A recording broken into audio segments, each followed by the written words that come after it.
Another Savior. Holy, holy, holy, holy, Adimebujuku. Another Savior. Another Savior. Holy, holy, holy, holy, Adimebujuku. Another Savior. Well, this is Mobien. This is dedicated to the gallant heroes of the Nigerian Biafra War and IPOB families all over the world. I remember the Nigerian Biafran War, in the thickness of the Biafra genocide. Hey, one man revived the vanishing hope to life. Let the great Biafran army to fight, and they were singing out, holy, holy, holy, holy, Olumewojuku is another Savior. They were singing out, holy, holy, holy, holy, Olumewojuku is another Savior. Holy, holy, holy, holy, Olumewojuku is another Savior. Many years after the genocide, whoa, yet another great leader has risen up now. Oh, and he's leading the Biafrans to victory. Inyamadika yabika kwa namno wao. Hey, anamekele mazuche mefo. Manemo, it's an honor having you on board. When I'm singing along, holy, holy, holy, holy, Nandekano is another Savior. Just sing along, holy, holy, holy, holy, Nandekano is another Savior. When I sing along, holy, holy, holy, holy, holy, holy, holy, holy, is another Savior. Getting it right and getting it faster now. Holy, holy, holy, holy, is another Savior. Holy, holy, getting it right, faster, never freedom. Is another Savior. Yeah, for freedom. Holy, holy, holy, holy, Nandekano is another Savior.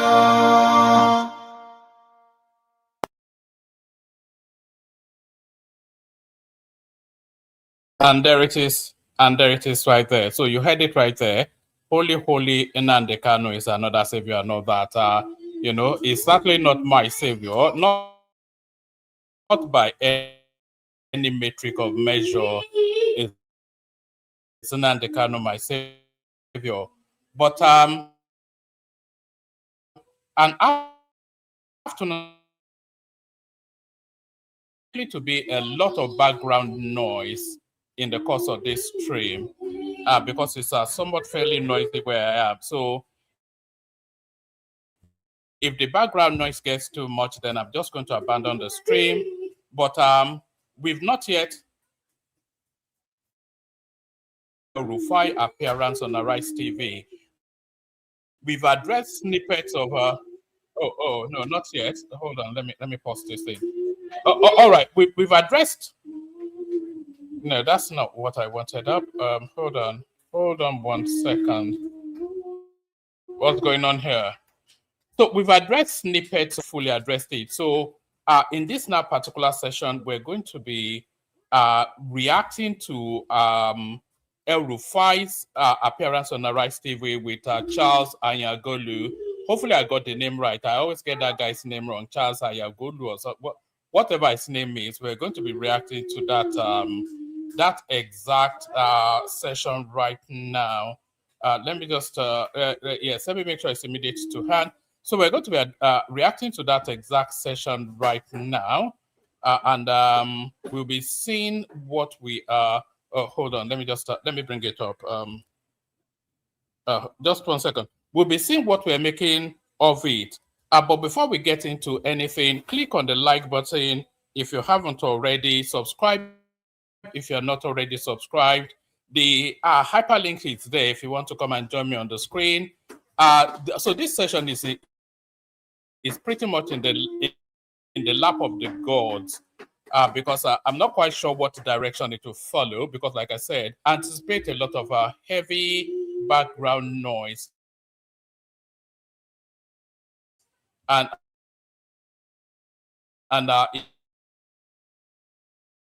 if the background noise gets intolerable on the session, that might well be the case. But let me bring this up. Tonight, a special exclusive conversation with the former governor of Kaduna State, Nasir El-Rufai, at a moment of what appears to be mounting political and legal tension for him.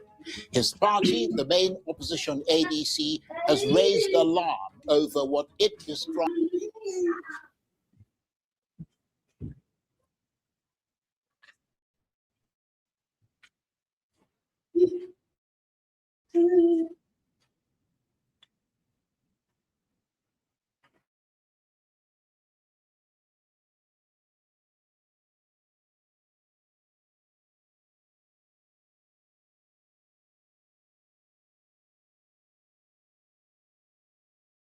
Strongly worded statement, the opposition ADC alleges a troubling double standard in the anti-corruption fight, claiming that politically exposed people who align with the APC are welcomed, while critics face intensified scrutiny from state institutions.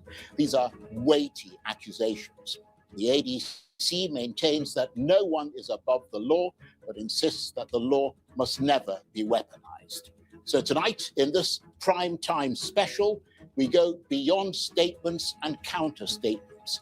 Was this a legitimate enforcement action rooted in due process, or does it mark a deeper shift towards political selectivity in Nigeria's justice system? I'll be joined exclusively by the former governor of Kaduna State, Malam Nasir El-Rufai, as he responds directly to the events around him that have triggered a national debate. And later, in the time-honored interest of journalism, fairness, and balance, let me know in the comment section if you can hear the clip, by the way. So let me know in the comment section if you can hear it, or otherwise there's no point. So let me know in the comment section if you can hear it. Now, it was meant to be a routine return from Cairo. Instead, it became... All right, in the comment section, can you hear the Arise clip? Can you hear the Arise clip? If you can hear it, let me know. If you cannot hear it, let me know.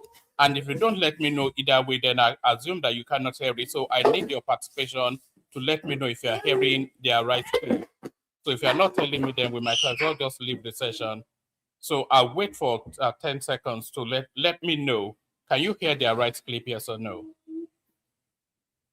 Can you hear the right clip, yes or no? Let me know in the comment section. All right, I'll wait a little bit. There's no point in me carrying on if you cannot hear the right clip. So let me know in the... Can you hear the right clip? Yeah, just say yes now. So why is it just so difficult to type a one word letter? Just say yes, that's all. All right, we carry on. Became a political flashpoint. On Thursday at Abuja's International Airport, security operatives moved to arrest former Kaduna State Governor Nasir El-Rufai, seizing his passport in what his legal team describes as an unlawful attempt at detention, allegedly without a warrant and without formal documentation, and despite prior communication with the EFCC. His lawyers insist he'd already notified the EFCC of his return and had undertaken to appear voluntarily on February the 16th. Any attempt to arrest him under those circumstances, they argue, would amount to a breach of his constitutional rights.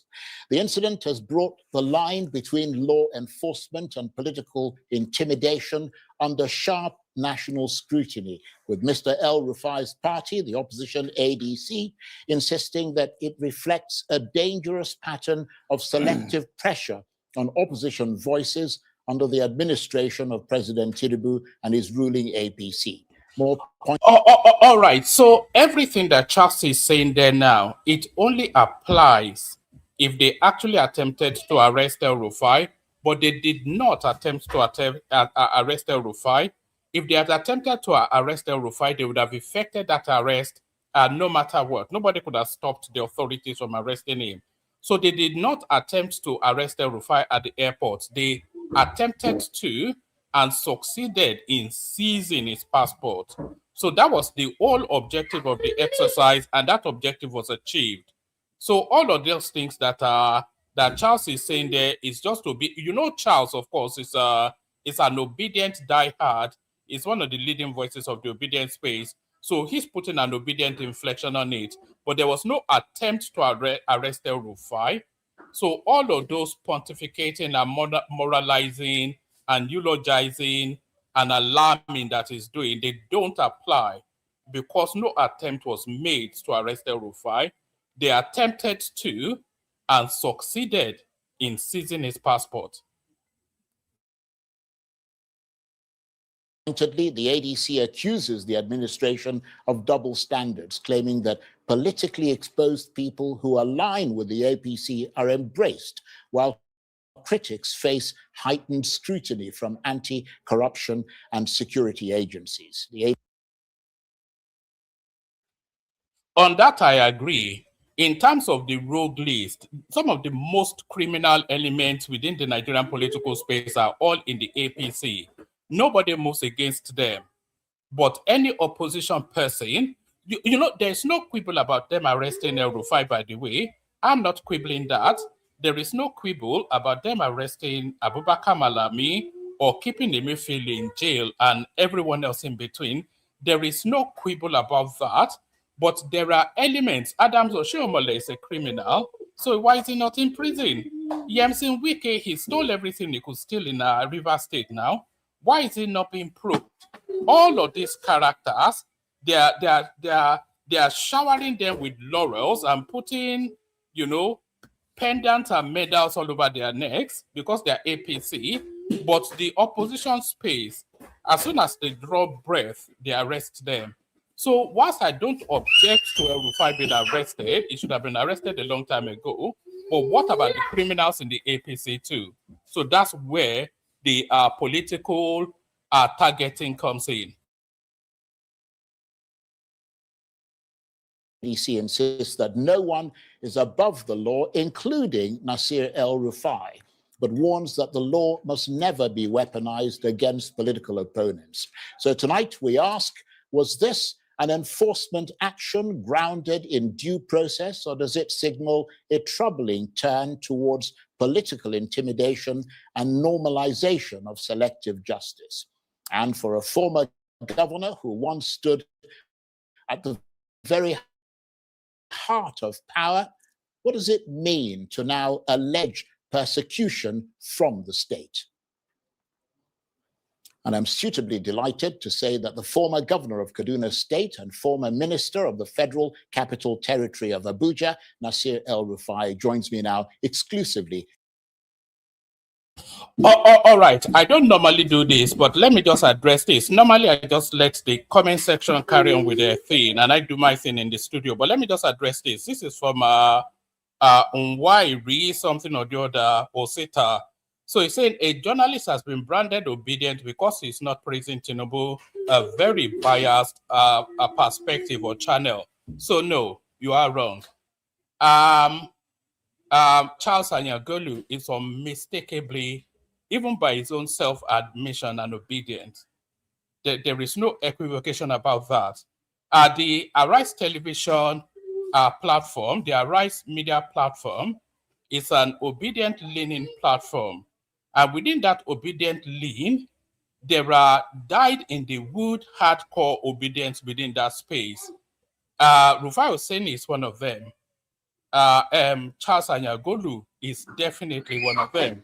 So it's not even something up for it's not even a controversial thing to say. Charles Anyagolu is an obedient. Everybody knows that.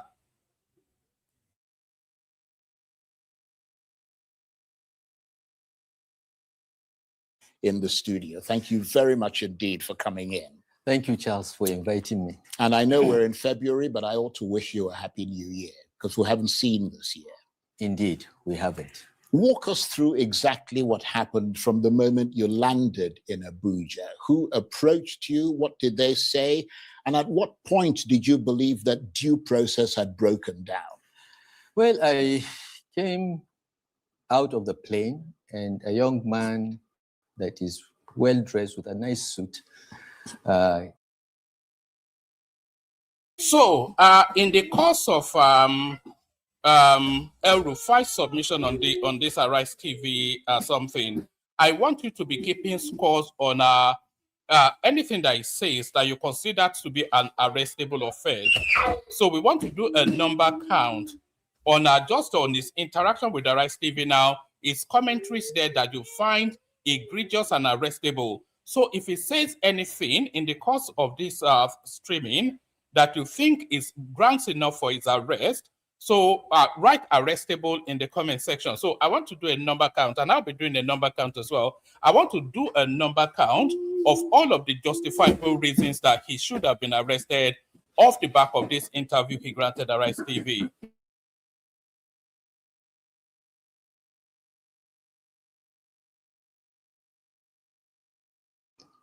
Came to me and said, I am from the DSS, Department of State Security, and would like to meet with you in our office.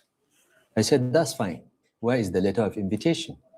He said, my bosses have it.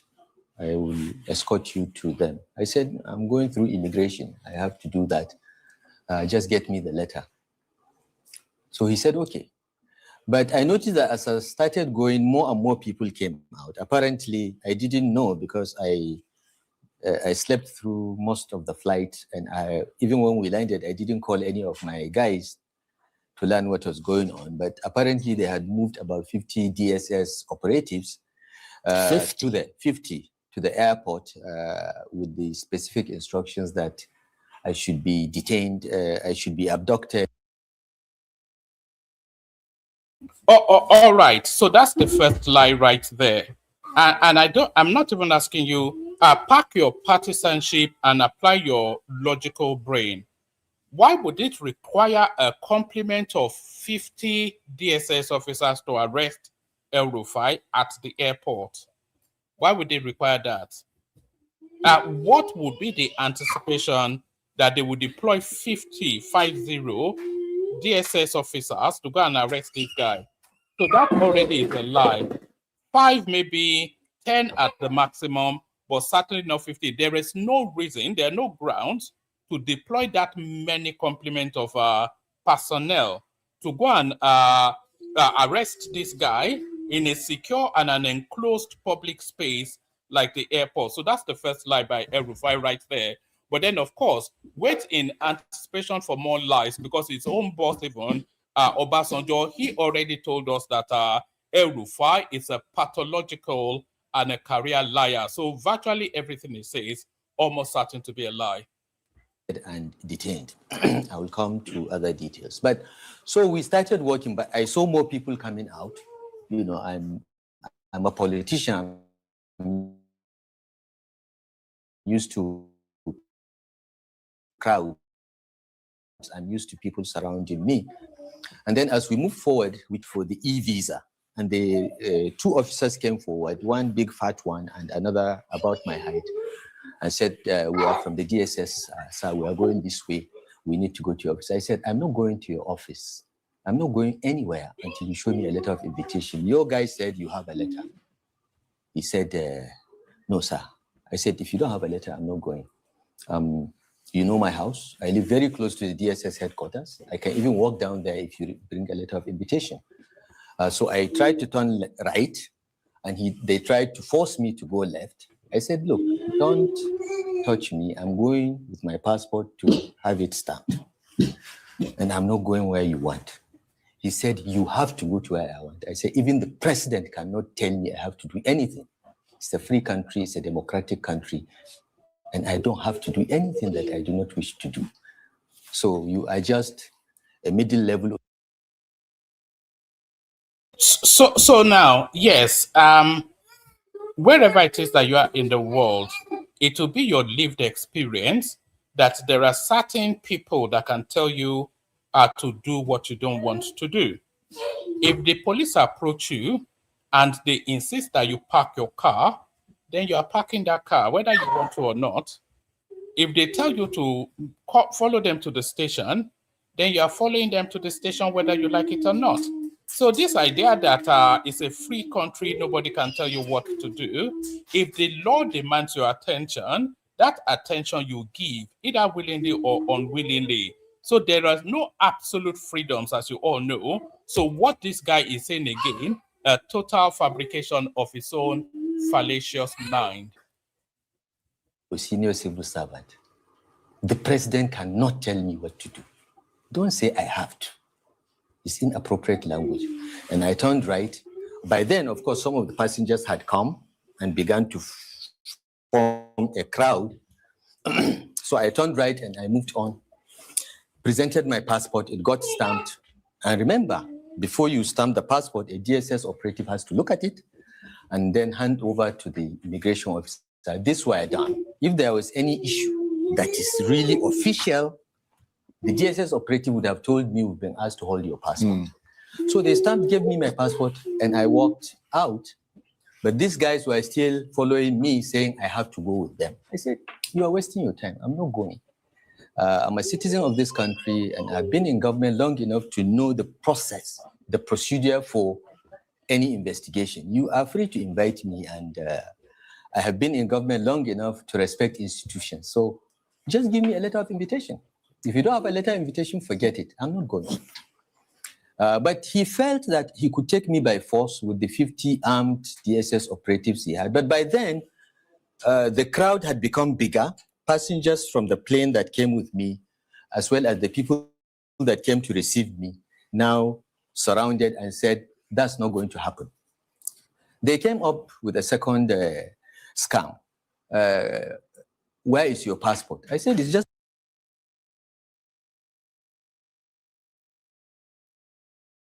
the crowd had become bigger.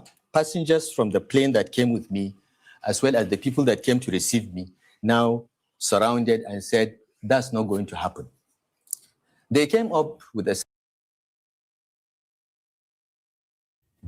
All right, so I wanted to pause it there. So I want you to, we all know our demographic, we can all identify ourselves demographically just by visuals. So visually, you can tell who a Yoruba person is, just looking at them, their physiological makeup, their manner of dressing, their general demeanor. You can tell even from a distance who a Yoruba man is. Ditto, an Igbo man, ditto, a Northerner, etc., etc. So if you look at the crowd congregating around El-Rufai, trying to prevent the authorities from carrying out their duties, if you look at that crowd, they are exclusively a northern crowd. So he's now telling us that it's just passengers from an aircraft that he was disembarking on that were running to his aid. So if they were passengers from that aircraft, they were running to his aid, then they would reflect more a cross-section of Nigerians, because it's not just the Abokis that travel to Egypt, but this is almost like an exclusively northern crowd that are rallying against the authorities from effecting the arrest of El-Rufai. So what does that tell us? This tells us then that these are El-Rufai's people and they are a rented mob. This is a rented mob. This is not casual bystanders, everyday people running to his aid. No, this is a rented mob. Second scam. Where is your passport? I said, it's just been stamped. You saw it stamped. Yes, and then one of the immigration officers that is their surrogate said, no, we want to check something on the passport. I said, sorry, once the passport is stamped, it's my private property. And I held on to it. But one of my aides quickly took it away from me, maybe thinking that he would protect it better. That's the aide that got beaten up and they seized the passport from him. They beat him up. They beat him up. If I had the passport with me, I would I would not be talking this. So this is essentially what happened. They are overpowered. They came with 50 people, but I think maybe 45 out of the 50 decided that this is not appropriate or this is not possible. Right. And I was I was actually quite touched, Charles, by the way people spontaneously, without any knowledge or any plan, decided that this must be resisted. And I think it portends a danger that the security agencies need to have a rethink. Because once people begin to lose confidence in the neutrality of such institutions, we are on our way to anarchy. Right. So let's just be very clear. All right. So how does a security agency trying to effect the arrest of a suspect, what does that have to do with neutrality or lack thereof?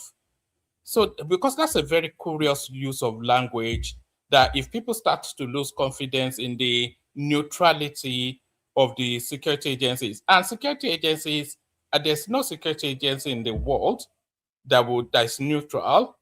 If the president of the United States tells an officer to go and effect an arrest, he being the commander-in-chief, I don't think that officer will be saying no. He may say he disagrees, and he may write in his notes, but he's carrying out that order.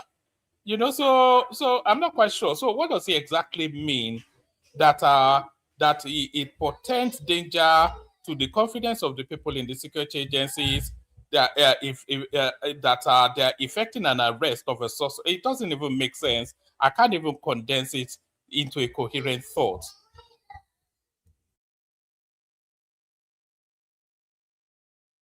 And thank you for explaining very lucidly what happened. Yeah, but I want to add something. Yes. Because my lawyers issued a statement after that, mentioning EFCC. I want to say very clearly, it wasn't the EFCC, okay? It was the DSS. Right. But the DSS were procured to abduct me by the ICPC. That has never communicated with me ever, okay? The EFCC had written to me while I was away to say that I would like to have a chat with you over certain issues.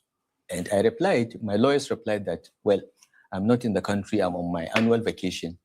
And once I know the date of return, I will let you know. And we have written to EFCC to say that, you know, I will celebrate my birthday with you. My birthday is 16th February on Monday. I will celebrate my birthday. I will come and see you at 10 a.m. on the 6th. So it wasn't the EFCC, but my lawyer thought it was the EFCC, but it was not. Subsequently, we found out that it was the ICPC that procured the DSS to abduct me and then hand over to them. And this is a modus operandi of the ICPC that increasingly has become a personal tool of Nuhu Ribadu. Nuhu made the call and made the order that I must be in custody yesterday. How do you know he made the call?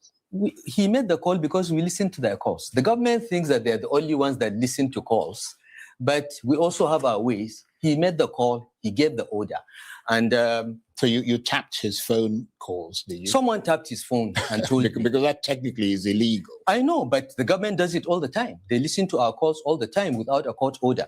But someone tapped his phone and told us that he gave the order. So, but the EFCC, I think, has shown itself to be more professional in this particular instance. And on Monday, by the grace of God, I'll go and see them.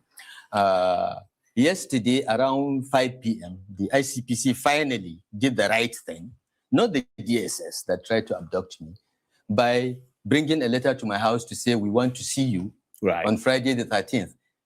My lawyer wrote back to say, guys, my client is not an idle person that has no program. He's just waiting for a letter from anyone.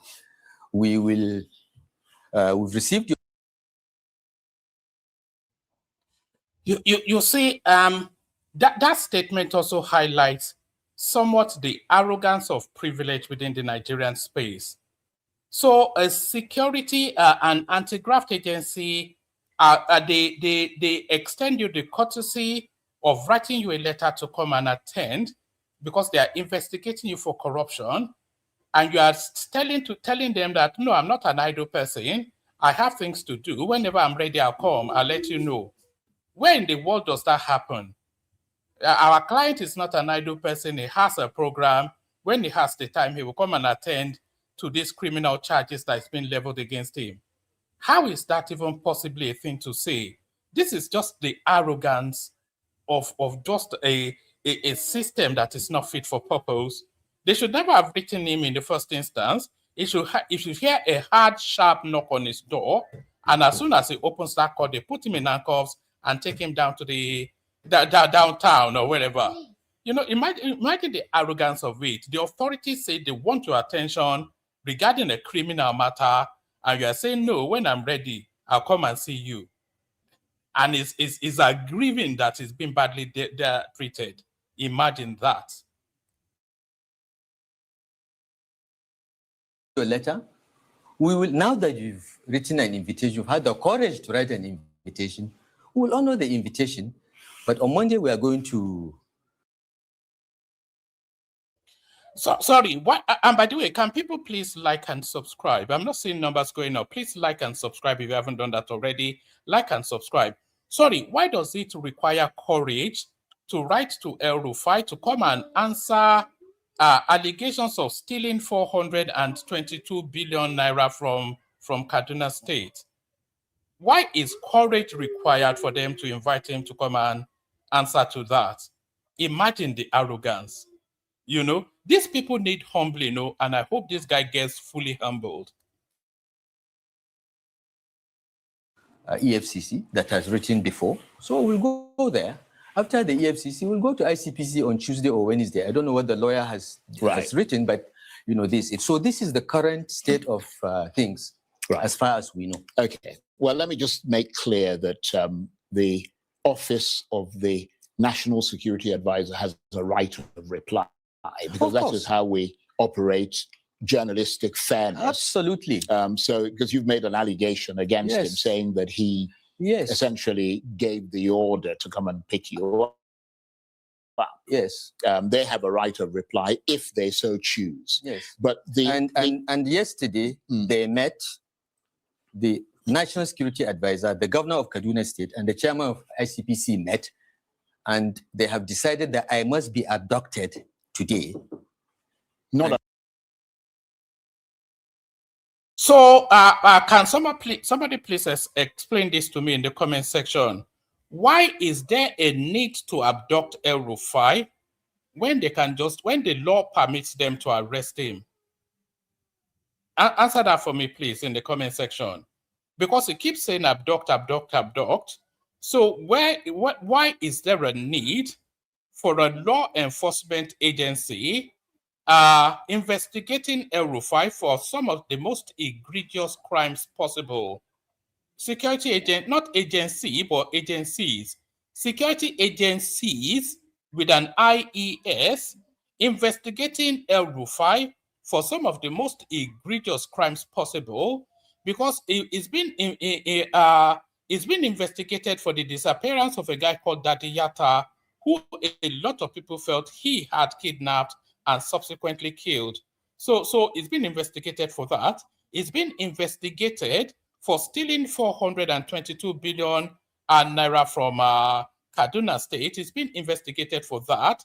So with all of that, why would the security agency feel the need to abduct him rather than just arrest him? Is there not sufficient enough grounds to arrest him rather than to abduct him? And what does he even mean by abducting him? It's just the ludicrousness of the ridiculousness. Arrested but abducted. Yeah, abducted because, arrest, people use arrest. They don't know the arrest apply if they so choose. Yes. But and yesterday they met the National Security Advisor, the Governor of Kaduna State, and the Chairman of ICPC met, and they have decided that I must be abducted today. Not arrested, but abducted. Yeah, abducted because, arrest, people use arrest. They don't know that arrest has a legal meaning. Arrest means a lawful activity, okay, with a warrant. The police have, under the Police Act, they have a clear, they can arrest you without a warrant. But every other agency must go to a judge and show cause, okay? So when you try to take a person without a valid order, it's not an arrest, it's an abduction. But critics might argue, and we could quibble over the law and the legality of it, but they might argue that once an investigative agency issues an invitation, timing is at its discretion, not yours. yours. Why should the EFCC or the ICPC or whatever wait for your chosen date rather than... And that is the first time ever. I'm going to scroll it back so you listen to it again.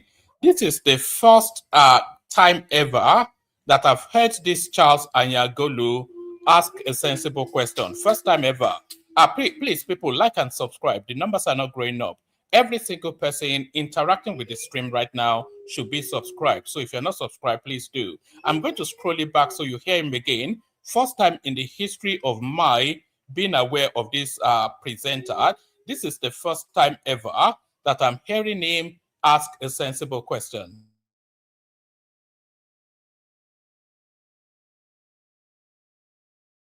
But critics might argue, and we could quibble over the law and the legality of it, but they might argue that once an investigative agency issues an invitation, timing is at its discretion, not yours. Why should the EFCC or the ICPC or whatever wait for your chosen date rather than compel attendance immediately? If they want to compel attendance, they need a court order to convince a judge why time is of the essence. There is no law in Nigeria that says once you're invited on a particular date, you must go that instance. You have your life, you have your plans, and some things cannot be postponed. You may have business transactions that you lose millions of dollars. They are not going to compensate you if you miss those meetings. So the law does not give them blank check to call you at their convenience. If it's not convenient, your lawyer would write and negotiate and say, look, he will come at this time. Right. Other critics might say that powerful politicians like you often frame investigations as persecution. Why should Nigerians see this as a constitutional issue and not simply due process catching up with you? Look, Charles, I've been in public service from 1999 to 2007. I left, went into opposition for 8 years and have been in government for another 8 years, okay? So I have 16 years record of public service. And I have challenged every Nigerian that has worked with me or knows me to come forward to you and expose me if I've ever taken a bribe or demanded a bribe or done anything unlawful in the course of my duties. Right. I have said that on night. But the thing is, it stands accused of, can people please like and subscribe? The numbers are not going up. We have sufficient enough people interacting with us now. So if you're not already subscribed, please subscribe. But that is exactly what is happening now. Allegations has been leveled against you. So he's saying, oh, I invite anybody that wants to allege that I've ever stolen money to come forward. They are alleging that you stole money. That is exactly why you are being investigated.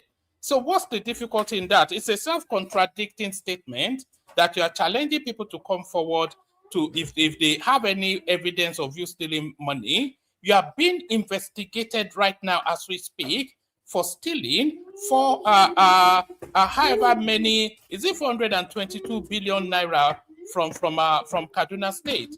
So what is even the meaning of that? It's just words for the sake of words, meaningless utterance. You challenge people to come and come forward for something that is already happening to you. It's beyond ludicrous.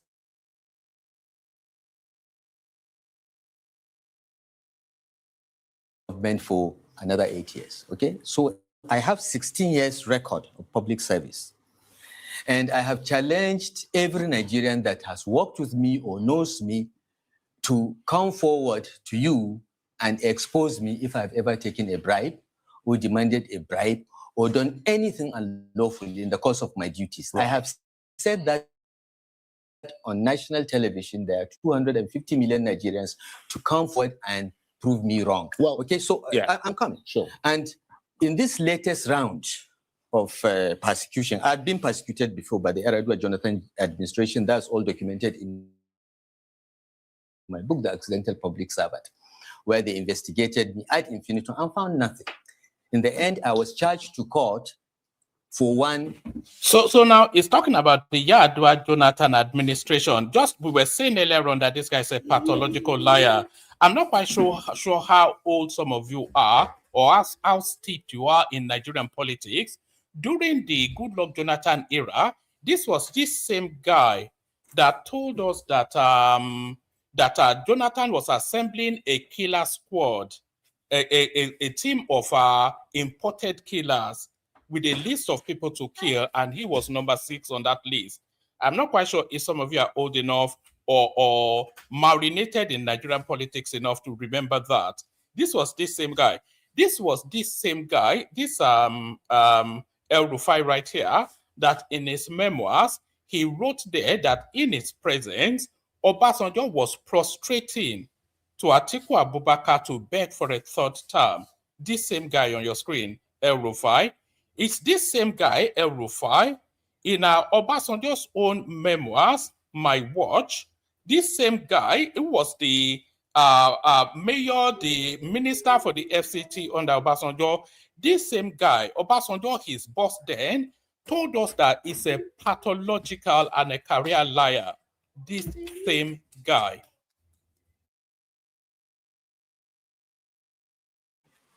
Alleged offense that in my tenure as Minister of FCT, in which I approved the allocation of land to 27,000 people and companies, one of the 27,000 plots was allocated to my wife. That's abuse of office.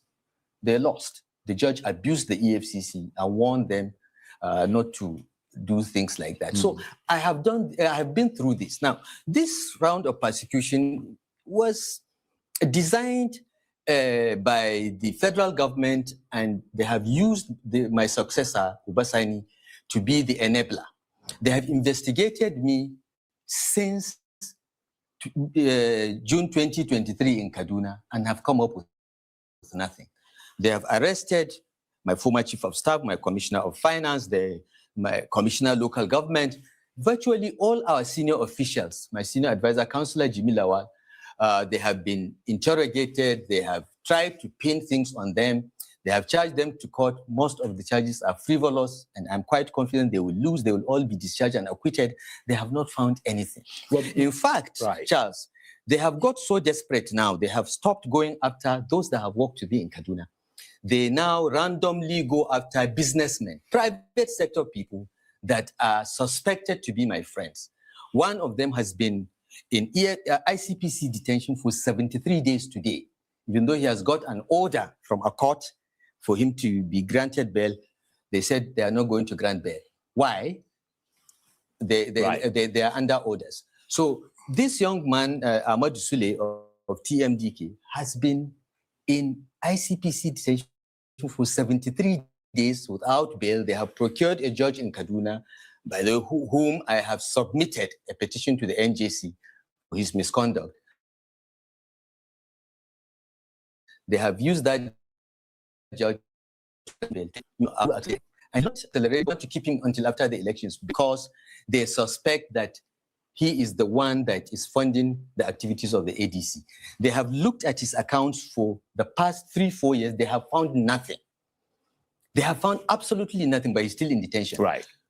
The person that took the story to them is a gentleman called Rahamania. I'm sure you've heard of the name. He went and said that this man's business is mine, that he was my fraud, even though I didn't know the guy until 2018 when he came to Kaduna to build something. So this administration has become desperate. They are determined to bring down everyone. They think that we are like them, that we Right, I'm waiting for him to get to the Daddy Yata narrative. So a lot of you may or may not know who Daddy Yata is. So Daddy Yata is a lecturer in Katsina, I think, University. I think he teaches languages and linguistics or somewhat. But then, being that lecturer, he's also a social and a public critic. And it's a social and public critic that is especially critical of Northern politics. It's especially critical of Northern politics, but is particularly critical of the El-Rufai administration then, when he was the governor of Kaduna State. So one sunny afternoon, there was a knock on Daddy Yata's door. He opened that door and he has not been seen ever since. So a lot of people attributed that, in fact, all of the indicators indicate that El-Rufai had that guy picked up and disappeared. So he had that guy picked up and disappeared. So I'm waiting for him to get into that narrative and then we open up that space.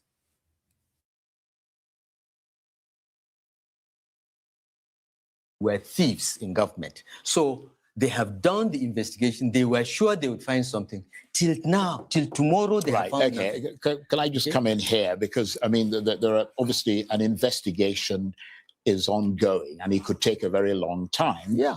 And which is why, I mean, I'm not speaking for them, but arguably it is that they're moving it directly to you, which is why they're coming after you. That's fine. But without prejudice to any investigation, what exactly are the current allegations against you?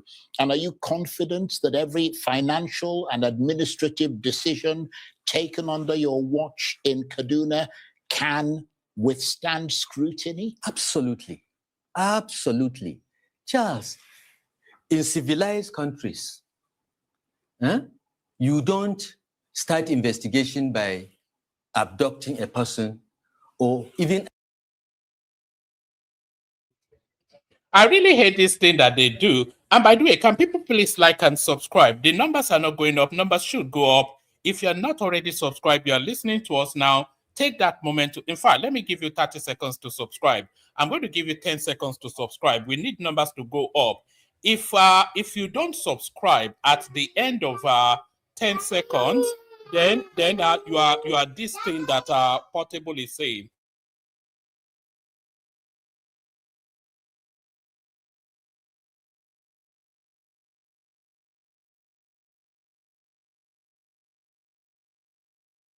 I'm a babu. I stay in the zoo. Zazu, I'm a babu. I live in the zoo. Zazu. Ah! Ah!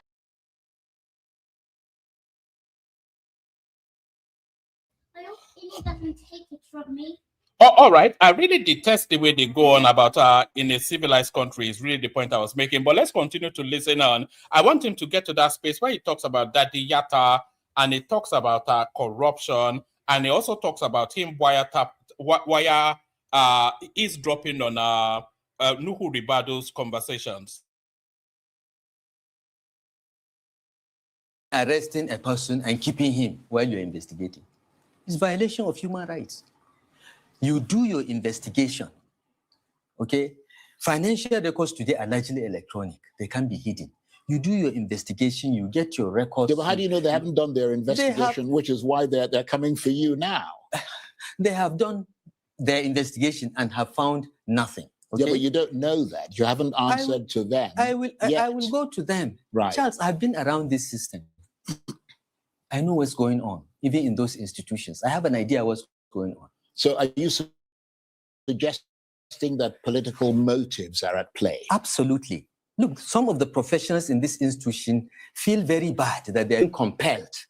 And when some of my guys that have been invited or abducted face them, when they finish all the questions, they tell them, look, we're sorry, but this is all political. Why don't you guys go and settle with them? Settle with them means what? Submit to be a member of APC, agree that Tinubu will have a second term. That's what it is. Well, let me ask you a couple of rapid fire questions. Yes. And hopefully we'll have brief answers so we can move on. Yes. During your tenure as governor, were there any contracts, security expenditure, or financial arrangements you now believe could face scrutiny? Each and every decision and action we took as government of Kaduna State was well documented. I'm probably the only governor that insists that recipients of security vote must sign. We want their names on the record, okay? The Commissioner of Internal Security has a wide degree of discretion to do things, but I've told him, keep your records because one day questions will be asked. We are a heavily documented government, Charles. Well, the reason everything that has come to me, up to my level, for approval or endorsement, I have records. I have records. Right. So I'm not afraid of scrutiny, but I am not. But I am suspicious of malicious scrutiny. Right. Right. So he's saying there that everything he's done is above board, and he can account for all of the monies of Kaduna State. But there was this instance where El-Rufai, by his own admission, told us that he was giving the monies of the people of Kaduna State to bandits. So let me just bring you that. Let me show you that. This is the same guy who. This is how he was dispensing the Kaduna State money. I want you to listen to this. I will not do, okay, is to pay bandits, give them monthly allowance, or send food to them in the name of non-kinetic. It's nonsense. We are empowering bandits. Kaduna is part of it. Many states are objecting to that, but that is the policy now. Kiss the bandits. That's the new policy. My position has always been the only repentant bandit is a dead one. Let's kill them all. Let's wipe them. Let's bomb them until they are reduced to nothing. And like, share, and subscribe for. All right. That actually disposed the point.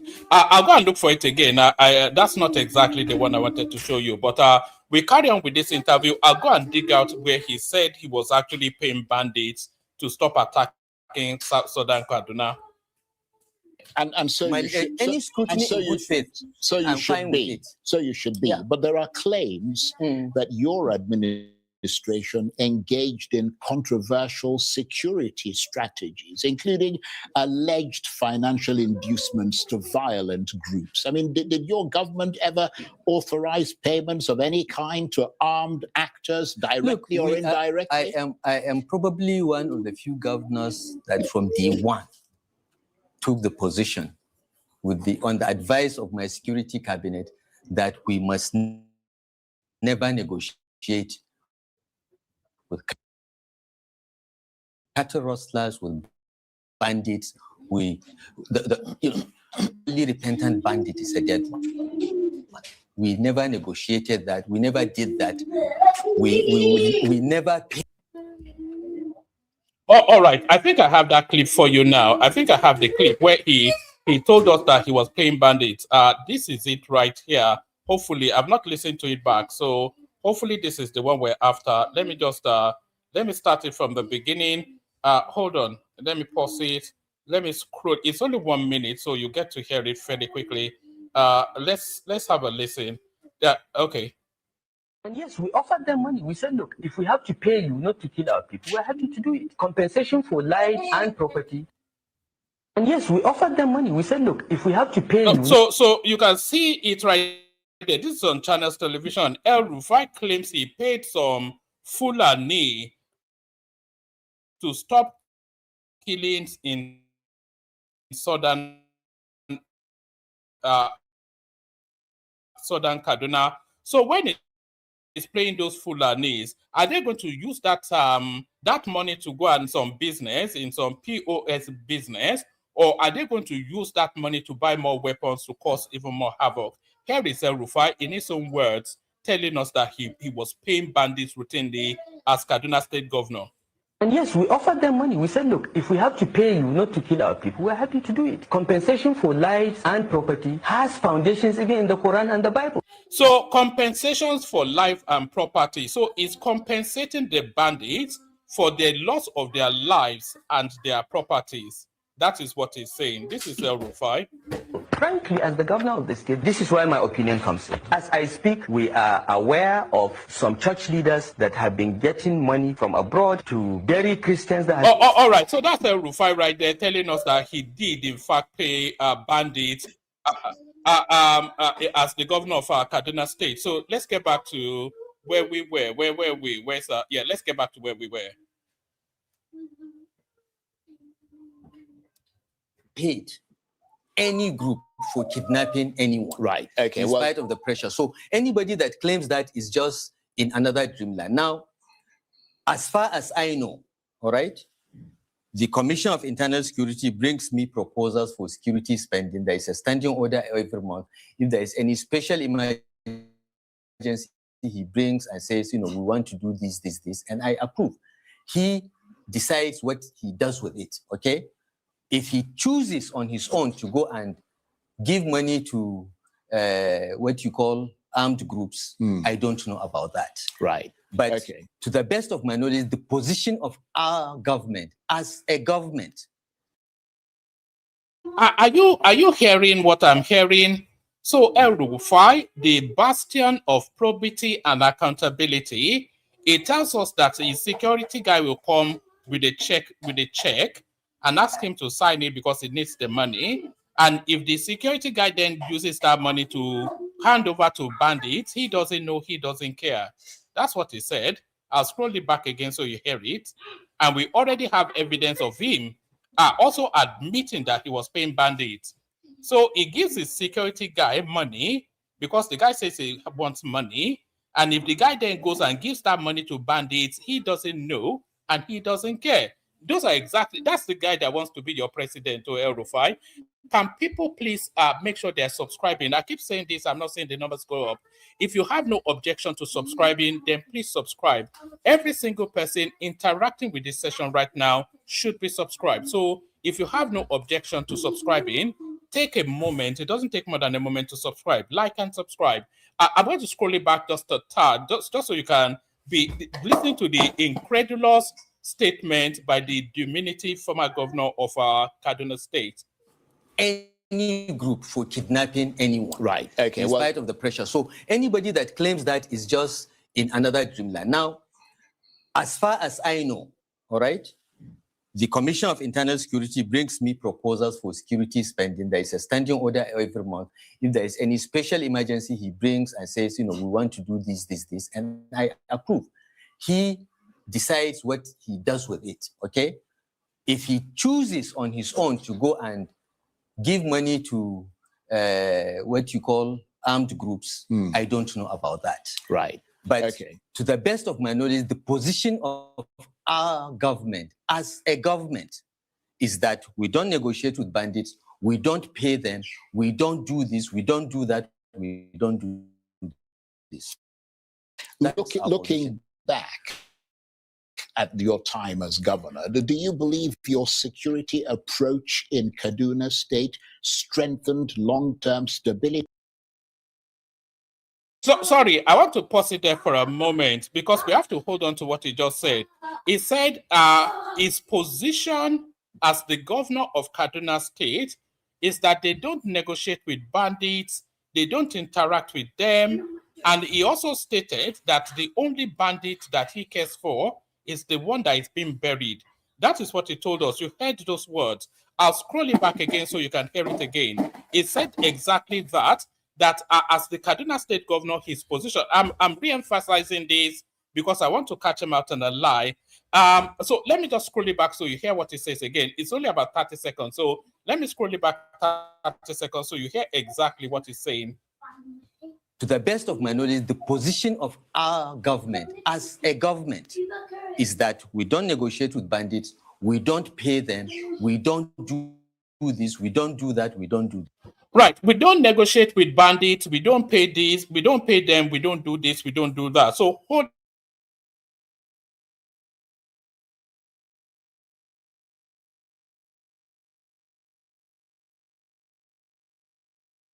And yes, we offered them money. We said, look, if we have to pay you not to kill our people, we're happy to do it. Compensation for lives and property has. So that's the same guy 3 years ago, and this is still the same guy now, 3 years later.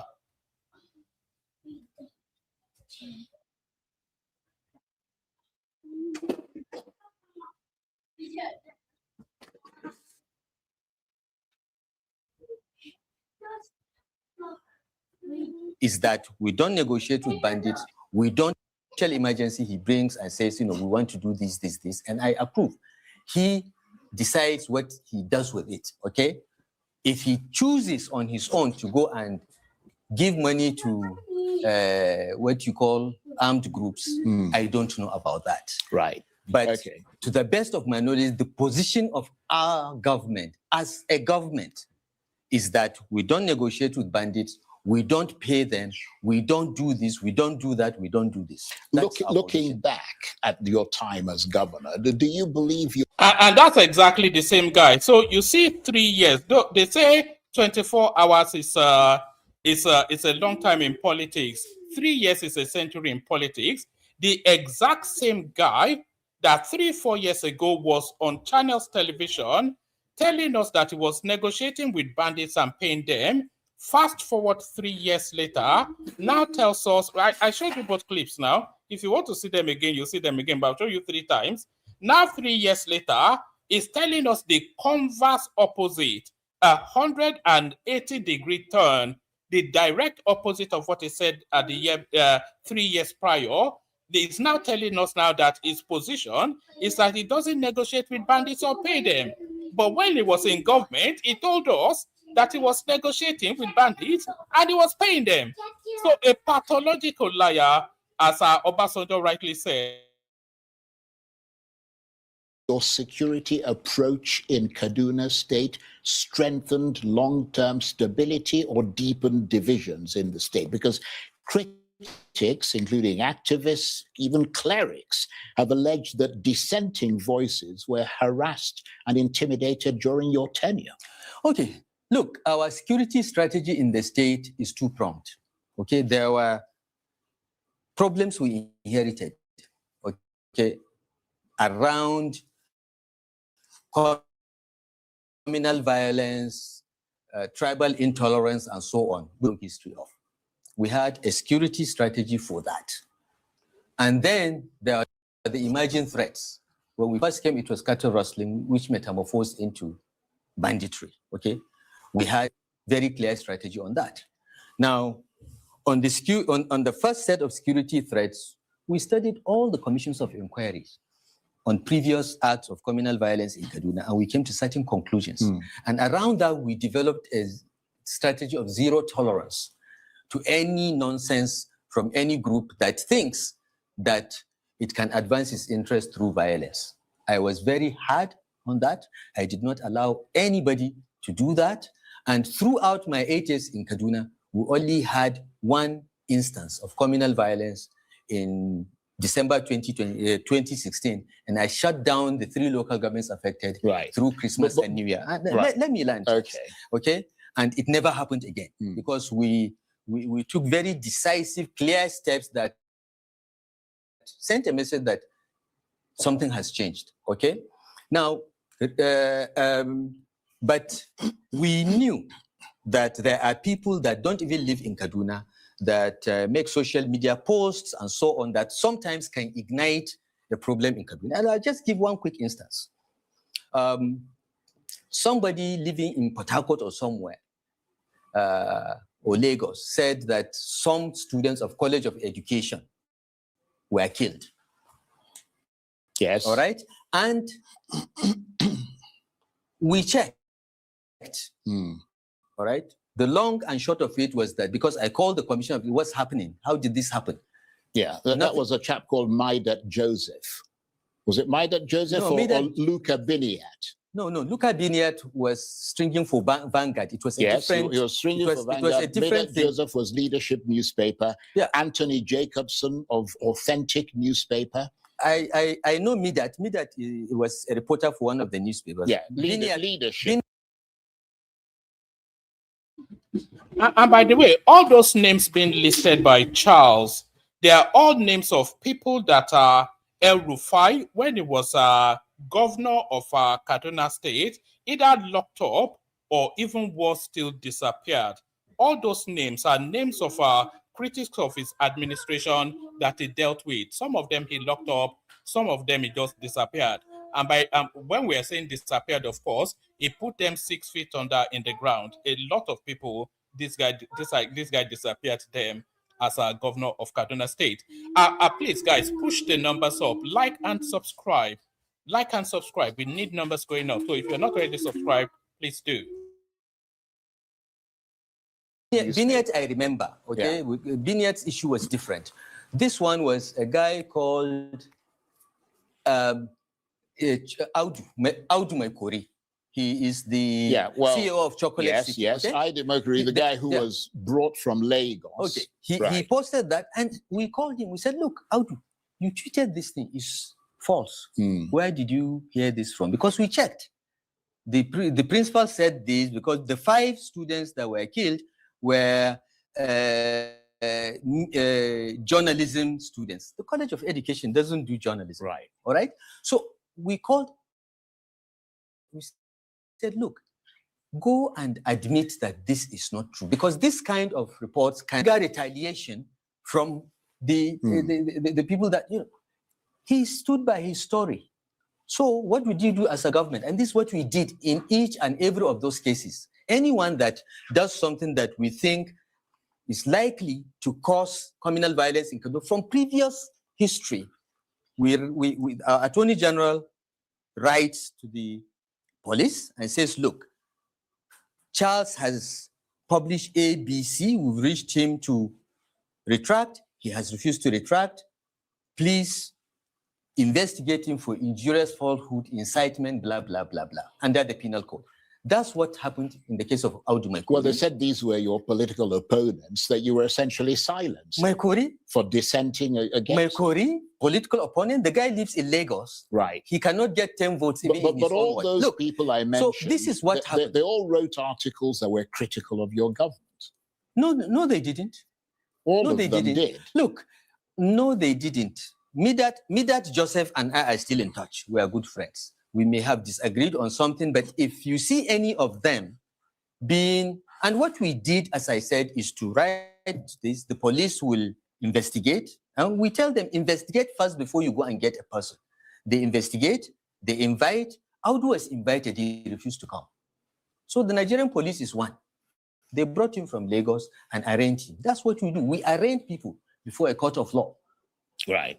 Well, what about the still unresolved case involving one of your very fierce critics, a man known as Abubakar Idris Daddy Yata, a lecturer and a social media commentator?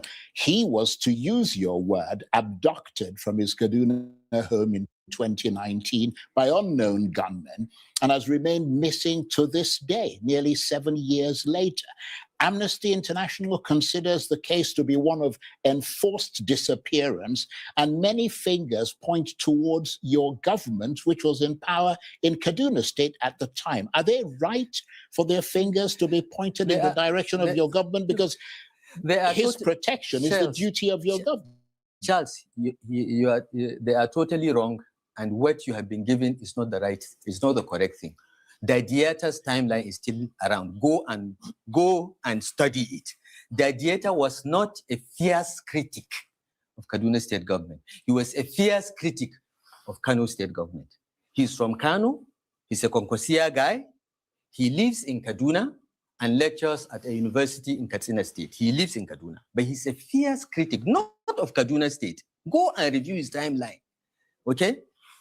It was Ganduje that was his problem. But he was living in your state. He was living in my state. But so technically, he is your... No, of course. He falls under your province. Yes, but I didn't even know him.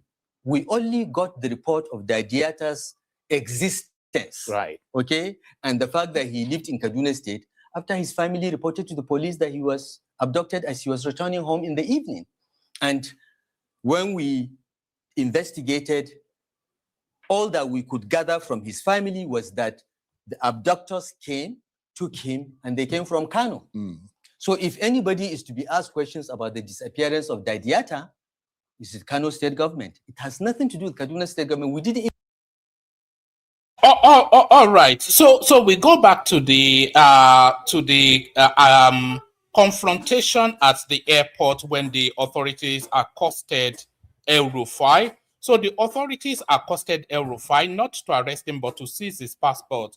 And the reason why they were seizing his passport is so that he's not able to leave the country until he attends to the questions that they have for him. So the DSS effected the seizing of that passport. Why did they effect the seizing of that passport? It is entirely about this Daddy Yata matter.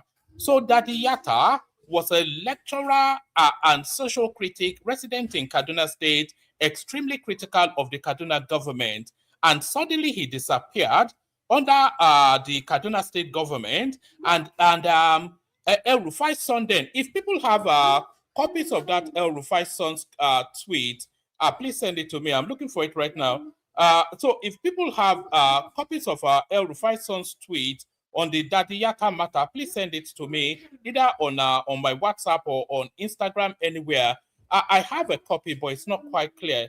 This is the copy I have. It's not quite clear. It's not legible, and it's not letting me bring it up. But if anybody has the copy of El-Rufai's son's tweet on the Daddy Yata matter, the El-Rufai's son's tweet on the Daddy Yata matter is essentially a confessional statement, because in that tweet, he, to all intents and purposes, told us that anybody that is critical of his family name will pay with their life.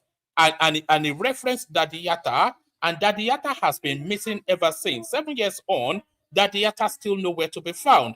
So that is what DSS is investigating El-Rufai on. The abduction, disappearance, possible murder of this lecturer social critic. So that's what he stands accused of. So all this fog of noise that is creating is never going to effect an escape route from this egregious crime. So it's the Daddy Yata thing that is central to his relationship with the DSS. But if anybody has copies of that tweet, please send it to me or come into the studio and drop it.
All right, let's not move on from there too quickly. Let us not move on from there too quickly, because we're talking about a human being, a senior member of society, a lecturer, and a leader of society missing.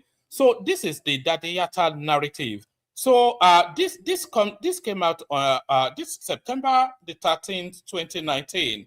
Where is the social media critic at Daddy Yata? He's missing for daring to criticize Nigeria. This is if you look at the date, so El-Rufai then, we already established that it's a pathological liar.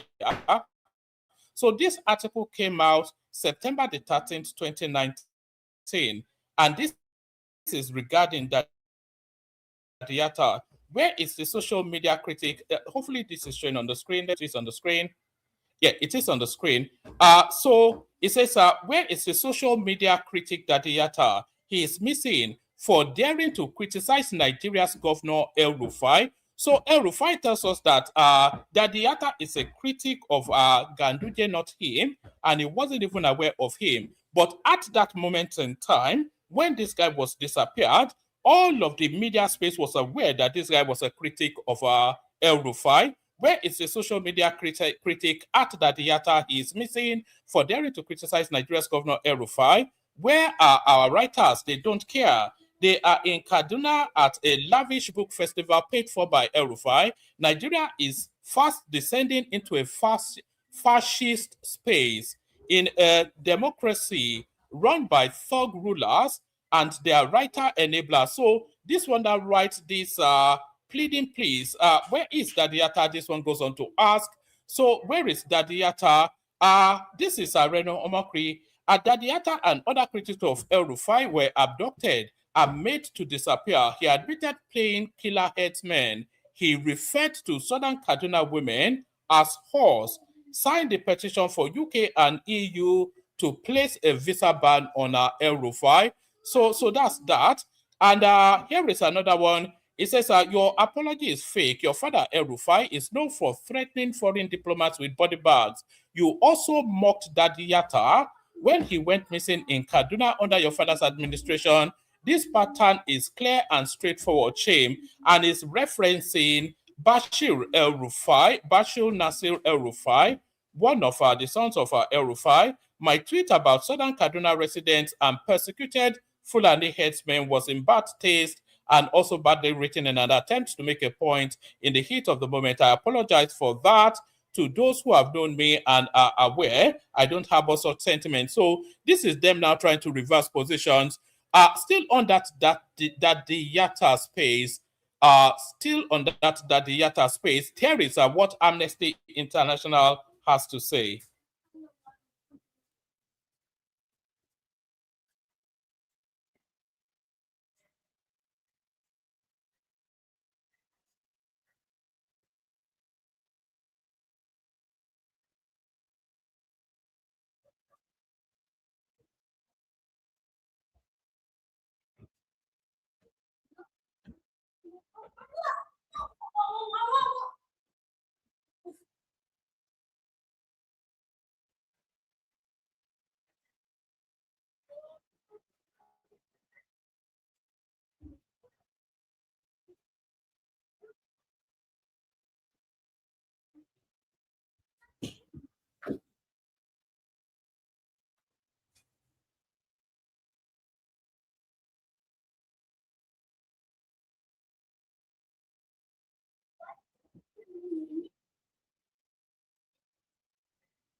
All right. All right. Here is the tweet I wanted to show you. So this was at that moment in time. This is Bashir El-Rufai. It says the same clowns who encouraged him when he was creating false stories and capitalizing on lies that could endanger lives solely for political ends are now the same individual trending hashtag, where is Daddy Yata? Dangerous lies in public space have consequences. This is Bashir El-Rufai. This is what he tweeted after they disappeared Daddy Yata in Kaduna State. The same clowns who encouraged him when he was creating false stories and capitalizing on lies that could endanger lives solely for political ends are the same individuals trending hashtag asking, where is Daddy Yata? Dangerous lies in the public space have consequences. So that was what he said, and then subsequently the guy was disappeared. Dangerous lies in public spaces have consequences. So there it is right there. So without, it's just unbelievable. A pathological Obasanjo not often right, but about this guy, a pathological, impulsive liar.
Somebody is saying no audio. You can't hear it.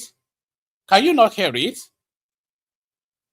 All right. Let me try and do something. I'll play you a bit of music, then I'll try and fix it. Let me play you a little bit of music, and then I'll try and fix it. Let me play you music.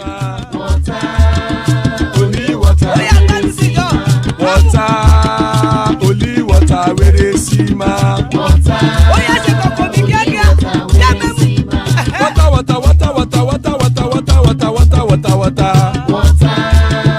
Only water. Where they see ma. Hapa o naido.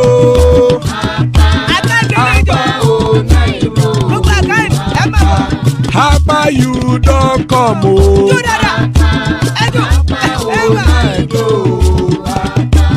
Hapa o naido.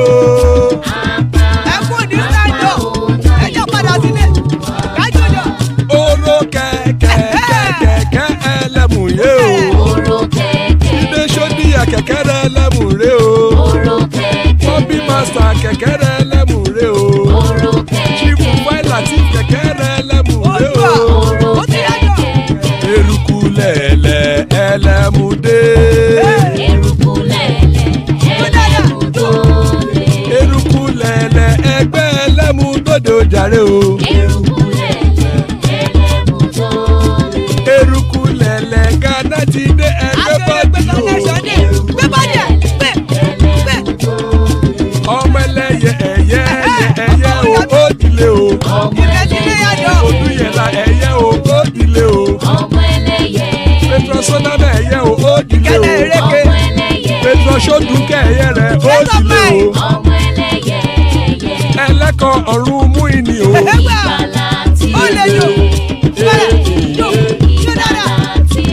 Àkùkọ ọ̀run mẹ́kọ̀.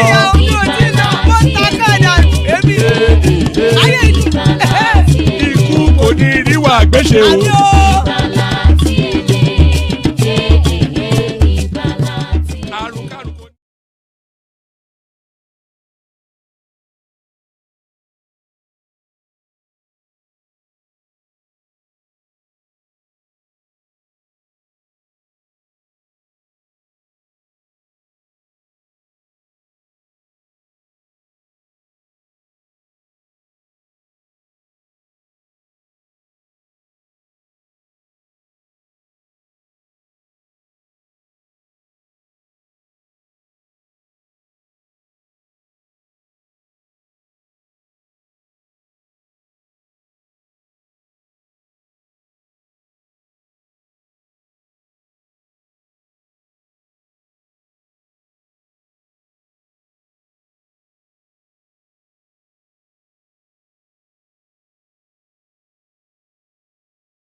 To answer is to say all that you've described, there is a bit of everything, okay?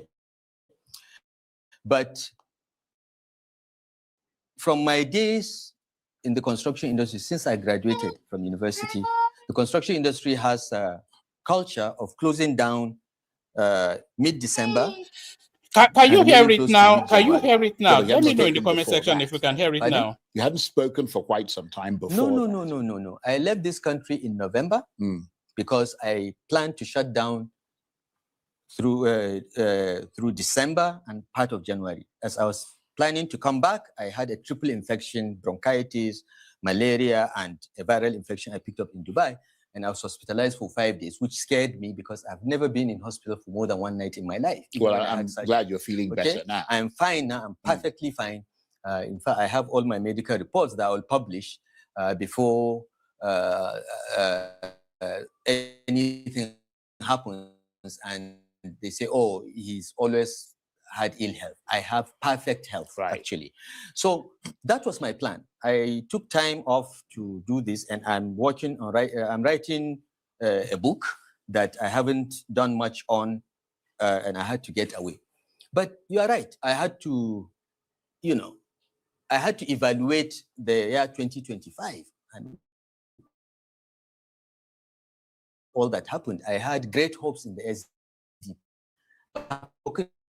What the EP leadership did, things happen, disappointments happen, and you move on. But I want to correct your mistaken impression that in the ADC we've not unified the opposition. We are unified. The leadership of the ADC is one. We are focused.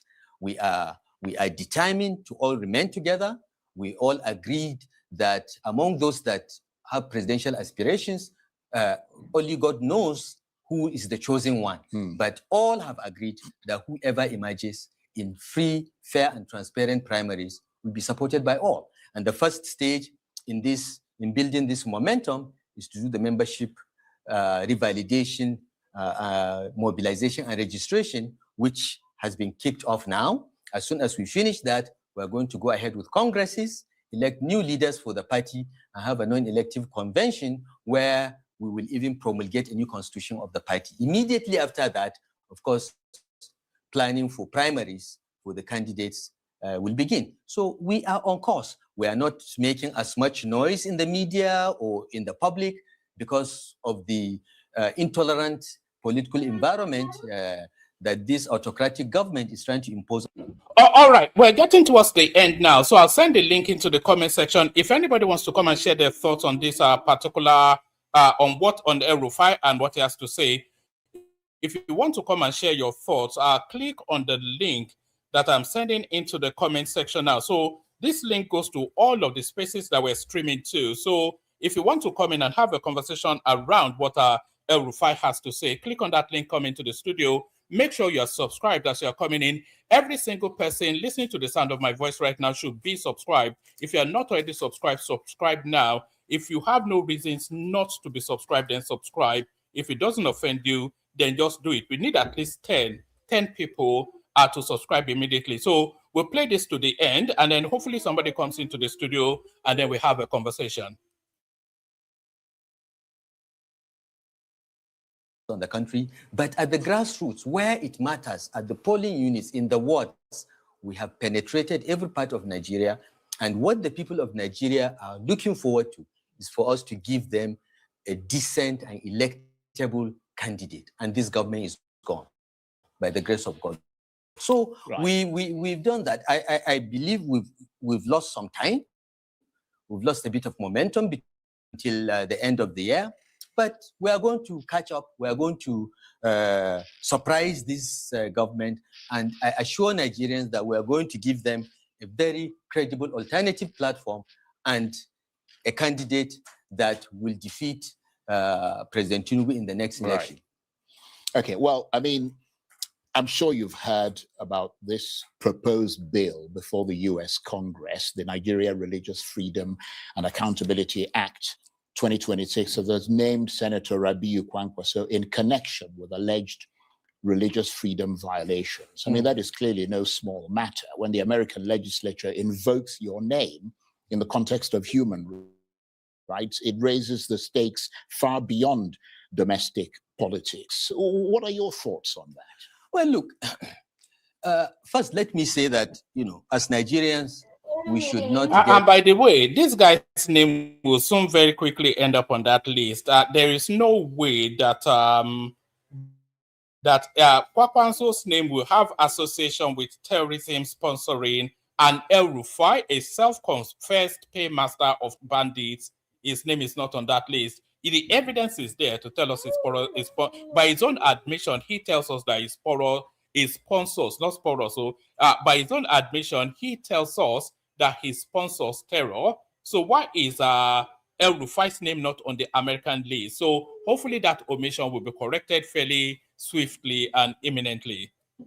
Carried away and be pawns in what is essentially domestic political posturing, okay? Because this whole Christian genocide stuff and the latest bill is is just the Republicans playing to their base, the Christian. It's not just about Kwankwaso. It's something that every Nigerian should be conscious about and know. So that's one. So all this posturing, let's know it for what it is. It has nothing to do about concern. It has nothing to do about this. It's domestic politics in the US. Secondly, I think it is heartbreaking for me as a citizen of Nigeria and someone that has been in the highest levels of government that as a government, as a country, we are unable to protect all our citizens, whether they are Christians or Muslims. Everyone is at risk. We all know that. And that, for me, is what we should be worried about.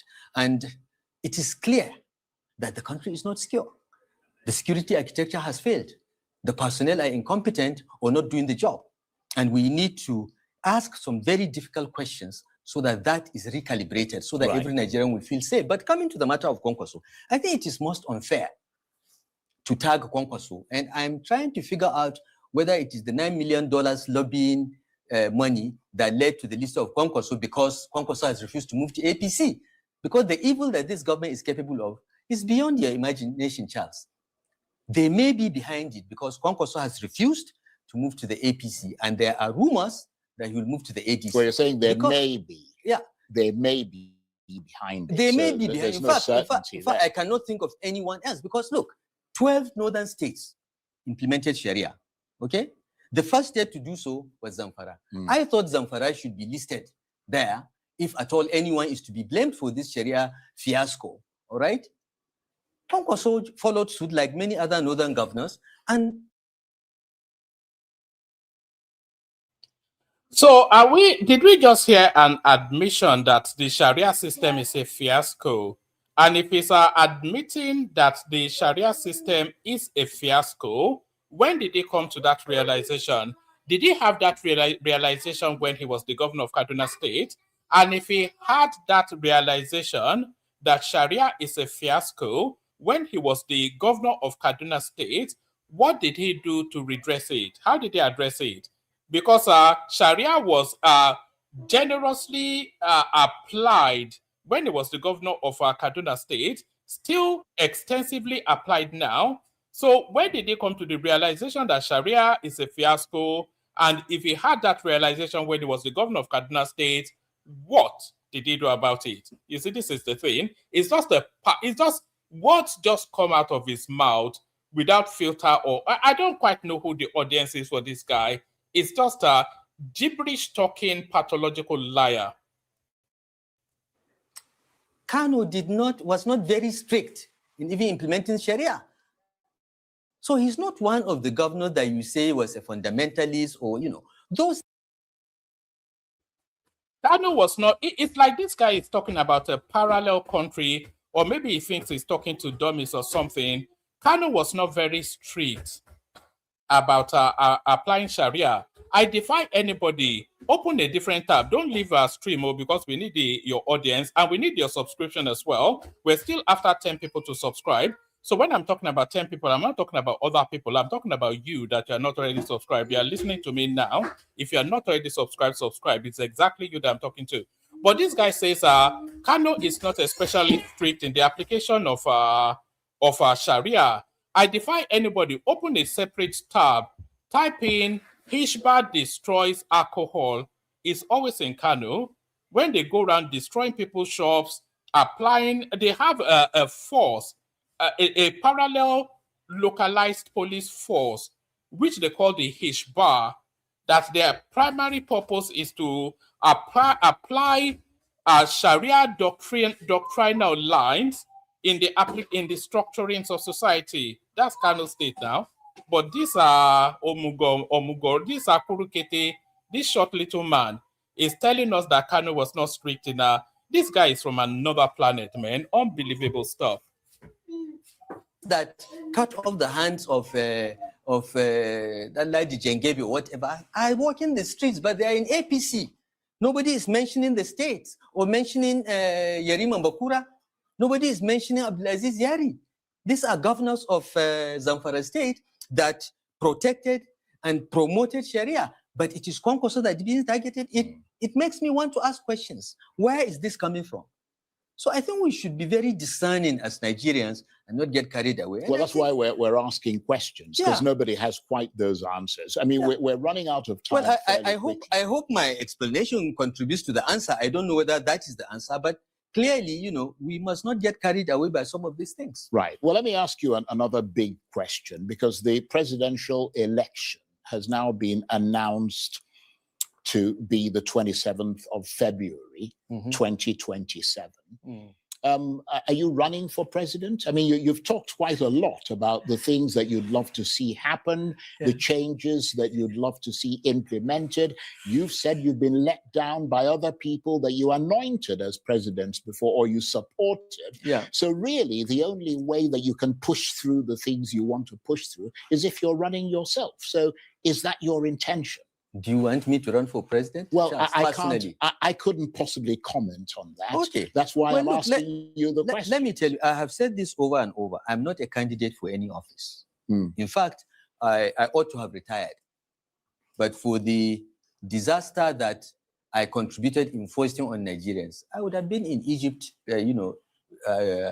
writing my books and completing my PhD and learning to be fluent in Arabic. That was my life plan after Kaduna. But what is happening is happening. The country is in bad shape, and every Nigerian is suffering across religious, ethnic, regional, and whatever divide. Everyone is having to go through a lot. So you're going to run for president? And side by side with that, you know, you have this affluence and massive diversion of public resources to a few individuals. It hurts me a lot. But the decision to run for president has not been made by me. I have not made a decision to run for president. But it's somewhere in the back of your mind. No. It's not at the back of my mind. There are... We're going to stop it there. I'll send the link into the comment section. If anybody wants to come in. You know, the narrative of El-Rufai is a narrative of could have, should have, but never did. That's the narrative of El-Rufai. That's the story of El-Rufai. Could have, should have, but never did. El-Rufai was the person that was meant to succeed Obasanjo back in those days. Was it 2007 thereabout? El-Rufai was the person that they were touting, they were canvassing to succeed Obasanjo, but he was playing games. The Obasanjo was prepping him and encouraging him and telling him that he wants it, but it was playing games. But now the moment has passed him. Let me bring up Kenny. I'll bring up BT. The link is in the comment section. Anybody that wants to come up. Kenny, you're up first. What are you making of El-Rufai's interaction with the media? Woman, can you hear me clearly? Am I audible? Yes, perfect. Carry on. Oh, thank you very much. My other brother that's there, thank you very much for having me, woman. Listen, before I move on or say whatever I want to say, I will not take much time, but I was very, very disappointed this morning. I was listening back to the program you had last night, because anytime you have a program, you know, we both live in the UK. The time is not actually soon for me to wake up around 2 o'clock, 3 o'clock in the morning. I'm very disappointed in some comments and some analysis the guy called AY made. You know what I mean? It's disappointing to me to see somebody, a Nigerian, that will come online, a recorded program that can be there for the next donkey years that our children will listen to. And he's so careless and say whatever he's saying because of his religion background. I believe he's a Muslim. You understand? Defending El-Rufai with all his energy. It's you know what I mean? I was shocked for you to see. For the fact that even though you've not listened to the full video of his own convention on live TV, this guy was still defending El-Rufai in every angle. You know, I have something to say to him. Woman, prosperity will judge every single one of us. Whatever we do today, our children, they will live to see it. And future will judge all of us, whether we are truthful to our comments, or we are biased because of our party affiliation or because of our religion biases. You know what I mean? I'm very, very disappointed to listen to him this morning. Actually, while I was driving, I wanted to scroll up all this conversation, but I was like, you know what? Can you be patient? I was just listening. But for the other guys, I tried to calm him down. You know what I mean? He was still continuing changing the story and all that. That's for him. If you like, to continue because of his biases. El-Rufai is not someone that anybody can defend. Woman, can you still hear me, please? I can hear you, Kenny. Oh, okay, Baba. Thank you, Jerry. You know, El-Rufai is a guy that is a pathological liar. You can see his countenance as he's talking on that program. Every single thing he said is premeditating. He already programmed everything he wants to say in his head, and he's saying it line by line. But I'm disappointed because you see some Nigerians like AY that will come online and defending, and they will be the person is trying to blame Asiwaju Brother Tinubu that is pursuing the guy or is doing it because of opposition that Asiwaju was an opposition. How can you compare a day and night when Asiwaju was a governor of Lagos State? You know, Obasanjo was after him. Nobody can play a video or a note or a message or a tweet that Asiwaju make this kind of reckless statement on live TV, or any record of him being a terrorist or associate himself with terrorists. You can, but this guy, he was trying, right, to associate Asiwaju with him. That Asiwaju he's not giving his space for opposition to thrive. You know, how far can we go as a Nigerian, right, to play politics to this level? Someone come on live TV, make his own convention, right, that it tap and NSA phone. That is breach of security of Nigeria of Nigeria. No country would like to associate with us if you're not careful. Because how can you be trusted when your NSA phone line is being tapped? Who knows what this person has been listening to? We're having issue of insecurity in Nigeria. Our soldiers are dying on daily basis because of leaked messages. When the soldiers are planning attack on terrorists, before we get there, they will find out that these terrorists are there. Who knows whether this is coming through? Through El-Rufai because he's listening to conversation of our government, and somebody is trying to defend that. See, one man. Let me say this. Nasiru Nuru Ribadu. Yeah, I want to talk about his KPI. Yeah, he has a very good KPI in the sight of government and in my own sight and the presence of God as well. His KPI is as high as anybody else. Tinubu came out recently to praise him, actually. Exactly. So, woman, his KPI, nobody can tell me they have information more than the president of Nigeria. And Tinubu was in Adamawa yesterday, and he was praising him in public. And someone will tell me, actually, he doesn't know what he's doing for him to be praising me that way. We know we have the issue. The record is there. The Igbo people, they went to America to go and lobby the senator, all the government there, for President Trump to name Nigeria a country of concern. But as of today, I just sent new people to America. It confused them. They tell our story, and the story has changed. And somebody is coming online on national TV and trying to blame government that government is not giving them space to thrive. It's a pity that we can play our politics to this way. It's a pity that we can play our religion to this level. That we've not been true to ourselves. And what they want is they want us to ignore. Then they will come out. This man is not capable of leading the nation because somebody come online and say things as easy as this. He couldn't do anything. A person like AY, he will be the first person to come out and condemn Asiwaju Bola Tinubu. That it's not strong enough to rule that country. But he sit down in his own comfort zone and spill rubbish on live TV where people are listening. It's a pity. on people like that, and he has lost his credibility in front of me and the sight of God as well. Because at all time we must be true to ourselves. One man, El-Rufai needs to be prosecuted.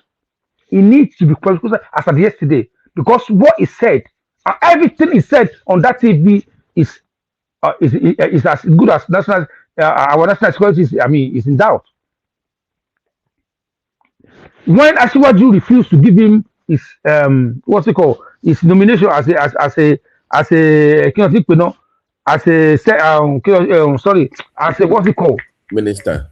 as a minister, people like AY that were coming out, why Asiwaju humiliates him as if he was working in the government. This is kind of things they know about this guy. That's why they refused him to be nominated as a minister of Nigeria.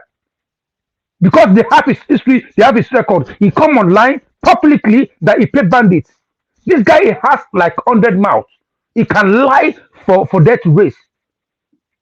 The guy can lie, he can change his mouth, and he believes he has a big mouth. It wasn't lying in Chatham House, right? When can I speak? Can I speak? Don't let me insult you, please.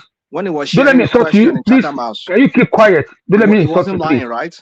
Respect yourself. He can push back against you now. You know, it was a champion. It was a Tinubu champion once upon a time. Now. No, one man.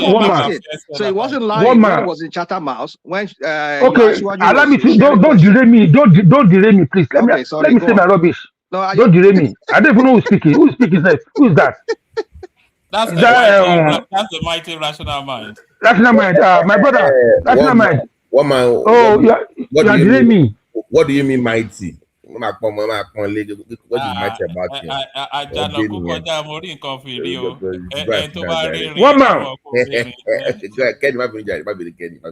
One man. What rational man? Rational man, you want me to lose my line of thought, and I'm not losing my line of thought.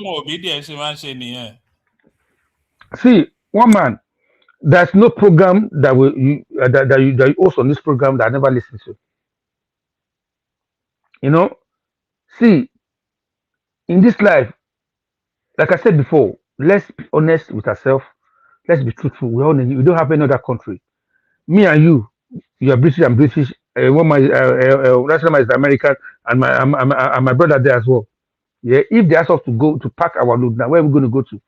We can't go to Afghanistan and we go to Nigeria. How we protect that country? That's what's going to remain. If you like, let us continue lying to ourselves. That El-Rufai is the best sliced bread after butter. See, as you lay your bed, you rely on it. El-Rufai is a terrorist. I can open my camera and say it. I'm not afraid. He's the terrorist.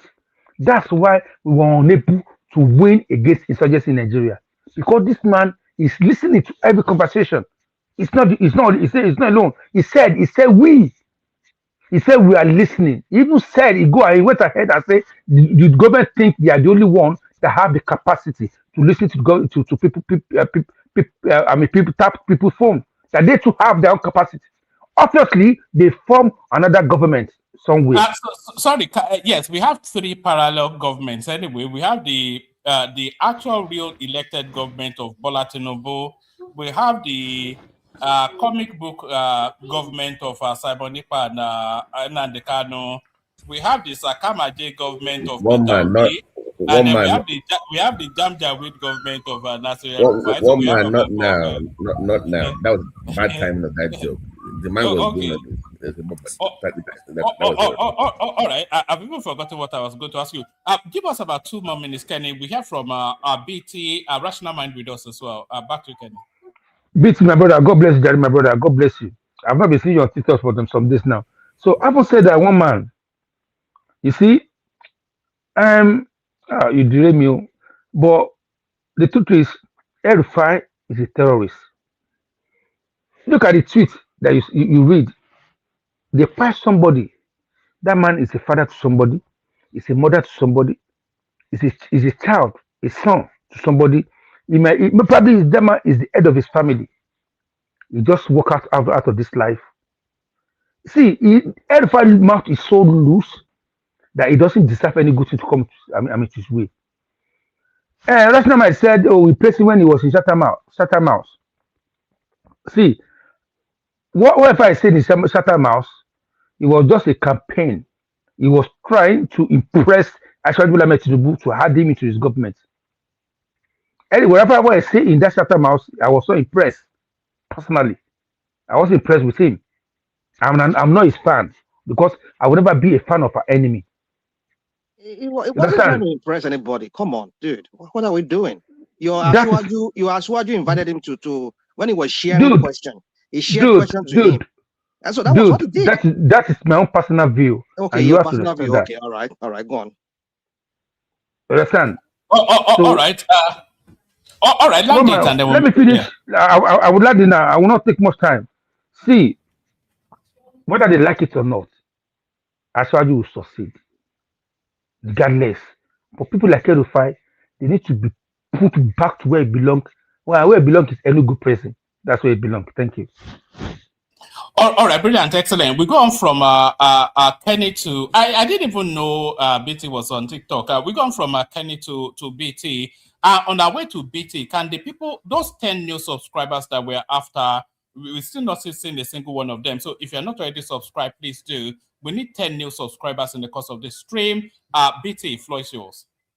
Good morning, everyone. What's up? Ashna Mind and Ola and Kenny.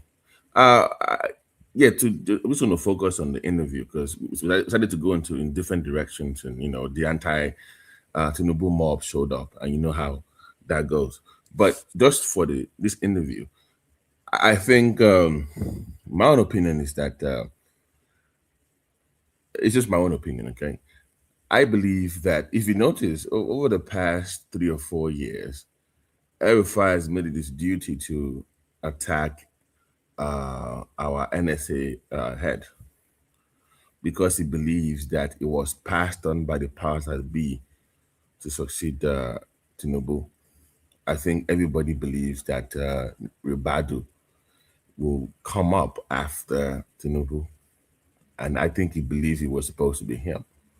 So if you notice, anytime he lashes on the Tinubu government, he ends up with Ribadu. So I think that's one angle that people don't focus on. So this idea that to one man's point of him being a liar, when he was asked about running for president and he said he never had it at the back of his mind, that is clearly a lie. He wants to be president. And I feel like he feels like him being rejected by the APC, not for the ministerial position, but for that seat to succeed. Because that was the whole point. If he was in government with Tinubu, then he can then catapult himself into the presidency. And it feels like the system kind of pushed him out. And Ribadu, I think he believes will be the next person. That's where that anger comes from. To the security issue, it's quite unfortunate that people like him are still walking around confidently. And for somebody to come on national TV, so when he said we are listening, I'm really interested in who these people are. Like when one man jokingly said the cabals, parallel government. I really want to know who these people are. Clearly, they have people working in the NSA. They have people in all walks of life, especially in government.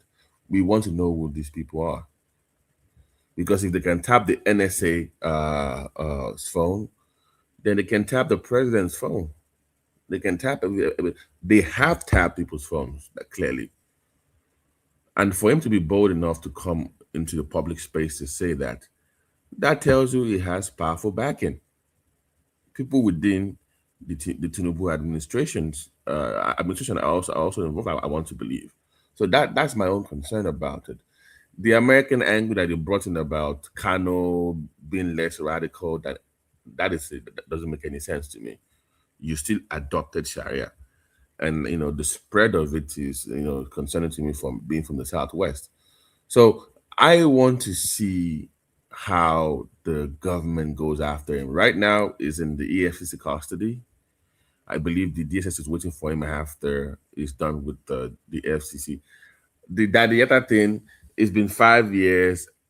I don't think our security forces are very good with investigation. They've not nothing historical has led me to believe that they will do a good job with that. So I would rather focus on the terrorism allegations and that the one coming from the EFCC. Do you think it should go on the American list of people with associations with terror? El-Rufai? That is left for the American government to determine, based on you and I be wanting to the body bag comments from years back, if you remember, one man, and he's made other statements too. So it should be on that, but they make their own determination and their own judgment. So I can't really speak for them. But to your question, I would want them to put him on it, but that is for them to decide. So now to the political angle of this story, the ADC might be delisted, right? One man. I hope you read the criteria that came out yesterday. Yes, we actually brought it up as a topic of discussion yesterday. So if the strict adherence to law was observed, then the ADC will automatically be deregistered. They needed to have scored 25% in at least one state. They didn't score anything anywhere. They needed to have either won a local government, a senatorial seat, or something. They didn't win a single thing. So even the Rufai's party, by that criteria, by strict adherence to law, should be deregistered.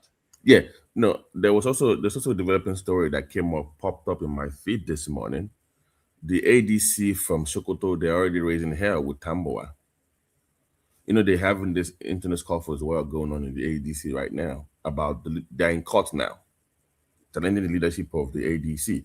And you remember their candidate from 2003 is also in court as well, challenging the leadership of ADC. So I think Rufai sees the writing on the wall. He might force his way back to the SDP.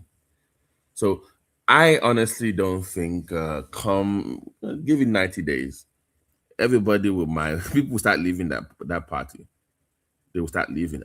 I believe he's seeing the writing on the wall, and he's making his like an attempt. Oh no! So that is the political angle of it. But this tapping of the can you foresee a scenario that navigates El-Rufai back to the APC even before the elections? You know, according to our friend from Edo State, once joined the APC, all sins are forgiven. So, like to Spinner's point earlier when he said when he was at the UK, was it the panel that they had in the UK that he was good with them? Same thing can be said. Conversely, so you can say the same thing about him. When he was with them, he was okay with them as well. He wasn't complaining. But I think he's already gone too far, one man. Honestly, it cannot turn back at this time. Because also, look at it from the APC angle. What is El-Rufai's political capital right now? Does it really have? I mean, they have the governor of Kaduna is in APC right now, right? They have the governor in their pockets. Yeah, Subastani. Exactly. So what do they really need him for? So the leverage is gone. I think the failure of El-Rufai in capturing like I mentioned earlier, him being the successor to Tinubu, and also failing to capture the Buhari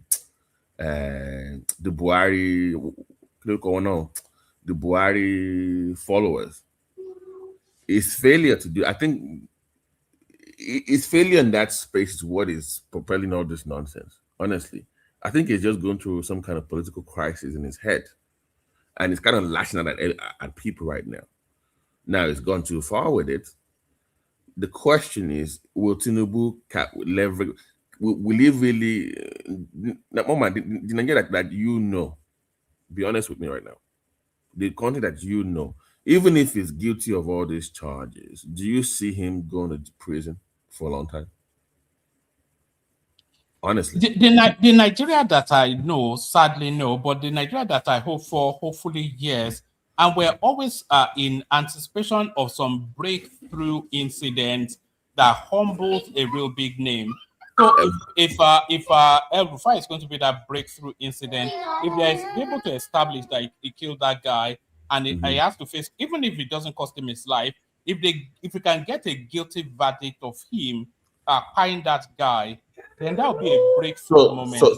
So the main charge that you want to stick is the killing of that because that's the one thing that stands outside of. So him stealing 422 billion from Kaduna State, quite eye-popping and shocking, but not it's not outside of norm now. Take that story to every other state, it's the same thing. But him find that guy, that breaks out of just the corruption and everything. So if they're able to establish that he fight that guy, he killed that guy, then at least establish that verdict, whatever the punishment is immaterial. So at some point we have to break that dog. We have to diverge in that space, have somebody current and powerful humbled in Nigeria.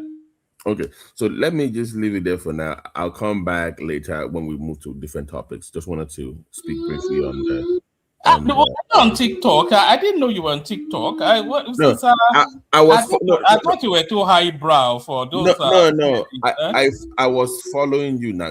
I came on your. Yes. I was trying to establish a presence on TikTok, but I gave up on it. I was there because you were there. I'm still there, but I go to Kenny's platform instead. The level of vitriol on that platform, I couldn't handle it. I'm like, oh hell no. You know how much they insult me on YouTube. Yeah. You know how much they insult me on YouTube. TikTok is TikTok. Once you on TikTok. The YouTube one is like a prayer session compared to TikTok. No, I only came there. I only came there because of TikTok is very toxic. Very. And you have art, you can't stay there. I found out I told you one of my nieces is very big on. She's American, but she's very big on TikTok. So I follow her too. So she does political commentary. So that's some of the reasons why I'm still around there. But let me leave it there for now. When we go to a different topic, I'll also chime in. Yeah. All right. Always a delight when a crowd favorite BT. Another crowd favorite, a man of the people, as said by Chinua Achebe. Rational mind. Floor is yours. Woman, I greet everyone. I greet our listeners. I'm surprised you said Baba T is on TikTok. Is he also doing political commentary there? Is that what he's doing? No, he's just tweaking. He's just twerking to the young girls. No. Let me clarify. Let me clarify before you continue. Let show you. Let me clarify. I came on TikTok because one man started to host live shows on there. Then I found out that I enjoy, I'm a cinephile and I enjoy political commentary. So I just watch because you can get up anything like that. You can get news on TikTok, right? So if you follow some news channels, you get real updates on TikTok. So that's why I'm still there. I don't post anything on TikTok. I just watch on TikTok. So just to clarify, Spinner. Yeah. That's not mine. We are the one on TikTok. We are the champion of TikTok. I want Kenny. I want Kenny. They are the ones. Okay. All right. So one man, you said they kind of they insult and one man too. They insult you on TikTok. So why are you still there? Because like with all social media spaces, there's a real hub of. It's bigger. It's bigger. Yeah. It's a bigger space than it's and all this stuff. Well, yeah, I'm not sure if it is or not, but there's a real hub of false narrative on our TikTok. It's a den of iniquitous mindsets that just spew propagandized narratives. So, and I find myself compelled to somewhat try to counter it. Let me do this with one man. Spinner, it is less regular.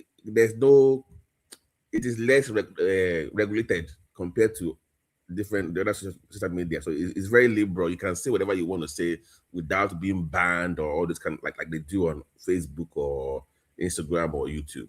So I like to say foul things, And BT, they can ban you too. They can even block your page. I mean, Kenny, compared to other social media, it's more liberal than TikTok is very strict than other social media. I'm telling you that. really. They're very strict.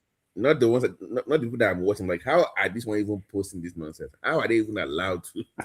Well, anyway, BT on TikTok, when you're doing your live program, you cannot have you can't open your chest or where you don't wear shirt. that one is They'll obvious. block you. Now. That one is obvious now. Not that one. I mean, like what you actually say. That level of ritual that people are spewed out there. What man knows what I'm saying? It's a different. But anyways, yeah.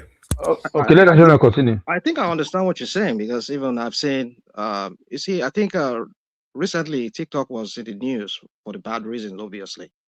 A lot of the big people on TikTok, they were complaining about TikTok limiting their reach, and they were live and they were not really live and all of that. So back and forth. And I think so many media media house here in America, they did a lot of hosting of those people who were complaining and all of that. So I think TikTok is they are very inconsistent in the application of their rules. I mean, you said some people. I mean, somebody was saying you can't open your chest. I know. I've seen some. I don't have I don't have any presence there, but on YouTube here, I see some of their feeds come on my YouTube on my YouTube here. So I see that a lot of women, they just say crap and they expose themselves. Even some of them almost half naked. So what are we talking about? So it's just that inconsistencies. That's also a lot of the big people that have presence on TikTok are complaining about. Some people are being marked for censorship and something like that, and some people have the liberty to do whatever. So I think I understand what you're saying, Baba T. And yeah, so let's go back to what we're talking about. I understand, woman. You see, my comment in the comment section was that now you can talk about this guy the way you're talking about. Well, I'm not surprised. I know where you lean. For me, you know, we've said about this guy months and months ago, maybe like over a year ago, when we were debating here, what's the political value of this small guy from Kaduna. You know, we were talking about it like where I was forced to like to agree with you guys back then that well maybe he doesn't really have any political value as such, but I think they see him as a threat. Tinubu sees this guy as a threat. Do I believe that this guy is clean? No, I do not believe that this guy is clean. In fact, he should have been prosecuted. He should have been bonded before the ICC and made to face the crimes that were done under him as a governor of Kaduna State. Is he guilty of the crime? They said he stole money. Well, if he is, prosecute him. What he said on channels, I think I'm forced to even agree with Kenny. I mean, I hate it. I hate to say I agree with Kenny, but I would just say I will admit that I agree with him. That is loose mouth. Yeah. El-Rufai is very loose mouth. He can talk and he can say anything. Maybe because you know, like his own very son too. I was listening to his son in one of this Twitter space. You know, the arrogance and you know the Fulani arrogance that they have. That they are the most privileged ethnic group, or should I say, sub-ethnic group in Nigeria. That they can do and undo. That you, being a Yoruba man or an honorary Igbo man, you don't have the kind of privilege that he has. I mean, I was like, what country are we running when that guy was talking?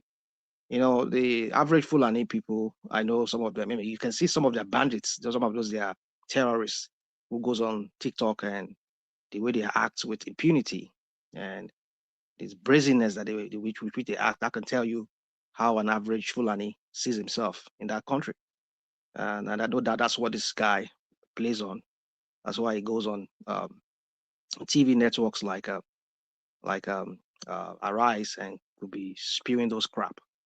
I mean, I hate to say I agree with you, the Agbados, but I would say, yeah, you know where I lean to on this matter. But the point is this, is that it's just the hypocrisy that I know that is so rife in this whole political thing, especially with Tinubu there. When this guy was in your camp, he never knew he was a thief. he stole money from. I bet you if this guy was to still be in the APC, and maybe still have some, maybe he never had that. He did not even move from APC, even though they did not give it the ministerial post, but he's still there. I bet you guys will not be prosecuted. I don't mind. Why do you think he failed that ministerial screening? Well, let's not go over spill beans. No. That would tell you why. We don't want to go over that anymore because time will fail us. You and I know what happened. I mean, maybe as far as you know. I don't know. Well, he said it. I mean, you said in that very interview that he was always talking about Ribadu as being his antagonist. One person that is always that failed to cleared him. They said the DSS cleared him. At least that's what we heard. But Ribadu failed to clear him. Ribadu had to advise Tinubu not to allow him to be part of the government because this guy has some lots of skeleton in his cupboard, and which is true, which I believe, yeah. But it's just the hypocrisy that I see with Tinubu, just the same one I see here with the one that is here in the White House. They call it in the White House here. I mean, what are we talking about? It's just governance these days. People have no shame anymore. Your Tinubu is always that kind of a person, right from time. As long as you are in his camp, you are good to go. You won't face any prosecution or whatever. But as soon look what we're talking about, the Okonwa, the white lion of what's it called, Kogi State. Where is that case today? Are they hounding them the way they're hounding this guy? It's just for me. It's just if you are consistent, do things consistently. If you are the same person. Are you saying they are wrong to go after El-Rufai? Don't misquote. I mean, don't miss. Do not say what I have not said. I'm only talking. I've said it here. I've used the word hypocrisy here several times here. I'm like 3 times I've said it here. So what I was saying, you need to understand what I'm saying when I say hypocrisy. I'm not saying you should not prosecute it, but like I was about saying, you say person of no yawo, no come no yali. The same way you treat that white lion of Kogi State, the one from what's it called? Even the one that is from Ekiti State, Klaporukwe. I'm in pain. What's his name? Klaporukwe. Fayoshe. Fayoshe had case because his own brother now is the head of EFCC. That one that they call him, that calls himself what's it Klaporukwe. Kolukayo de Klaporukwe. Now the guy now they died that case down. Are you telling me that Fayoshe is clean? Fayoshe, where we say Iliadiye, he went to when Baba Yabo went to go and see him. Baba Yabo was asking him, "Show I want to get you want Yagbeni." He was asking him. So my infrastructure. You see, these are people that should be behind bars, but we never see them. But when somebody is in the political camp, your opposition, I say political in opposition, and you see them as a threat, the next thing is just to bring them down. He has to force what's his name, Okowas, to join APC because that's the only way. Because once we had what's his name, Dagla Bodukwe, rational mind.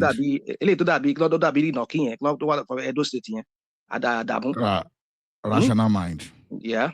On that Fayoshe case you mentioned, you understand. The judgment has been concluded, though. So yeah, I want to conclude. It was only concluded now. Hold on, EFCC said they will appeal. So I just want to tell you. So as of July last year, hold on now. Fayoshe came to the TV and said it on. He said it on himself that case is that time. You understand? It was finalized July last year, and EFCC said they were going to appeal. So, by the way, I don't know. Ola is saying this not because it's from Ekiti. I'm just going to say that. Yeah, it's not from Ekiti. Yeah, because it be normal. I don't know that it's not from Ekiti. But let's just forget all this thing. We know about law. No, because forget all this thing. We know. No, see, rational mind. Don't flow. Flow. Right. More understand. If those are they more understand. If you don't test or more understand. But my point is that. What I'm driving at is that you don't need to tell me. Like we know when this this one that is from Delta State, half a Delta guy, aviation minister, Festus. When Festus was there, when he was lead prosecuting the attorney for EFCC, so many shenanigans that played out. That some people were leaking how to Just the same way they did this one from Abia State, from Uzo Kalu. They look for loopholes just to throw a case out of court, just to exonerate the criminals. Are you telling me that Uzo Kalu is not guilty of those crimes that the EFCC has against him? Some of within the EFCC prosecuting attorneys within EFCC, they are moles. They will scuttle cases. They will look for loopholes so that case will just be rubbish in the courts. That was what happened in this guy's case. Forget all these things. We know how it flow. We know how it is. We know how it goes. Rather, that's what I meant to say. You see, the point is, what I'm trying to make is just being in Tinubu camp, like Adamu said, your sins are forgiven. When you join APC, your sins are forgiven. I bet you, if Nasiru was to still be in a camp with APC, only prosecuted by. Not they announce and we're prosecuting him, and the next thing, you hear it again. They will drag the case in court. But certainly because you see, I once think this guy doesn't have any, maybe because Bubu is no longer anymore. Maybe he's trying to inherit Bubu's political capitals, and I think he's gradually posturing himself, because I don't see any northerner right now, because of the way Tinubu has played that politics in Nigeria now. It kind of has silenced so many northern big, maybe all of them are just waiting for 2031. Maybe that's why a lot of them are not really putting their weight, except for maybe Atiku that I see, maybe because of his old age, he doesn't have that energy, that political energy, or that energy to be able to go round and round and just win most northerners to himself. So my point is this: is just that, see, there's so much to say about this whole case, but my point is, if Nasiru is guilty of those things he said during that live TV interview, where he said they hacked or they tapped the phone call of the NSA, that's a breach of national security. Because if anybody maybe there are about 2-3 places that should be more secured in Nigeria: the office of the NSA, the presidency, and maybe the defense. Maybe central bank too should be more secured. That you cannot breach any of those things, because those are where our assets are when it comes to the security of that country. But to tell you that if they can wiretap Ribadu, it tells you that when I say here that these Fulanis them, some of them they are very inept, if not all of them. I don't see any of their leaders that are very that are competent. Put a Fulani there. It's all of them. It's just for them. It's just they want to have power, and when they get there, when they get that power, they don't know what to do with that power. I'm not saying that Southerners are better than them. Well, we all have everybody. From every ethnicity in that country. We have very inept, very incompetent leaders. Ribadu is one of them. That guy. Forget all those things that this guy was saying. Kenny was saying, yeah, he came to Washington D.C. Yeah, he was able to convince this the defense secretary here, whatever they call the guy. I mean, keep a big asset. He was able to convince him, and forget that thing back bikini. It's all about lobbyists. You know how much they paid? They paid 9 million, maybe more than that. They were lobbyists just to get all this audience with Trump and his defense secretary of war. So my point is that we know what went on. Tell you? You know, if they were able to convince your president, so what does that tell you? Say that again. I'm sorry. If the lobbyists were able to convince your president and your politicians in the United States of America, what does that tell you? It tells me that they are corrupt too, like them. Okay, thank you. It's all about corruption. We know how it is here with them too. We know that the Trump administration here, it's all about pay your way in. I mean, he's having a lot going on with the Emiratis now and the Qataris. We know what is going on. So let's just leave that. We don't want to talk about US politics here. We're talking about Nigerian politics. So my point is this: is that we know that guy is inept. Ribadu is the most inept NSA I've ever seen in that history, just like his own boss too, who is from the what they call himself master strategist. Very incompetent. How can somebody hack you? If any place is so secure in Nigeria, NSA should be one of those places. And I wonder, who are these people that are able to hack him? Are they foreign espionage group of people that are doing that. Because in the age that we live now, 2 more minutes, Rational. 2 more minutes. In the age we live now, espionage is a big thing. It's what they call diplomatic hacking. It's, in fact, it's a course, it's a discipline of its own. It's on big universities here in America. Ethical hacking in diplomacy. Everybody wants to know what his own rival is doing. What is their diplomatic posture, so that they can know how to counter them when they come to the table. When we have buffoons, group of buffoons like the one that is in our Aso Rock there, and the one that is called the NSA, they hack you. How can that be?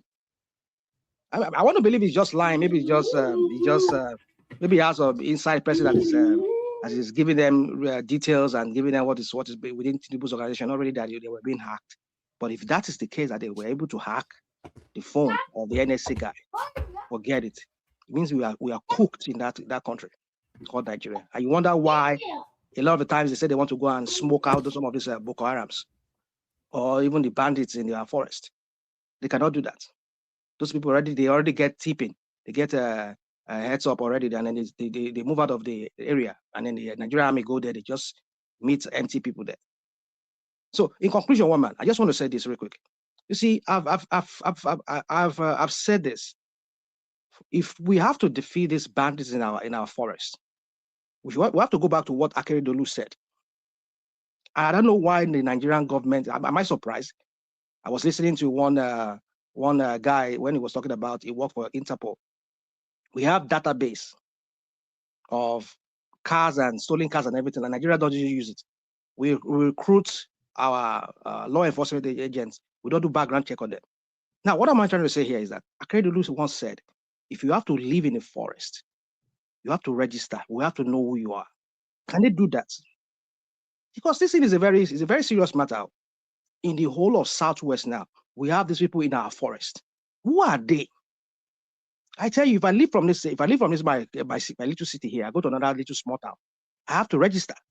They have to know me. I have to obtain a driver's license. Every state you have to have an ID.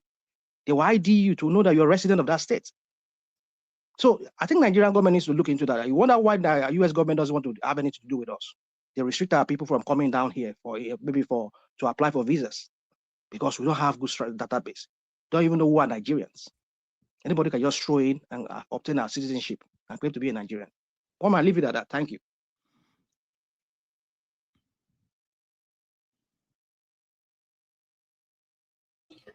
All right, brilliant. Ola is up next. You guys coordinate the conversation amongst yourself. I'm still somewhat here in the background, but I'm not fully with you as you may have guessed already. Ola, and then rational comparable facts, Isaac, and then Charlie Boy. So Ola, floor is yours. Okay. My own contribution is so straightforward. So on this El-Rufai things, and I think where the government is disappointing is simply because a case like this, they are taking it with levity. I think they are not being serious enough, because if they are serious enough, this is a kind of case that nobody should pardon, and the government should see to finalizing everything, because I'm not looking at from the acquisition of bugging the NSA phone only. You understand? I know that in Nigeria anything goes. So, because at this point, it's not only, I even expect the security agency already to be on, not only on Ribadu, whether someone installed something on his phone or whatever, or maybe someone managed to tap from his phone.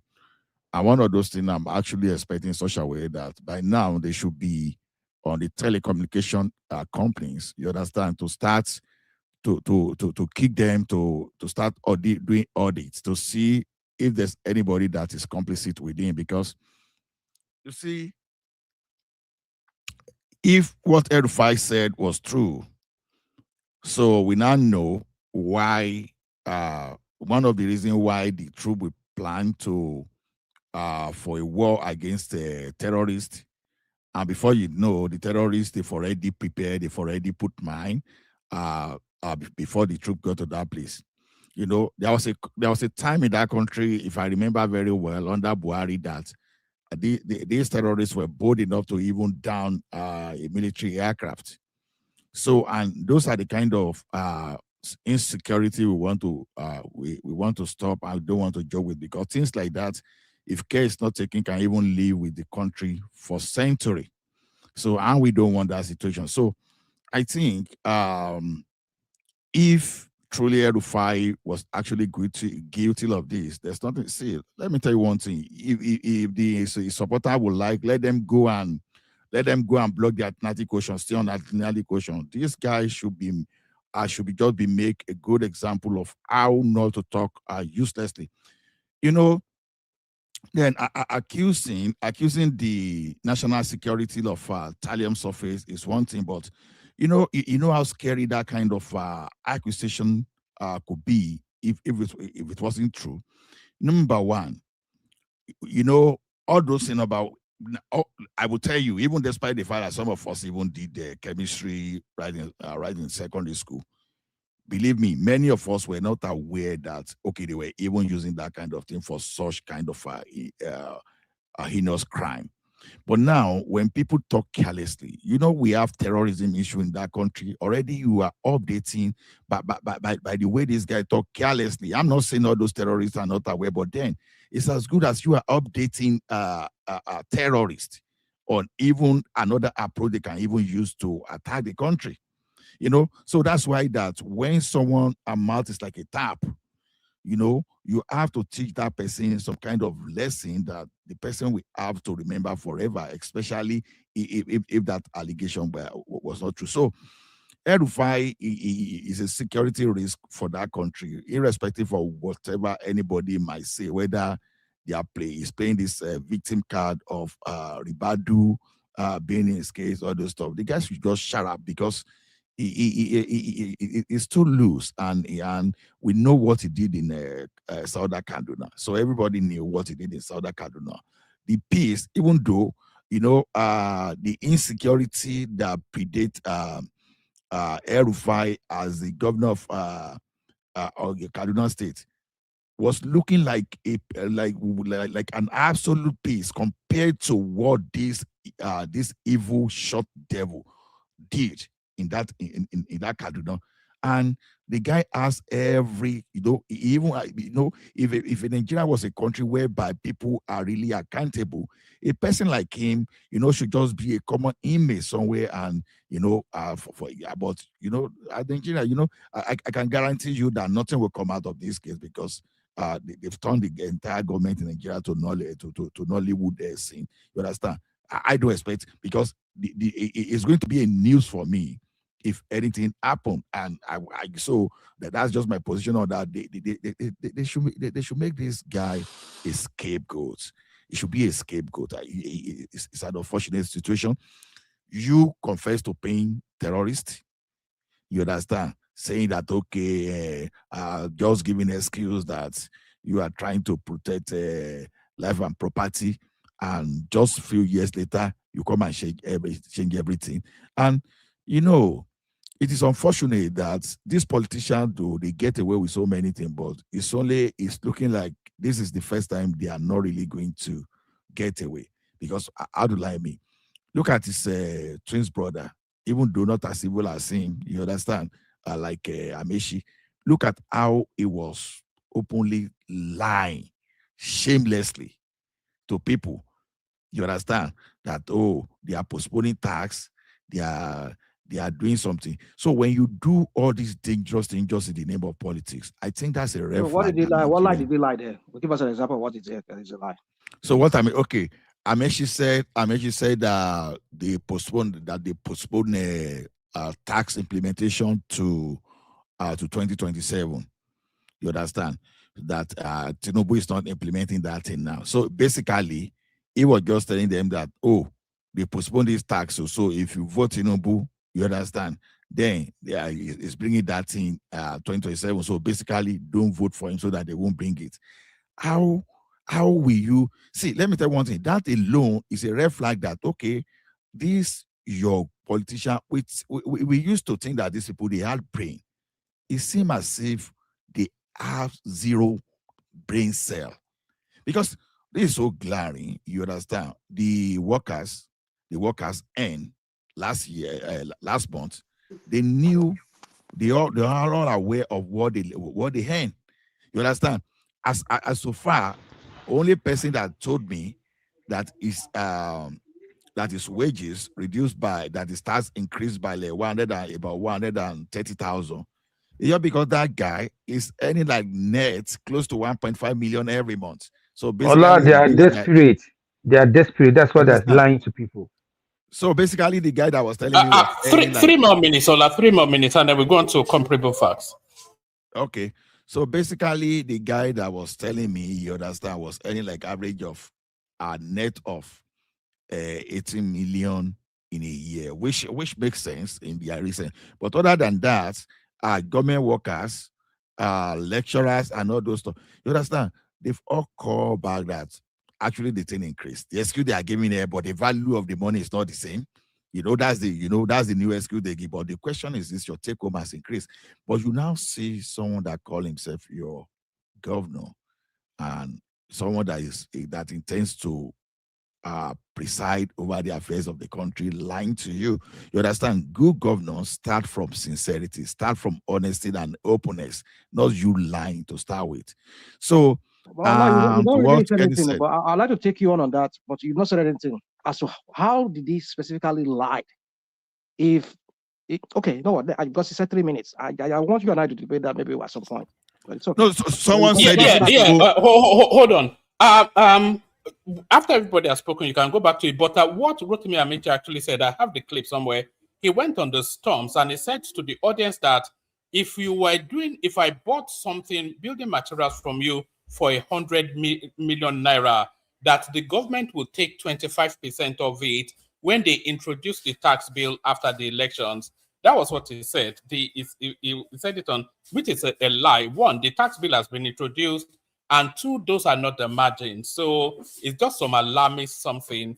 It clearly doesn't understand it, but more probably the case is just telling lies. But Ola, back to you. I think tax is even waived on building materials. You understand? So now, that's the danger. Then before I conclude, like what Kenny said the other time, Kenny, I bet take it easy. Make AY come before you go talk. You know me, I don't systematically accuse AY too. That's all the while you'll be talking to. You two, you've been a political, you've been an extremist. It's only that sometimes we have our way with what we appear to be. You understand? We appear to be decent, but when you touch some kind of people's religion, that is when you know exactly who they are. So so let's wait till Kenny comes, till AY comes, so we can talk to him that time. So let's just leave him there. I understand, my brother. You're just people to listen to. That's just the thing, you know. Let the next person just take over. Thank you.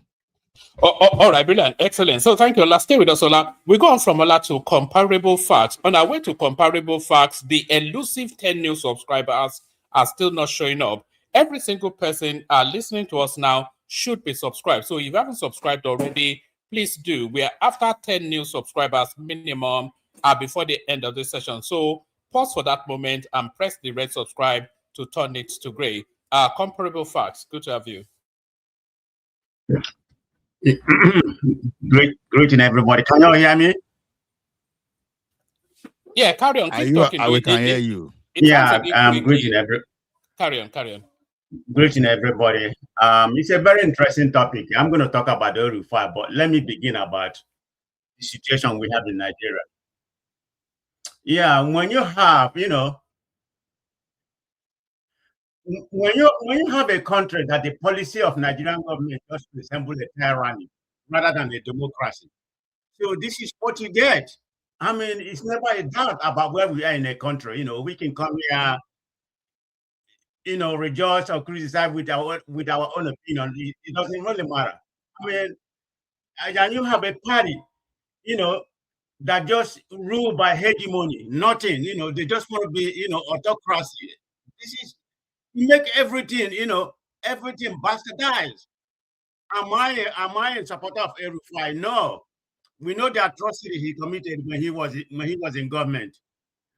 But what he said was unbecoming. He's very bold and very, very outspoken in his way of speaking. He has no right to say what he said. I mean, in my own opinion, what he said is treason. He need to prove it. And you can't tap a government, I'm claiming that the government, I think he claimed that the government is using a certain kind of powder. I've forgotten the name of the powder, that could be very poisonous, to kill him.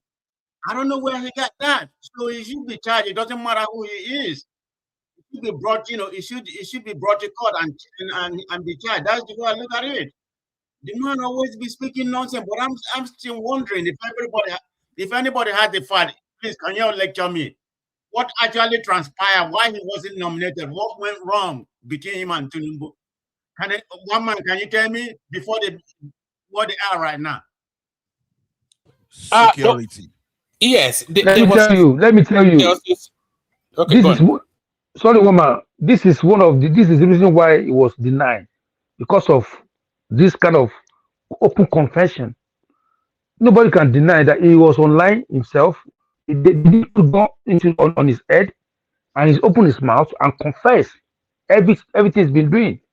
And these are the things that it's not put to public. That's why they deny him access to that. To that. All right. Let me give him the actual reasons. Whenever somebody is nominated for any position, they send their name to the Senate, and then the Senate send their name to the security agencies for vetting to approve, so that they can then approve for the presidency. So when they sent El-Rufai's name to the Senate as a nominee for a ministerial post, the security came back. The security report came back in the negative, that it's not suited. So it was actually, and that's why he has this problem with Nuhu Ribadu, because Nuhu Ribadu is the NSA at that time. But the security report came back that he's not suitable for the post, and that was why they rejected him. Tinubu was already, he was meant to be the Minister of Power, but the security report cautioned the government not to have him. Well, Tinubu can override it now, isn't it? Can you override it? He's the president. It depends on the content of that security report now. Oh, come on, woman, say me that.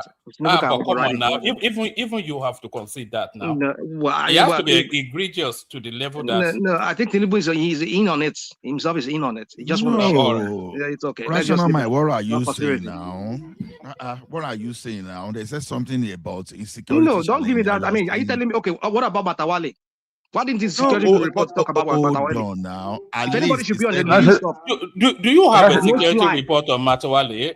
Rational mind. Come on. Anecdotal. Dislike. One man. Let's ask rational mind. With this convention that you listen to yourself, can you openly, in your heart of heart, to say that you should work with the government? I've not said that they should work with the government. My point is what are you asking? Hypocrisy. That's what I'm saying. If you're not, how can you call that hypocrisy? Your Asuwaju is a hypocrite. Oh, so anyway. Competent buffoon like the other people. Why will you Tinubu to override when his national security advisor says otherwise? You have to look at that. So now you appointed someone to be your security at home. He said, Oga, this your friend, he not like you. Let him do away from you. You now override. So you need to consider the consequences too. All right. All right, back to your comparable facts. And we're still after those 10 elusive new subscribers. So if you haven't subscribed, subscribe. So hopefully that answers your question. Back to your comparable facts. Yeah, I have, like I said, I have an issue with El-Rufai being, because in my own opinion, that's a criminal charge. Those are very serious offense, if you look at the cyber art carry, that probably carry a prison term and fine for unlawful interception of communication. They can't just come and make such a alteration, That's nothing. You have to prove. The burden of proof is on you to prove that I'm not a lawyer. But you have to prove, that the government want to poison you, whatever, and claiming that you tap their phone. That's how I'm looking at it. This is what Nigeria has become. I mean, it doesn't make any sense for you to make such an alteration, and you need to honor the invitation to the National Assembly and go there, and give his definitely prove what he said. I mean, I'm against him as far as I'm not a fan of the federal government where we are right now in that country.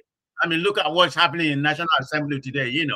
I mean, they're just writing the law. They don't want to publicly do the election, the electronic reform. But anyway, that's a topic for another day. It's about El-Rufai, and look at what happened when he came. I think he came from Egypt or wherever he came. Look at the shambles that happened at the airport. I mean, we just behaving like uncivilized people. So my problem is that the DSS, do they have a warrant to arrest him?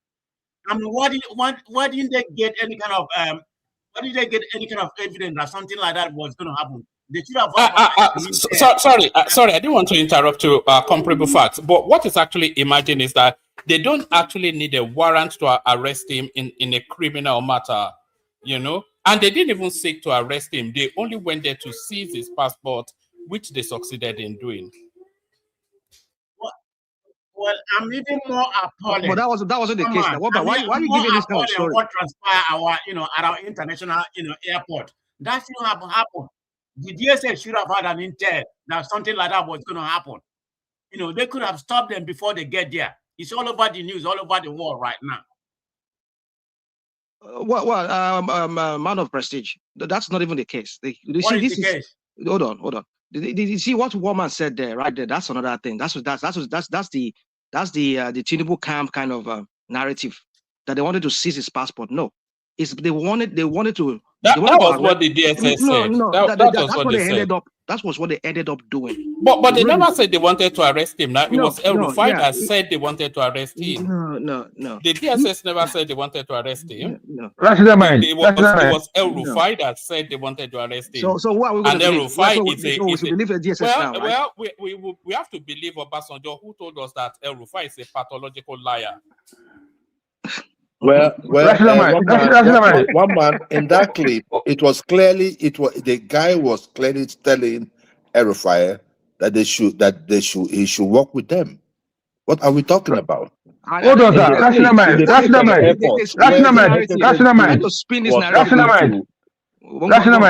they want to actually arrest him, you will not get that front page, front desk where public can see him and say what they say. They will arrest him from the back door that nobody will see him. As he's coming out from, hold on, sir. As he's coming out from the plane, listen. As he's coming out from the plane, from there, that's where they will arrest him. So all those public you see that say it's our guy, they will not have access to that. I mean to that area. But from there, it's gone. So they have no intention of arresting him. Whether they did it at the airplane site or they did it inside of the airport, it was clear. Their mission was clear to get him at the airport. Okay, regardless. So at least it's with them. It's with them. They seize his passport. Not anybody can do about that. Thank you. All right. Let comparable fact have 5 minutes, and then we'll move it around. Isaac, Joel of Nashville, and then Charlie Boy. Back to comparable fact. Thank you very much. One man. I'm not going to analyze very much about what actually happened. Everybody has spoken, so I don't want to repeat what everybody's saying. But I'm looking at it from a broader political implication in Nigeria. I look at it as the elite power struggle and the hypocrisy about our present government, their hegemony. They are trying to propel all over the country because you have a lot of, I think, in my opinion, regardless of how I feel about El-Rufai, that he should answer for his whatever he did. That's the way I look at it, but it's very, very much selective. If you look at what's actually happening in Nigeria, you have Yahya Bello there. I mean, nothing is happening. He wants to contest for the senators. So it's just the selective, partial, I mean, everybody should be held accountable. That's how I look at it. Or that notwithstanding, I'm looking at it from a broader political implication. Because the situation right now may reflect, internal tension within Nigeria political elite, especially the northern politicians. Like Kenny, take charge for a moment. Sorry. Hold on. Kenny, take charge and move it around after comparable facts.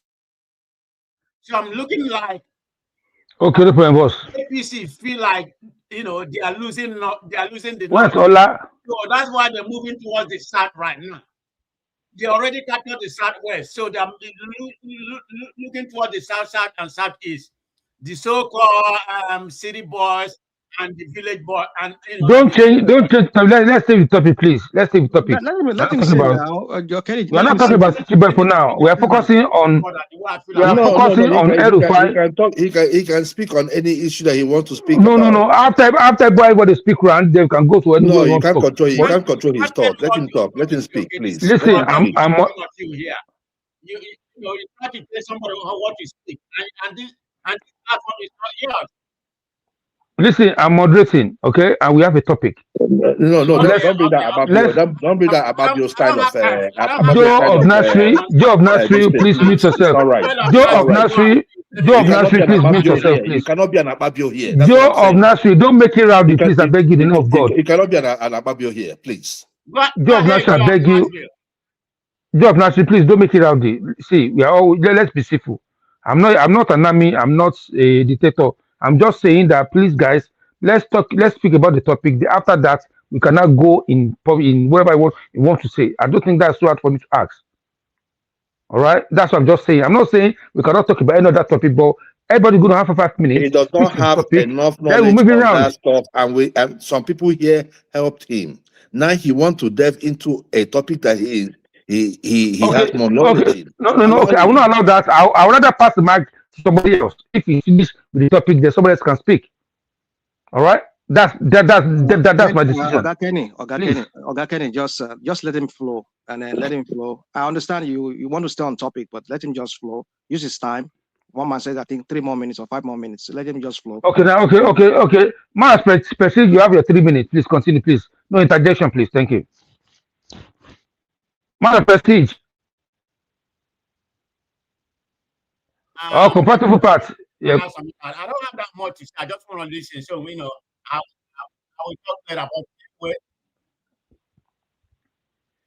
it. Okay. Anyway, thank you very much for your submission. Joe of Nasri, you're next, please. You got your 5 minutes now, please speak. Thank you very much, Joel of Nashville. Morning, afternoon, evening, wherever you may be listening from. I think on this one, I have to put a face to it. The issue of El-Rufai is a sad one. And I say it's a sad one not because I'm in support of what he has done or what he said in the past, but because of the single fact that it happens to be that if you're in APC, that your sins are forgiven. There's a trend. And whether we like it or not, it is the situation that we find ourselves today. It's an unfortunate situation. A year to the election. Today they said that he was being held for tapping the phone of Ribad, right? Is that the reason why? Because I saw something like that.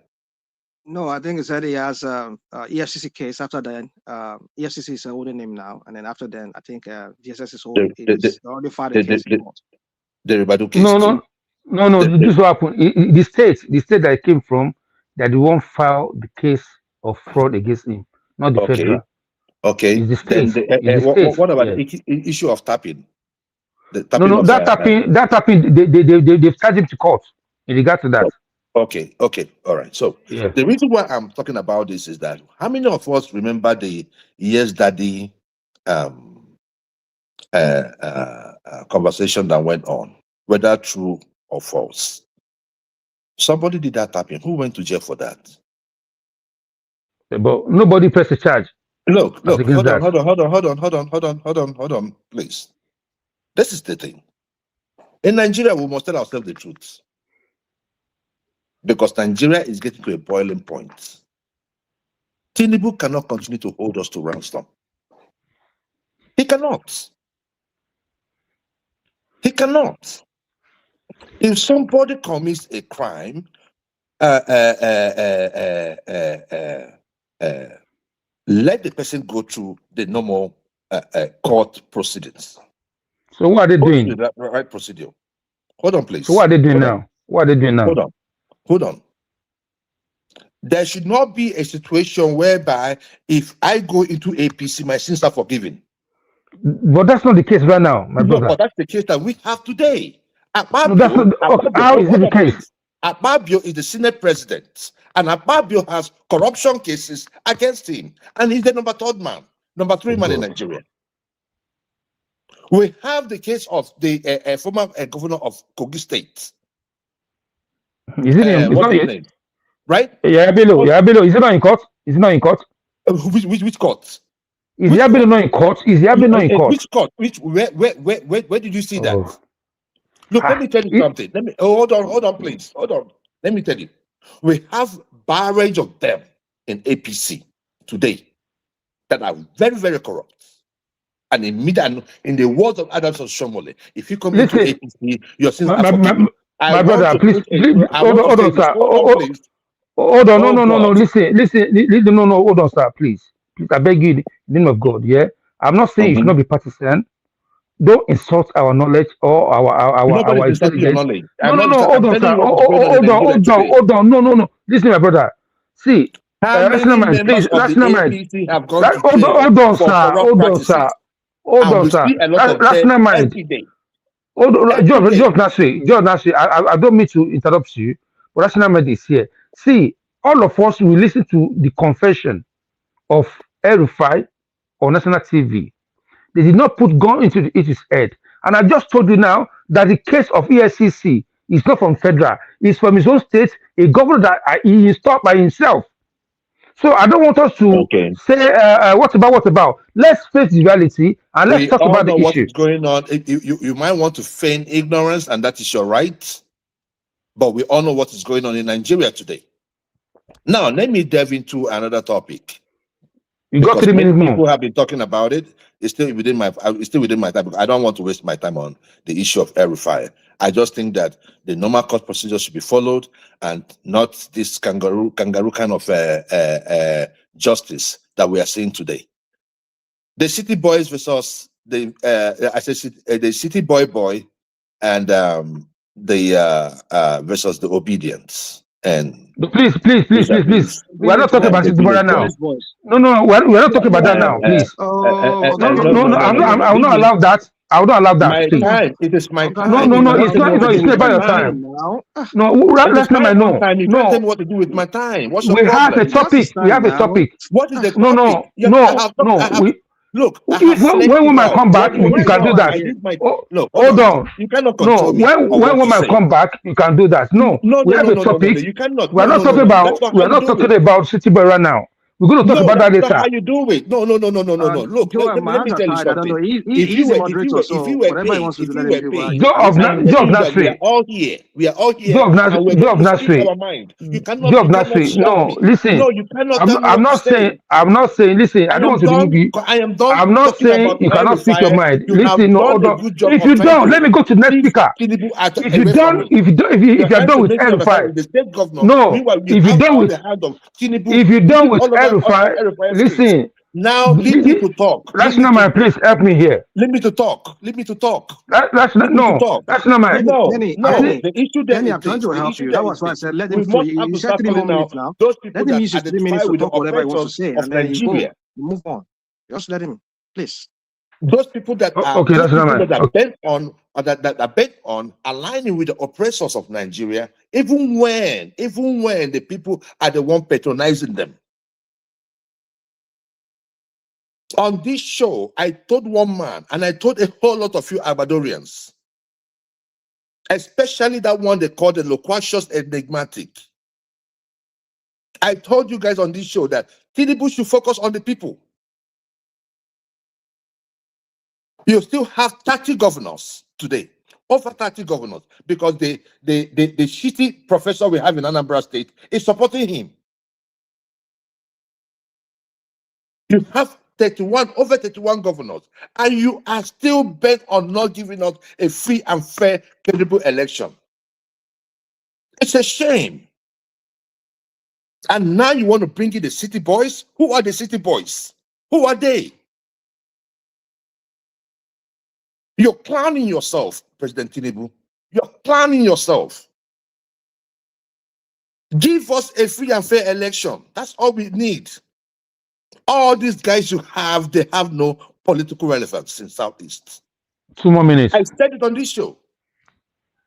I said that all these people, whether you go to Hopus or Dema or Mahi, and these guys are not fit to untie the shoes of Obi in the Southeast. I said it. Work for the people, and the people will end their votes. Not even the release of Nnamdi Kanu today, as we speak, will make Tinubu beat Obi in the Southeast. How long has he been in jail? 3 years? 1 more minute. So you want to bring it? You want to bring him out now to do what? To buy who? To buy your ass? Look, let me just say it, and let us get it clear. These city boys, Agboros that we have today, these ones we call city boys, it does not matter who they are. We have made our point. In the Southeast, they know they have nothing to offer. So 30 more seconds, please. 30 more seconds, please. In that euphoria, it does not matter to us. As long as we're concerned, that dot, Tinubu will need that dot more than he needs oxygen in 2027. You will know what the reason behind me telling you guys that work for the people rather than aligning with these oppressors, these idiots that don't know what they're doing with their lives. Thank you very much. And I'm still here. All right, thank you. One more, please. What's the concern, please? Sorry, just hold on. Hold on. I want to encourage every single person that is listening to us now. If you are not subscribed, use this window to subscribe. It's very, very important. It helps us with the YouTube algorithm. And if it doesn't take anything away from you to subscribe, then just do it. You know, we need a minimum of 10. We've had, you know, in people coming and going, we've had in excess of 15,000 people interact with the session. So 10 new subscribers should not be, maybe some people just flit through, some people stay good, but we need 10 new subscribers. So do that now. Ask your question, Kenny, and then I wanted to ask a question of Joel as well. Isaac has still not spoken. Yeah, thank you, Woman. See, it's not a question. I just want to say something really quick. When you left, Woman, yeah, this is one of the reasons why we don't follow the rule of law in Nigeria. And it's a sample of what happened just now on this platform. We blame the government. We say a lot of things against the government because we have rules, we have law, but we don't follow it. One man wants to know, we have a topic on this platform, right? And you said we should speak to topic. I already asked a simple thing, please speak to topic. If you finish, after everybody has spoken, we can go in whatever you want to talk about. The adversary go where he sees that I want to talk about what topic is reading his head that I want to talk about. You know what I mean? So we should just respect ourselves and follow whatever we need to follow and whatever the rule, the platform. I mean, the platform is not for me, it's for one man. He said we have a topic. We should speak to El-Rufai. I'm not saying we should not talk about another topic. All what I said is let everybody speak round. When we finish going round, then we can open it up to other topic. That's what I said. But you insist because you have something in your head. Continue, sir. Thank you. All right, my question for Joel. So this movement, I'm not quite sure what it is. Is this city boy or shitty boy? Which one is it? Is this city boy or shitty boy? This I wouldn't want to be caught. I wouldn't want to be caught in the gender wahala of the Gen Zs, you know. But I think they are just city aboros. It does not. Yes, but Joel, no, that's not my question. Is this city CITY city boys, or is this shitty boys SHITTY? Which one is it? City Two or things shitty can be right at the same time, but I can say shitty boys. Does that make you happy? All right, the shitty voice of Sheite Novo, there it is right there. That rings a lot better, the shitty voice. of Sheyi But Tinubu. one man, So, can I ask you a yeah, question? Can I ask you a question? Can I ask you a question? of course, carry on. But Isaac is still waiting, but carry on. Yeah, I'm sorry, Isaac, please. One man real quick. So have you seen the poster of Tinubu, his vice, and then maybe Obi Kubana, and then one of the Kubanas, and then the Sheyi's pictures. So what does that tell you is what's going on? Is Sheyi having any political office? Or what's going on? Sheyi, no, that's exactly what Joel was talking about. Sheyi is running a movement called the City Boy Movement, and is recruiting the young and funkies, the influencers within the Nigerian landscape. It's gone to the east at the moment, and it swept them all up. Kubana Chief Priest, Kenzo, Obi Kubana, all of the banners and whatnot, all of these Odogu, whatnot, all of them now. In fact, they started buying buses and they started campaigning. So that's his own contribution to his father's re-election, the City Boy movement. Sheyi Tinubu. But one man. I also think that dude has a political ambition, and that It's going to be the governor of Lagos State now, either 2027 or 2031. There's exactly. Nothing can stop that now. Nothing will stop it unless the obedience do. But let's keep it going. Just like the Bush family in America, the Tinubu hegemony, they take full ownership of the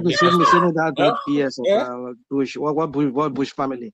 What are you doing? What are you guys doing? What are you people doing with this? Is that not what the Bush are doing with the American presidency? How many of the Bushes? How many of the Bushes? Well, we have Jed, who is the governor of California. We have another one who is a governor somewhere. They've given us 2 presidents. So America belongs to the Bush family, just like Lagos State belongs to the Tinubus. It's okay. One man. You're right, partially right. It was Florida. It was, I think, Florida and one other state. But Trump has retired all those guys. You see, that's what we want in Nigeria too. We need someone that will come in and flush out all these old heads. Trump has flushed out all of them. The Bush family, all the Kane and all those people. You don't. As Trump retired the Obamas are still living rent free in his head now. I'm talking about Republicans. All those Reynolds have been chased out. Which one do you see in the Republican Party? You know one thing about your own Joel is this. I'm really happy that your solution is not what we have in Nigeria today, because if you are looking at Trump as the Messiah after Jesus Christ, then it simply means that what you are thinking about our country will have even made our country worse today through your candidate you are presenting in Obi. Now, what's your alternative? What's your alternative to Trump? Hold on now. Look at your Trump you are talking about. No, add to what you're saying, right? No, add to what you're saying, right? Give me your alternative to Trump. Hold on. The Trump you are talking about a severe relationship with even a century long partner in Canada. You know, he increased the tariff just to now realize that we depend on Canada for critical materials for producing military equipment. It was that time that the guy now realized that, oh my goodness, what have I done? China is no longer selling materials to help the United States in the area of rare earth mineral. You went against Canada too, and Canada now is moving towards China. You know, the Canadian now cannot travel to China now without visa. You understand? Now we now have stronger relationship with United Kingdom. We are having we may even have stronger relationship with Russia. Now, if you have ever done marketing before, you know, cost of maintaining, cost of bringing a lost customer back is, if you ever got them back, is always almost times 10 of what you used to have before. So the relationship you lost with Canada today, you are not really going to understand. You will start biting America maybe in like a decade upward. So if that kind of solution is what you are suggesting for Nigeria, oh my goodness, then it's like we don't really know the solution to the problem of Nigeria. So I'm surprised that Trump. The problem. He has not suggested any solution. I don't know where He's you're not going with suggested this. anything. The problem most of you have. The problem most of you have is this, right? No, You do not see. You do not see the great imbalance. Woman, can you allow Isaac to speak, please? No, He's been waiting Isaac can since. come if you want to come, but we are not stopping him. No. You know, Isaac would not push his way in. Let the man speak now.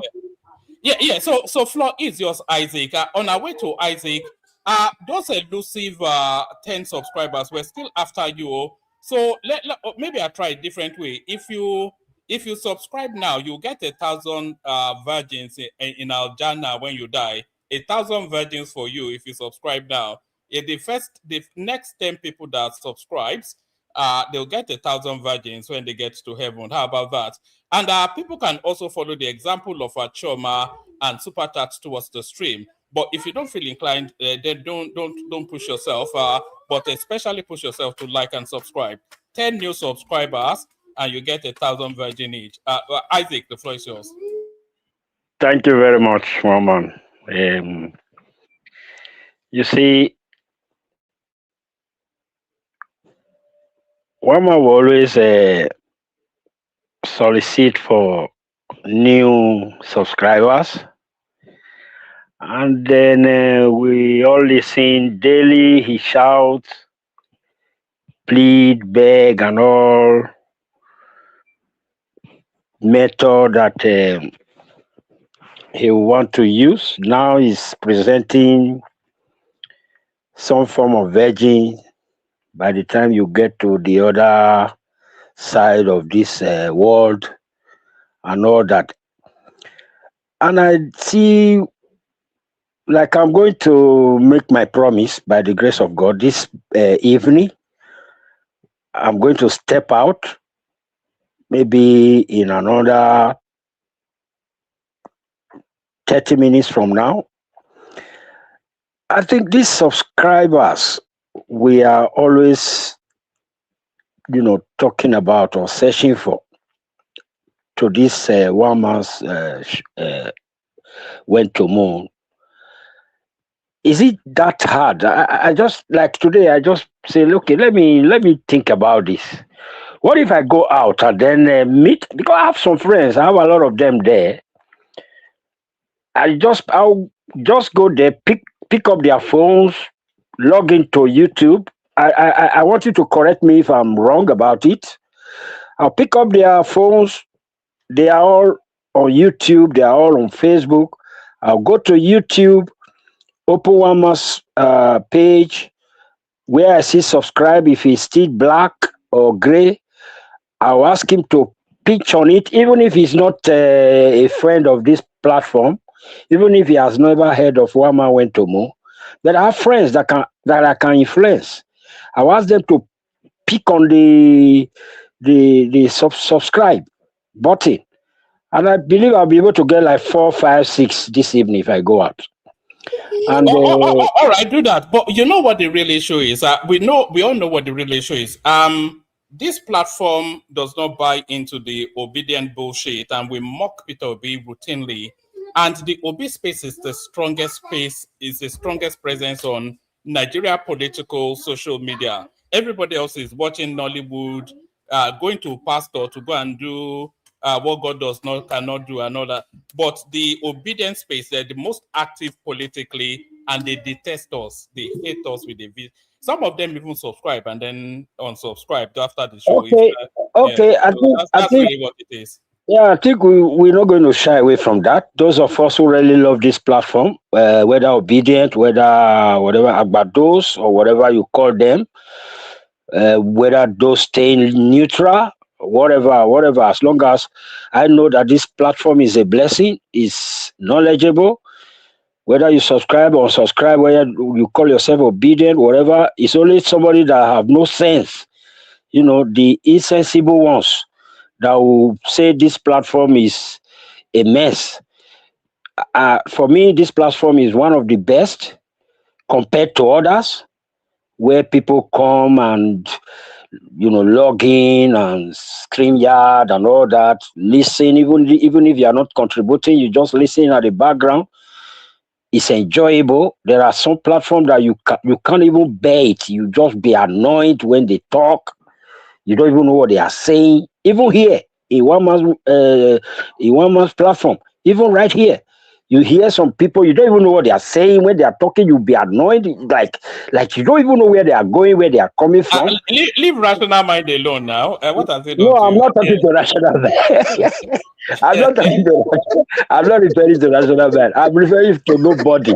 But I know that there are people here also that when they talk, you don't be like angry. Like, what are you saying now? What do you want us to know now? Like, you'll be asking yourself so many questions. Like, what is happening? What are you saying? What I don't. You like, even though you are not saying it, and you like, I can't understand you. I don't even know what you are saying. Please, I don't know what you are saying. There are a lot of them here also. And then the good thing about the platform, they are here, others are here, and others are here. Different species. They are all here. And that makes this platform unique. So why wouldn't you say, oh, this platform deserves subscribers?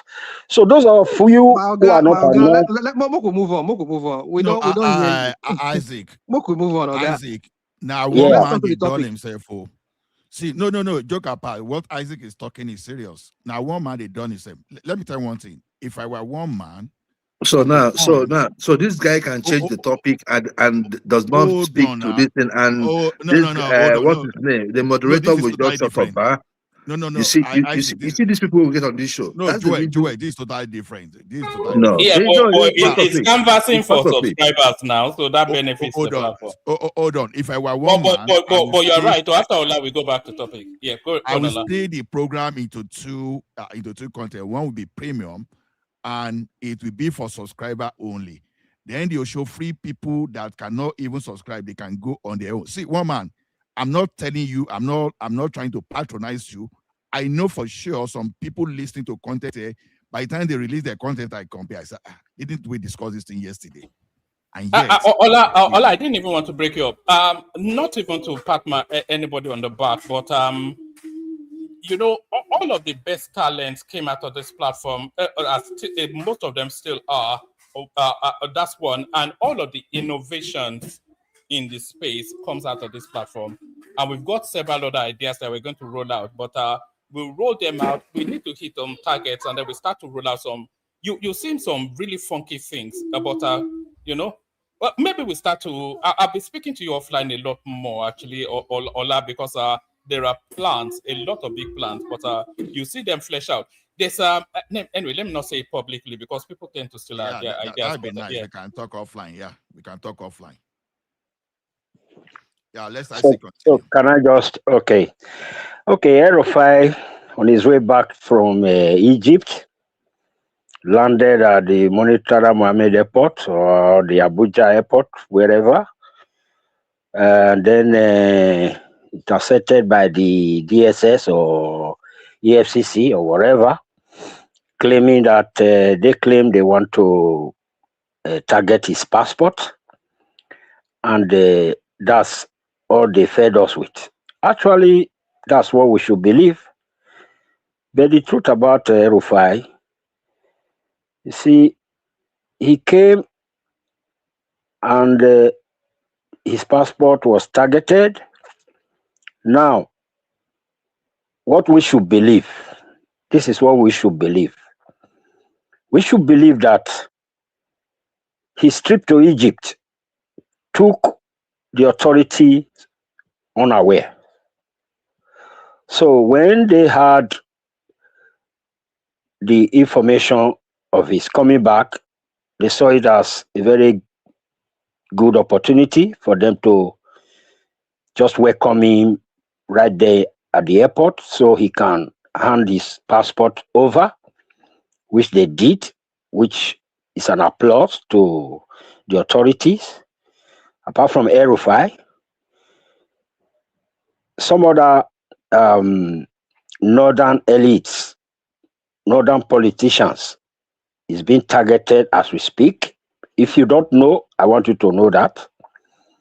The problem of Nigeria, like I always say, is the northerners and partly the southeast when we come talking about how the country is secured, whether it is secured, whether it's not secured. Are we afraid to go to the northern space? Yes, we are afraid. Kaduna Express Road, whatever express road leading to the north, when you are traveling along that space, you just have to, in fact, wheel your wheel before you go to on that journey, because you don't even know if you come back. Are you going to the southeast? Now it's not as porous as it were. Is it the southeast? The same story, but more dangerously is the northern space, more dangerous than the eastern state in our country. So the target right now actually is the northern space. So I think that is what is happening, and that is what we should believe. And I want to say that personally, I'm so happy that all these things are happening.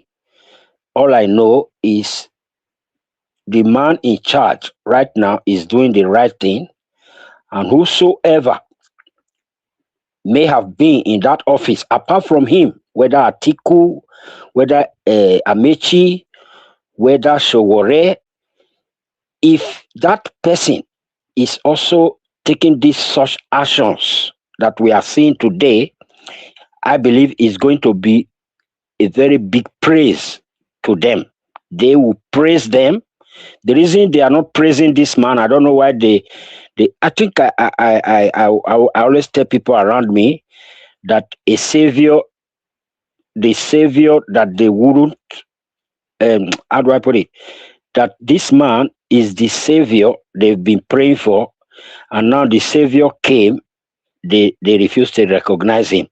Like the days of Jesus when he came, the Jews didn't know that was the savior. I think this is repeating here in Nigeria. I say this. Who is Jesus? Don't insult us, please. Don't just insult us, please. Tinubu is Jesus Christ. Or in fact, Tinubu has any resemblance of Jesus Christ. Can you allow the man to speak? Can you allow the man to speak? Come on now. Can you allow the man?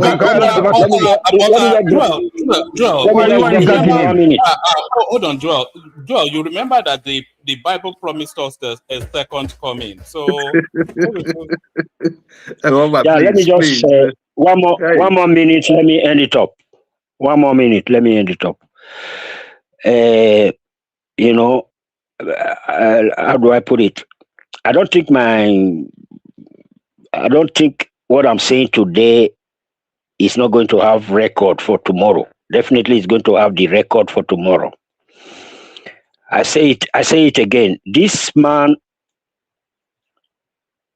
who is overseeing Nigeria right now, the president himself, Bola Ahmed Tinubu, is God sent at the right time to Nigerians, but most Nigerians, they don't know that God has already sent them a savior, and they will realize it when everything has gone to play, when the pot is on the fire, when it's done, when they start serving the rice and stew, they will all realize it. And those people who couldn't honor him now, we honor him at last. One man, that is what I've said so far this evening, and that is what I have said, and that is what is going to be. Thank you very much, Mama. The same way Bubu was Mohammed, right? The president that he was the all right. So we're open. Legaskia of Nigeria. Woman, real quick before you go. I'm not going. I'm just opening it up for free flow now. Everybody has spoken. I want to say this. I'm sorry, real quick. So have you seen this guy, this Russian guy that was just going and just knocking off all these black girls around Africa? Have you seen that story? No, that story has been around for years now. Now he's been doing it. Does he have HIV? That guy? Does he? That's what it says. I'm just saying he has spread HIV across so many women. I just been coming in my feed for the past few days now. So I was thinking it's a recent, but you said it's a few years. Is that what you said? No. It's recent. No, the story has been around for. If it's the same Because I just remembered it from nearly 2 years ago. It's been No, beautiful. one man. This one just happened.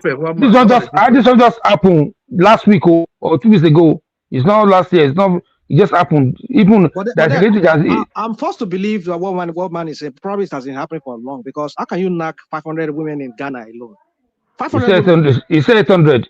It's even 800. You even say, so how can you knock 800 women within 1 year? And he's recording them. And he's recording them. But that's what I'm saying. So I want to believe what man is saying. Maybe he has been doing that for many years. For many years. Maybe just recently came to light. Sorry, Kenny. You know the problem with those Ghanaians and the Kenyans too, especially. They have this peculiar thing about Oyibo people, and really they have a peculiar thing about mixed race children. So as soon as it's an Oyibo even in Nigeria, even in Nigeria, but especially in Kenya and Ghana, they have this thing about Oyibo. One man, sir. I want to say something really quick about the city boy job Nasri mentioned the other time. I'll be quick with it, please. Yes, after you, then we go to enigmatic, a real Latin word. Oh, my brother is here. Okay. Yeah, enigmatic, please permit me, sir. See, one man, I want to say this, 2023, when somebody like Ayode Banjo, Fast, the bad boy, and the rest of Yoruba boys supporting Obi, none of us as Yoruba people come online to bash those boys. We have a lot of celebrity supporting Obi in 2023. We didn't bash them and call them names that they had or anything like that. But the table has turned now. The son of the president is going around, creating a movement for his father and create a city boy movement. And we have all these Kubana boys, Kubana priests supporting city boy movements. And these clueless people from that region, now they are open their own ears, showing us the kind of person they are, and bashing those boys that they are betrayer, they are this, they are that. You know what I mean? It's just it's a pity. For us to see people like this, in every angle, they want to make a claim and say, okay, they are actually better than people. But we keep quiet. That doesn't mean that we don't have mouth to talk. That doesn't mean that we don't have things to say. But we respect people's opinion and we respect people's spaces and we allow people to speak. But because your people are now coming out now to support the opposition or the opposite tribe, you guys are crying, you are complaining online, and you are bashing your people. It's a shame. Hold on, you respond. But even in this our own little corner of our social media right there, even that thing repeats here. Zita comes in, she takes a position independent and of her own thoughts. But do you see how quickly that's Patrick? I know. They'll just come running in and start slaughtering her, abuse, just because she won't toe the tribal line. So you can't have somebody, Dele Farotimi, Aisha Yusuf, all of these people supporting Peter Obi. You say they're independent-minded and egalitarian, but somebody from your region then chooses to support somebody else. It's a tribal betrayal, it's an agbado something. They've paid him, etc. Data boy, all this sort of thing. God bless woman. God bless for you. Thank you, sir. Can I respond? Let me respond now. I appreciate you, woman. Let me say this real quick. Woman, you've forgotten who started this whole thing, this whole beef with Obi Kubana. Was it not the Yanakiti guy? Fayoshe brother. Is it not the one who started this whole thing? You see, we'll have to blame. It's not him. It's not him. Hold on. Carry on, rational mind. But what was Isaac Fayoshe? What was he pandering to? Was he pandering to? Yeah. So he started it, and he was saying that Igbos, they can sell themselves. The same way somebody with an idiot will come here, that idiot from Ogun State, Lamporukwe, he will come here and he will say, I'm not Yoruba. Come on, Igbo ni me. I mean, because I did not support you. You see, the thing is this. It is. Woman, that's Saudi. Hold on. Let me. No, I'm supporting you now. I'm supporting you. I'm mentioning the person name. Kenny, you started this. No, not you. I'm not talking to you, Kenny. Not you. I mean, one man, know the person I'm talking about. Not just even Ghani alone. We have so many of them. This other idiot that is in Saudi Arabia there that comes here. Don't put any. But let me just say that. My point is this: that it is in every. Don't do this. You see, let's stop this tribal thing. I know there's truth to that every tribe seem to criticize their own person who goes against their own person. I mean, we've seen here, even the same delivery to me you are talking about. When you even about Adebanjo you are talking about, when he was supporting what's it called? Ashiwaju, when some of those Agbadori and those Ronukus then, some of them, not you. I mean, well, if you consider yourself as one, but I'm not trying to insult you. But I'm Agbado. I don't mind. Don't worry. I don't mind. But my point is, some of the so-called Yoruba, Tinubu Yorubas, they were insulting people that were Yorubas who were supporting Obi. But suddenly now, when the Igbos are now attacking their hold on. When the Igbos are now attacking their own fellow Igbos for supporting Tinubu, you people are now pointing fingers. Come on, let's not stop this hypocrisy. Can you give us evidence of those Yoruba people that is not? One man was there. Enigmatic, all of them. They said they're not really Please, let Enigmatic please speak, please. All right. When you people have been caught, that's why you people will now be changing. All right. And Enigmatic joins us. So let's hear from Enigmatic. We've not heard from him in a while. Can people please subscribe if you are not subscribed already? So Enigmatic joins us, is the wielder of the Koboko hand to any random Chinedu that is acting funky. So we have a music to bring in Enigmatic now, because so important is Enigmatic that he has his own theme music that introduces him to the platform. So this is Enigmatic, your intro music, Enigmatic, and people subscribe as you are listening to Enigmatic's intro music.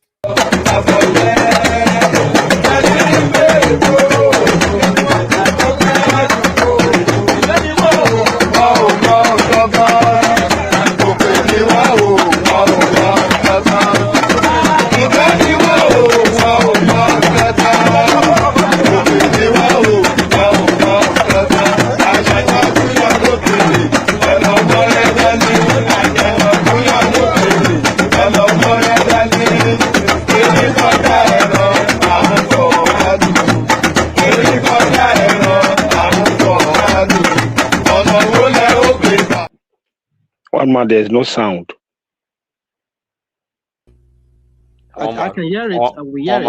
I had him. Unless you want me to play it again. Thank you, one man. Enigmatic Hondi. Eri Folami, Ekun Oko Oke, Ogun Efori fan obedient. Good morning, everyone. And it's actually afternoon now. Happy New Year, one man, and to everybody on the platform as well. Has it been that long? Happy New Year. Look at that. Hopefully, yeah, it's been. I have some little time on my hands a little bit today. I mean, it's always funny when we talk politics, right? And as we all know in politics, right, the majority will have the way, the minority will cry, right? They will have their say, but the majority will always have the way.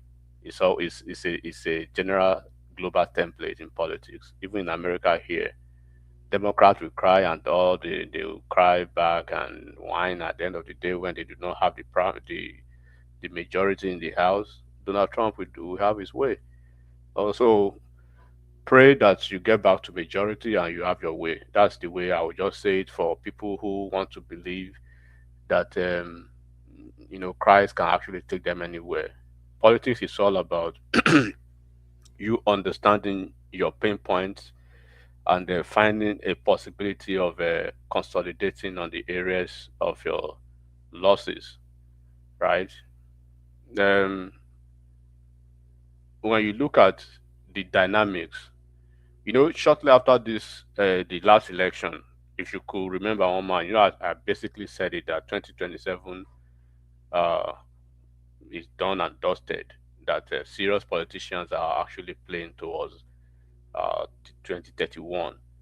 And then the fight that you see between El-Rufai and once his bosom friend, Ribadu, is part of the core North, political fight that you will see post 2027 election. And staying within the confines of the 2027 election now, people are getting to understand that you don't stand, a chance while you are trying to stop a moving train. And that's why you see most of the young talks right now, particularly in the private sector, the young, how would I say, traders or business guys in the Southeast, they understand that they supported their own, they supported their brother, but at the end of the day, it came a distant third. And they've been in opposition for so long. They were in PDP for so many years. They've voted all PDP candidates. They've supported all PDP candidates. But at a point, it has to come like an epiphany in one man that you just have to look at yourself in the mirror. How long do you want to keep playing the opposition in a political space that does not actually guarantee you what you want? And how long do you want to keep crying and whining to Nigerians, right, about the tired, rhetorics of marginalization, when eventually you are self-inflicting yourself and you are the one marginalizing yourself by not playing the real politics well? Because when you flip the coin, you will look at, you don't even have to go too far. You look at your next door neighbor, right? The South. Why are they not whining? Why are they not crying in the same political landscape, in the same 2023 election, in the same region that was 100% PDP opposition, but they were pragmatic enough, right? And they were matured enough to play a centralized position in their politics and to see beyond just mere emotion and mere vengeance and politics of harakiri, that okay, we have to do this to secure our region. They basically distributed their numbers. Atiku had 2 states in South. Tinubu had 1. Obi had 3, right? And when you look at the numbers, because everything is about numbers now, politics is about numbers, and political patronage is about what you bring to the table. You can't bring a disgusting and embarrassing 127,000 votes, and the next door neighbor comes with almost 900,000 votes, and you expect to have the same political patronage. It doesn't work like that. So my own thing is that it is right for everybody to stay where they are, but make your political choice, make your political decision, but be bold enough, be audacious enough at the end of the day, right, to be accountable and to be responsible for the actions of those choices. If you took a choice to go in a certain way and the result comes out and it does not actually favor you, do not point finger to the other person as your cause or the person who has made the choice for you. So that was exactly what happened in 2023. And they are seeing now that, okay, what can we do better in 2027, at least to come close to the center? Because you cannot continue to say you want to be a part of the national project while you are being subjected to only a subjective idea of your own politicking. It doesn't work like that. Look at South, for instance, right? It is a common knowledge that by the time Tinubu will be done in 2031, power is shifting to the north. And great political minds, not those who are pretending, they already understand that the South, they've gone far ahead in securing and consolidating power. They want that vice president position. They are not playing with anybody, and they are not pretending about it. That's why you see them well positioned. They are not being emotional. Look at the appointment they have, one man. Look at the political patronage they have. And do not forget, this is a region that was 100% PDP since 1999. How did they do it? That should be the question. What did they do different and how did the Southeast play their own? Because at the end of the day, Southwest is going to be out of the equation in 2031. Southwest will be trying to be the Senate president, but that will probably the only position they will be fighting for. The VP position is going to be an exclusive one-way fight between the South-South and the Southeast. And you see Wiki in FCT now as the more or less like the de facto governor. Yes, is a de facto governor, so to speak, the FCT minister. The first time we are going to have a Christian and a minority as the FCT minister. We have Festus Kayamo, aviation, right?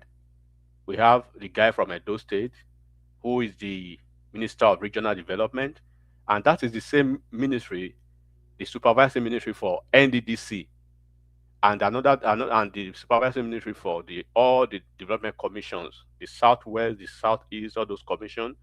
That is this very powerful ministry. Then you have the Minister of Petroleum from Bayelsa State, Enikin Lopobiri. You have the Minister of Gas from Akwa Ibom State, Ekperikpo Ekpo. You have the Minister of Trade State from Cross River. So look at the cabinet positions for South-South alone. In River State alone, there are 56 or 57 political appointments from Wike alone that Wike was able to negotiate for his people at different level, both parastatals and agencies, right? And when you look at the legislative arms too, in the National Assembly, you have most of the juicy positions, quote unquote, chairmanship to the South-South. And then on top of that, you have the Senate president in the South-South. So these people, and then what have they done now? They've all moved en masse to the ruling party. Because at the end of the day, these people are not auditioning to be, Pope, or they are not auditioning to be anything else. They are politicians. And the language of politicking is bring the numbers and you have the political patronage. So if you see the likes of Obi Kubana, right, Ozoemena, all these guys, trying to play the politics with some of their political leaders, like Soludo, like Governor Umba in Enugu State, like Umai, like the guy Uzodima, all of them. It means they are trying to let people know that, look, we can still support Peter Obi on one hand, right? And then support Tinubu on the other hand as well. 3 more minutes, enigmatic. 3 more minutes. Yeah, so they can walk and chew at the same time while they're able to negotiate something for their region. Because 2027 is going to be different. And the politics of 2027 is going to define the 2031 politics. So when you look at the South-South now, they seem to have been ahead of the game. The Southwest, those ones, they don't have problem. They are going to consolidate in 2031. But what is the fate of Southeast? Obi, I'll be very silent about him because of course it's not serious. Sorry, enigmatic. The Southeast will have a 4-year window to rebuild strategically, politically, and they have the tools for that rebuilding. After the 2027, Peter Obi will drop completely out of the landscape, either by his formal announcement or the politics just moving away from him. So, because the emphasis in politics after 2027 will be towards the north. So nobody will pay any attention to whatever anybody is saying in the Southeast anymore. So they'll have that window to do a bit of house cleaning. They'll very quickly get rid of Peter Obi. And then the real nationalistic Nigerians, Dave Umahi, Alex Oti, who, there's a real possibility now that Alex Oti will cross over before the elections. I've been hearing a lot of things over the last 48 hours that Alex Oti might well move even before the elections. So all the Devo Mahi, Charles Soludo, all of this, all these proposals, so they will redefine, because they are national figures anyway. They sit outside of the ethnic jingoism of Peter Obi's politics. So as soon as they drop Peter Obi, they will have a 4-year window to rebuild the Southeastern politics to be more nationalistic, and of course they have to take the lessons of Peter Obi's ethnic politics to and they already they play that now. It's not work. So I think by March 2027, you see a real turnaround in Southeastern politics, and I still think there's a strong possibility that they will contend that vice presidential slot in 2031. Well, yeah, there's a possibility of that, but one man, if you look at the APC politics, right, is you have to be on the queue already. The South they're on the queue right now, and they are locked down for that VP position. I'm telling you that. So this is what some political, some folks who are pragmatic and sagacious with their politics now are seeing in the Southeast, that let's be on the queue behind South at this point, right? Let's find a possibility of aligning with the center. Of course, if you look at Obi himself, right, you will see that APC, even myself, I toned down on Obi because, yes, Obi is not serious politically. Because if he was ever a serious politician, I wouldn't see why he's going to ADC that belongs to Atiku and Atiku's SPV. So he bungled his opportunity. He bungles his hands with Labour Party.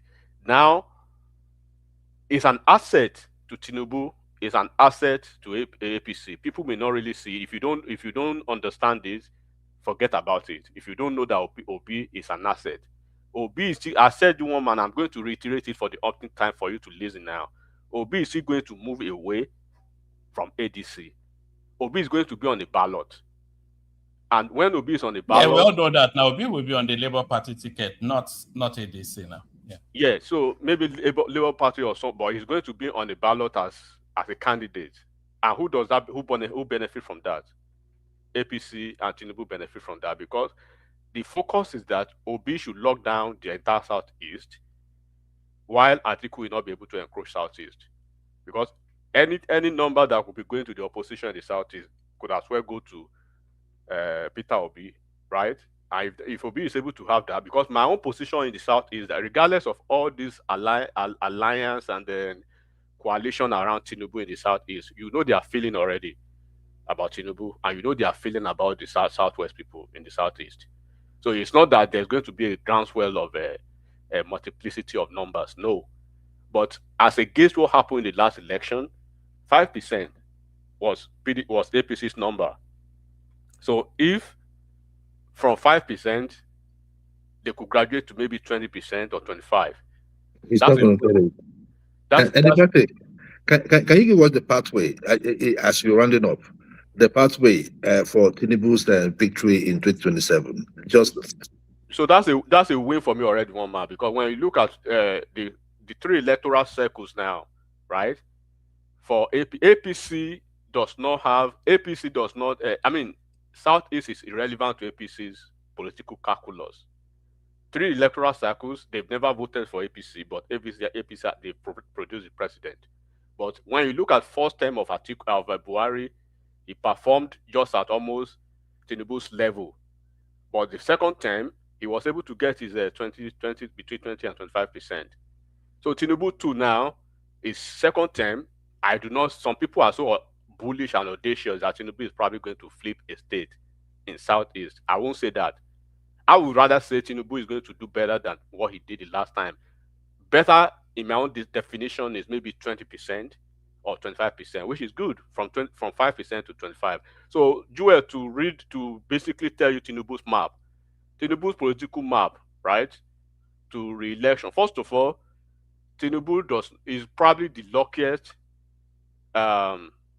president who is going to be running for a re-election, because I've never seen this level of pedestrian and lazy opposition in the history of the all right, give that response in about 2 minutes so that we can expand it. Yeah. Is Tinubu's route is going to go through the southwest, south, and north central, and then between the northwest and northeast, of course, it's going to be Atiku. Those Fulani people, the Atiku is their project. But what Tinubu needs to do, don't surrender the northeast to the to Atiku. No, Tinubu has strong Kanuri votes. Remember, the vice president. The vice president is Kanuri. I'm trying to be politically, conservative with the numbers. What Tinubu needs to do in the south, in the core north, northwest, and northeast is what he did the last time. Do not forget that Atiku won the core north, the northwest and northeast. Tinubu won only 3 states in the core north. He had 1 state in northeast, which was Borno State, and he had only 2 states in the northwest, Jigawa State and Zamfara State. It was the north central that Tinubu had his cushion. Tinubu had 4 states in the north central. Obi had 2. Atiku did not pick any state in the north central. So what Tinubu did in the northwest and northeast was that he was not giving Atiku much of the. He was competitive and efficiently behind Atiku, not far away from Atiku. So if he's able to repeat that, stay between 30%, right, and 40% in those 2 regions, he doesn't need to win it. He needs to stay competitive in northeast and northwest. Then lockdown is north central. North central is already not locked down anyways now. So southeast, right? Of course, they will 20% minimum, 25% maximum. That's what Tinubu needs. So that's Tinubu's map.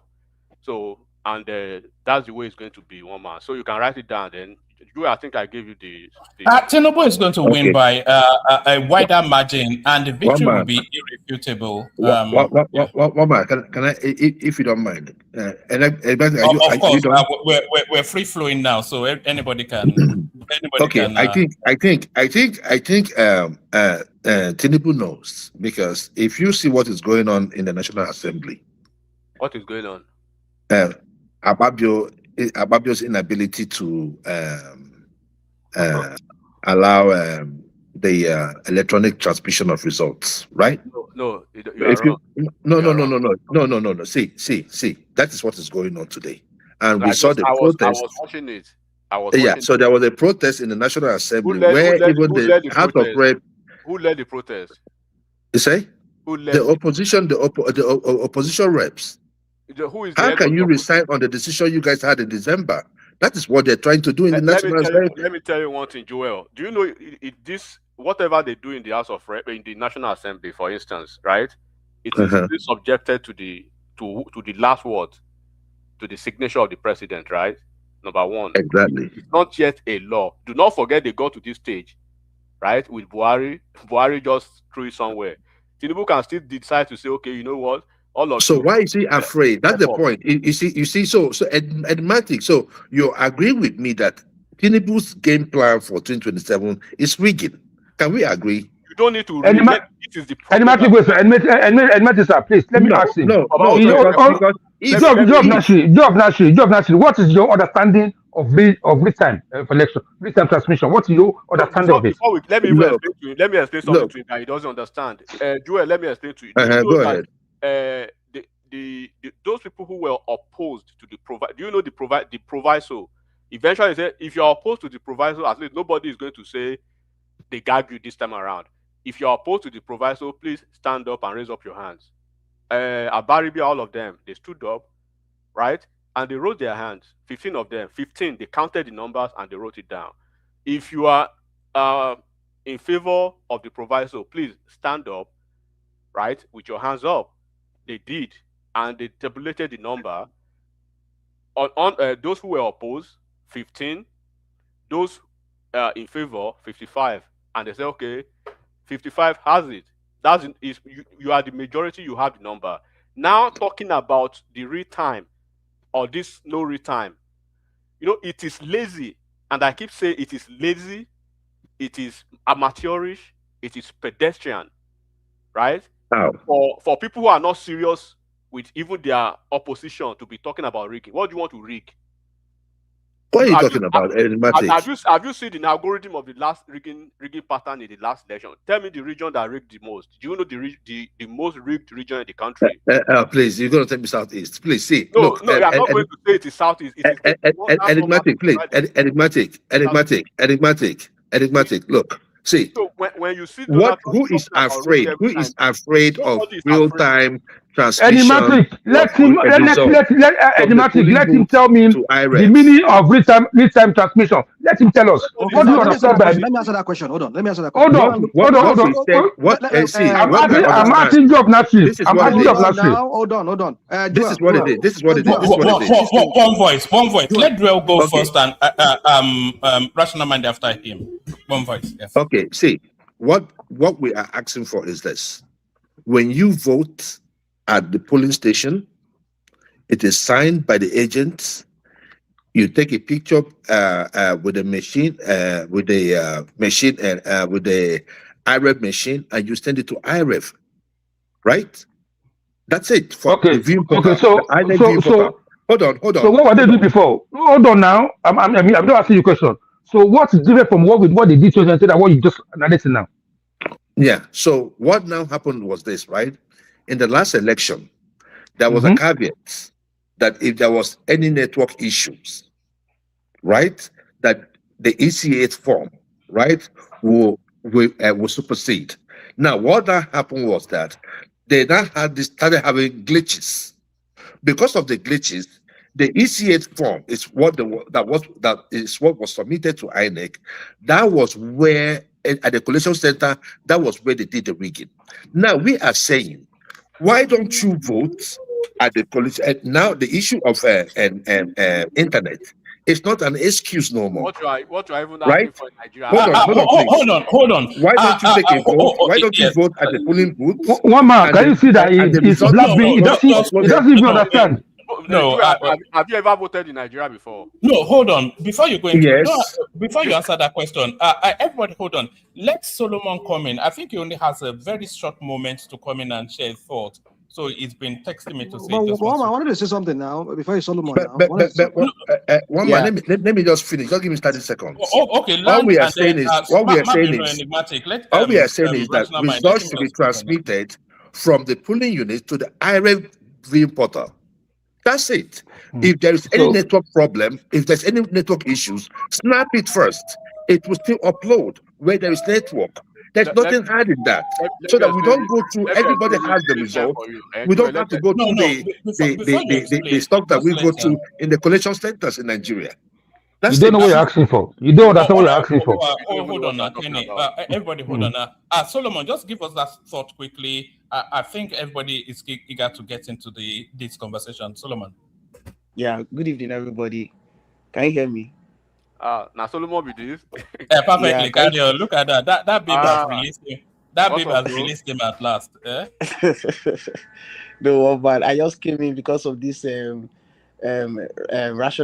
enigmatic this thing, submission about Southeast giving not less than, if not more than 20, not less than 20% or more than, or sorry, not less than 25%.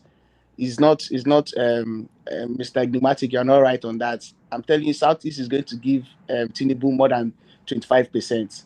Let me, like, for real, because Tinubu has already, his message has gotten into Southeast. Don't even listen to what Obedience are saying.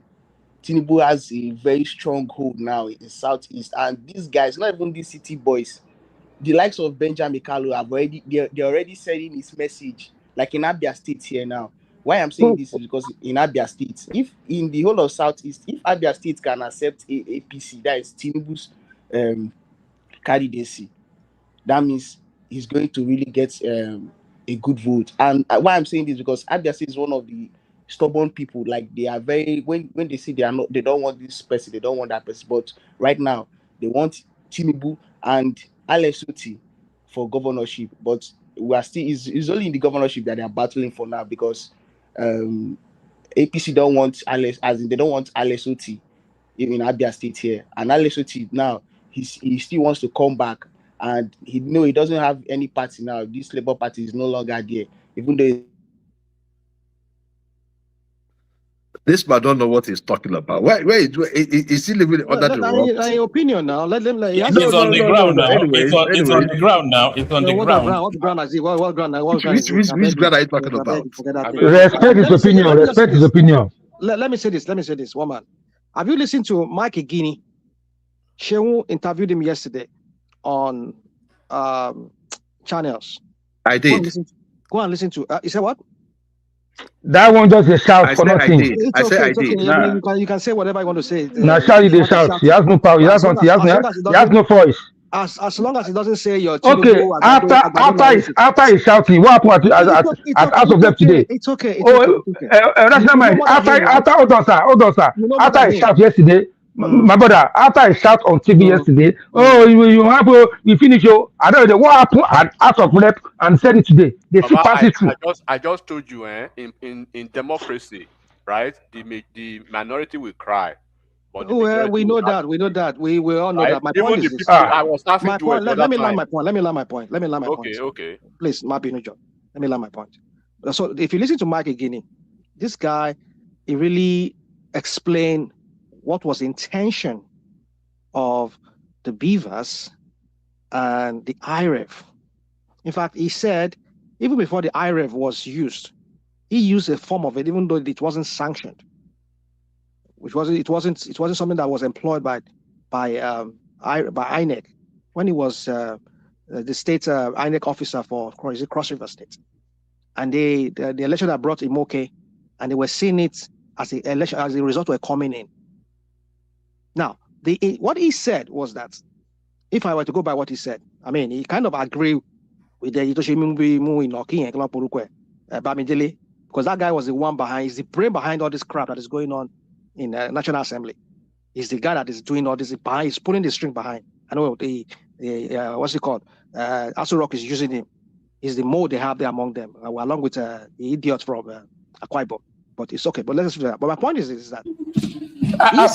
Sorry, Rational Mind. Can every single person listening to us now, if you are not already subscribed, please do. We need 100 subscribers in the course of this stream. So subscribe. We do this every single day. Join us every single day. But make sure you are subscribed with the bell notification and all the bells and whistles. Subscribe. Every single person listening to Rational Mind now should be subscribed. Sorry, carry on.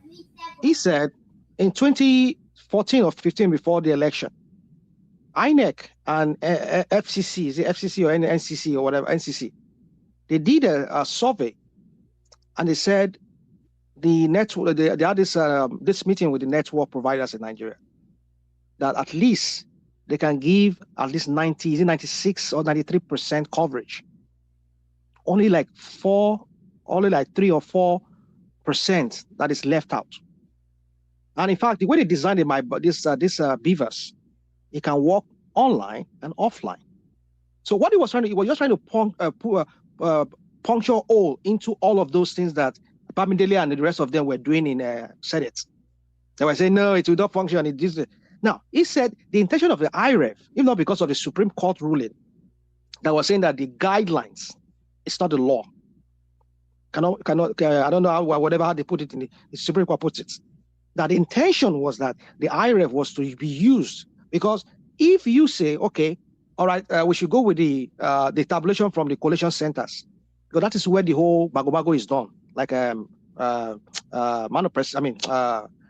what's his name said earlier. That's what the mago do. Now, if they produce what they produce from the collation center, if it's different from what is on the IREV will supersede. That was the intention. That's not my. How can IREV supersede? It will. Hold on, sir. Let me ask you this now, please. Don't forget, at the polling units, they give police a copy. They give all the agents of every party. Hold on, sir, now. Hold on, sir, my brother. Hold on. They give every agent of each political party copy of the same thing. They will sign. And they will sign. No. Right? So I can, hold on, sir. I can one copy that they send to IREV supersede the whole copy of 7 to 8, 20 people. Okay. That they have original that they sign. Okay. So now the point is this: that he said, Baba, the real time they are even talking about the thing with Igini or no Igini. When we know the biases of people and their premonitions.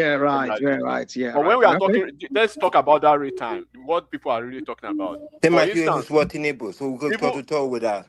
Even in America here, right? What Nigerians are demanding, America does not even practice it. Even the country with the longest years of democratic process, and India, right, having even the most populous country in the world, they have manual and they have electronic. So there's no way you tell anybody. Maybe your own understanding of Nigeria is just Lagos State and ABJ. No, but I just said to you now that there's a survey that the INEC did with NCC, and you're telling me I'm using Lagos State. You are talking about abstract. We are talking about reality. We're not talking about abstract here. There is what was that called that thing? I want to explain something. NCC did with INEC. They said they can provide 93 or 96% coverage. For what? With what? For them to transfer those possible. results or transmit the results from the last time I checked, the coverage for Nigeria was maybe just a little above. So are we saying? Oh my goodness, God! Hold on, let me land now. Okay, go on. That's why I say most Nigerians, their idea of Nigeria is just about the egalitarian places in Nigeria, about maybe Lagos, ABJ, PH, or stuff like that. There are some places you will get to in Nigeria. Because I don't want to embarrass people's villages. There's a place in Kogi State, right? There's a place in Kogi State that you have to travel to maybe the 2 other villages or 2 other neighboring places for you to even have a text message delivered. So the real time right? Real time means if I text you right now, maybe I take a screenshot of an item and I send it to you within a second or less than, just like you are sending a text message or a WhatsApp message. It must be delivered within a certain period. That is real time. If it does not deliver within that appropriate time, then I have to go to maybe 3 other villages before. Okay, you said that. Hold on. Okay, now, let me say this. Hold on. Before I have we get what you're saying when you say real time. Now I said to you, I just said go and read that. Well, I've not read it, but that's what he said. Going by what he said. I don't believe in what you don't believe. Don't believe. No problem. Don't believe. That's what everybody says. Don't believe. Don't believe. But you believe Tinubu. You did Tinubu. Hold on. I believe Tinubu because I voted for him. Because he's the prime minister. The way the beavers, the way the beavers is made, it can work all Mike, Guinea is an obedience now. We all know that. Yeah, here you go. It's an obedience, right? And I trust him to do a good job. So like you said, enigmatic, like you said, there are places like that. I agree with you. But like he said, the beavers is designed, the application on it is designed whereby it can work online and offline. If you take the picture, now they maybe maximum maybe 10% of those areas that they do not have coverage. Now, when you have an election of 90%,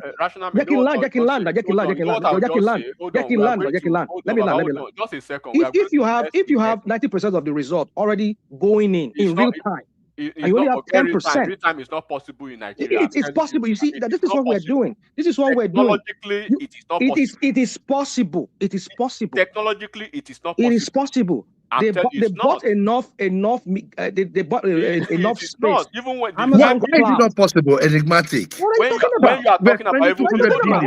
talking about? We're 2,200 billion on internet services, right? And technology. Only 10%. Hold on. Because the digital coverage of the country does not support it. It's about the digital coverage. Because if you go outside of the urban areas, you struggle for network. Never mind. One man. They said the last time was 92% coverage. I'm talking about the lived experience. Even the Great America don't do that. America don't do this election. America, UK, we don't do that. What we are saying, just upload the results. Even the owner of the Starlink, he doesn't believe in technology transmission of election. He believes in manual. And you that do not have net. I said, do you know Starlink? Do you know Starlink? He does not believe in it. The video is there. He said it by himself. Well, all right, guys. One voice at a time, though, for the benefit of the audience. Yeah, let me one advise voice. the opposition so that they will not cry again next time. This is how to do it. In 2027, right, when you are going back to the polls, right, make sure that you are not focusing on just only the presidency. You focus on those people you are electing to the House of Rep and the Senate, so that you have the majority numbers. And you'll be sure that those you have credited with your numbers, they are not going to run back to where you did not send them. So if they have the number, they would have defeated the majority. At the end of the day, the majority has the vote. So, and then when you are talking about technology now, let me just tell you, even the Nigeria's coverage, right? There are some places in Nigeria that they are covered by just only the 2Gs. Some are the 4Gs, and I don't even think Nigeria has access to 5Gs yet. And when you look at the numbers of the 2G, they are like 80%. They do have 5Gs. Okay, they are like 80%, right? So I don't know your village, but I know that if America does not have the capacity, if India does not have the capacity, and all of a sudden you want to wake up because you want to win an election or because you want something. Yeah, you see, we make this kind of excuses. Let me just add this. Rational mind. Ghana is 30 million. Hold on now. Hold on. They are talking about Ghana. Ghana is 30 million. Forget Ghana now. Forget Ghana now. Ghana is a tiny little country. You know where the difficulty is. Yeah, come up, Jeffrey, if you want to chat. Any and everybody can come up. You know where the difficulty is. If they embed it in law, that the results have to be transmitted at the polling booth in real time. That is to say, then, for whatever reason, if those results are not able to... That's anarchy. It's anarchy now. That is to tell you then that hold on, let me land the point. If for whatever reason, the results are not able to be transmitted in real time, then it is very, very easy to invalidate the results of those spaces. One man, we are not animals. One man, see. We are not animals. Nigerian hold on, one man. Let me just make this point. Hold on, let me make this point. We're not animals. See. If look, one man. Maybe 1 week that you have access. That is when you wait until you proceed with the process. Who wants to do that? No, that is not the issue. The issue is this: we know there might be delays because of some network issues. That does not mean that if it does not come in, that we'll carry sticks and all that. No. Sorry, everybody, hold on. Big apologies. Anybody that wants to come up, because I'm seeing a lot of people in the comment section saying they want to come up. Just click on that link that says StreamYard. You come up. That's what everybody in the studio did. So there's no designated says. Just click on that link and then come in and then share your thoughts. Sorry, carry on. About this, so one man, what I'm trying to say is this. Upload the result to the INEC viewing portal. Then you can do your collation. That is what we are saying. And according to Mike Igini, it is possible. We should be moving forward. We should be forward thinking. Mike Igini is talking like a man just like you. I'm not going to take Mike Igini's word for what I know. I do my own research as well. No. Eddie, you cannot just just wishfully just throw away what that guy was.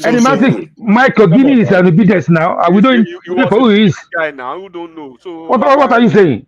He's a partisan guy. He come online and talking gibberish. And he worked in INEC. He worked in INEC. What is the gibberish there? I don't even know him. Enigmatic, sir. They don't know what they're asking for. They don't know. That's why I asked that question. We know what we're asking for. We know what you don't know. So clear because it has happened in the past. You don't know what you're asking for. Excuse for it. Never happened in the past. We don't want any excuse. We don't want no more excuses. You are the one afraid of rigging because you want to rig. You are the one that you want to rig because you are rigger. What is rigging? Just post what you have from the polling booth. We will not allow you to rig. We will not allow you. We will not give you permission. We will not give permission. Because you guys know you guys cannot do nothing. With 30 governors, you guys are still afraid. Sorry, baby. Sorry, my darling. You're afraid. You've caused trouble in all political parties. Only for him. Okay. Why are you afraid? What are you afraid of? You are the one afraid now. What you afraid of? We can only have one voice at a time. Otherwise, Enigmatic, let me tell you something. Enigmatic, let me tell you something. Guys, You call the Southeast. I just said now, one voice at a time. Carry on. You call the Southeast. You call the Southeast the dot, right? Tinubu will need the Southeast in 2027 more than he needs oxygen. He doesn't need Southeast. Oh no, I'm telling you honestly because let me tell you. Guys, everybody hold on. Everybody hold on. Please, guys, one voice at a time. Our audience need to be able to follow what we're saying. Okay, hold on. I don't care who's speaking, but it has to be one voice at a time. Yeah, so let me quickly say this. For the benefit of the audience. Okay. And can people please subscribe? Everybody listening to us now, make sure that you're subscribed. Sorry, carry on. Okay. So real quick, Mati, before you move on. Now you said Tinubu doesn't need Southeast. So why all this paparazzi about city boys and the crap that he's doing in Southeast? If he doesn't need it. Let me answer you. Press the CMO, right? First of all, who needs who, right? APC does not need Southeast. Southeast needs APC. Tinubu does not need Southeast. Southeast needs APC. Because without Southeast, APC, right? They've delivered 3 different times. They delivered Buhari the first time. They delivered Buhari the second time. Because they had Northwest and Northeast. Hold on now, bro. Hold on. Because they have, but now they don't have Northwest and Northeast. Hold on. So Southeast is in play. Hold on. Can you let me please? So they deliver Tinubu. Let me just tell you this Northwest and Northeast you are talking about. One man, you can pull it out now as I'm talking to you. In the Northwest and Northeast in 2023, let me give you the figures, right? In the Northwest and Northeast, out of 13 states in the Northwest and Northeast, APC won only 3. Right? PDP won, I think Kwakwanso won Kano. PDP won the rest for Atiku. And when you look at the figures between the Northeast and Northwest, Atiku won the election in the Northeast and Northwest.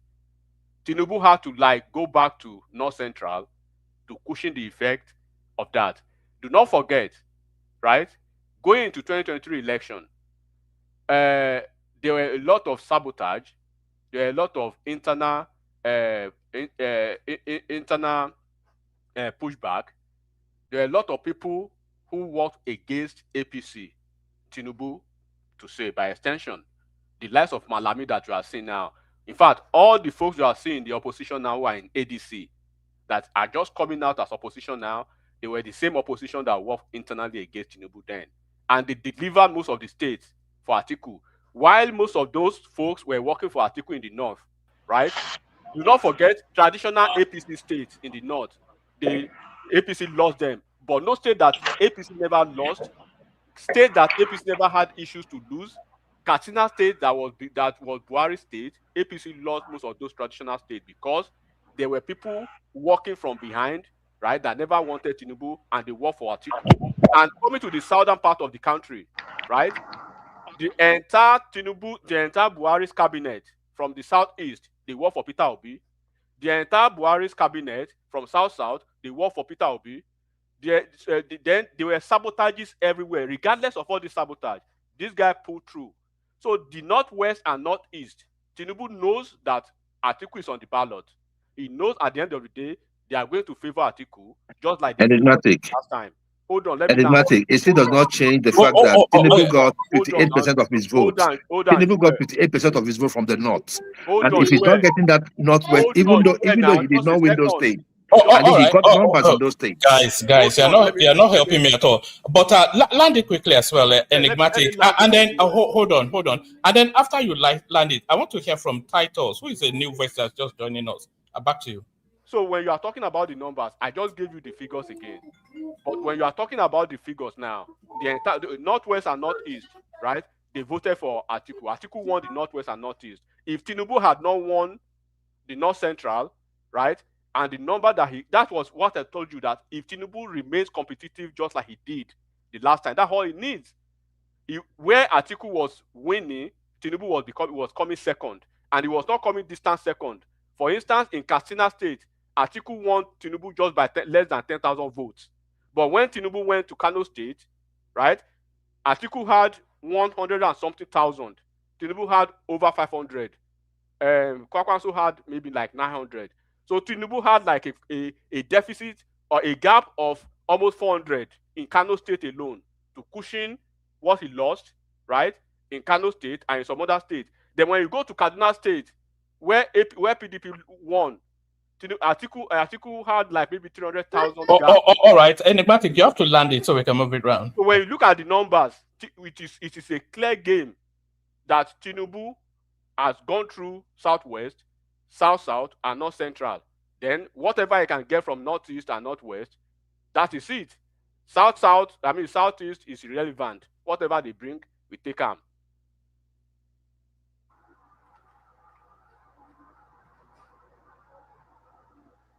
Hello, everyone. Good evening. Can you hear me? Yes. Okay. Sorry. Hold on. Can you hold on? So let's hear from Titus, who's joining us for the. Just hold on. You are joining us for this one time. So give us about 3 minutes. Just document your thoughts because the conversation is really moving fast. So document your thoughts. So as Titus joins us, can people make sure they are liking and subscribing?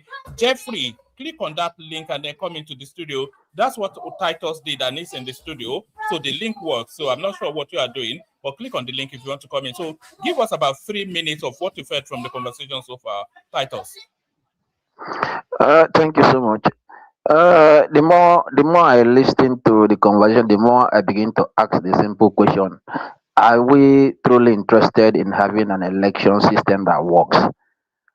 Because I paid serious attention to development, whether in 2023, the presentation that INEC made.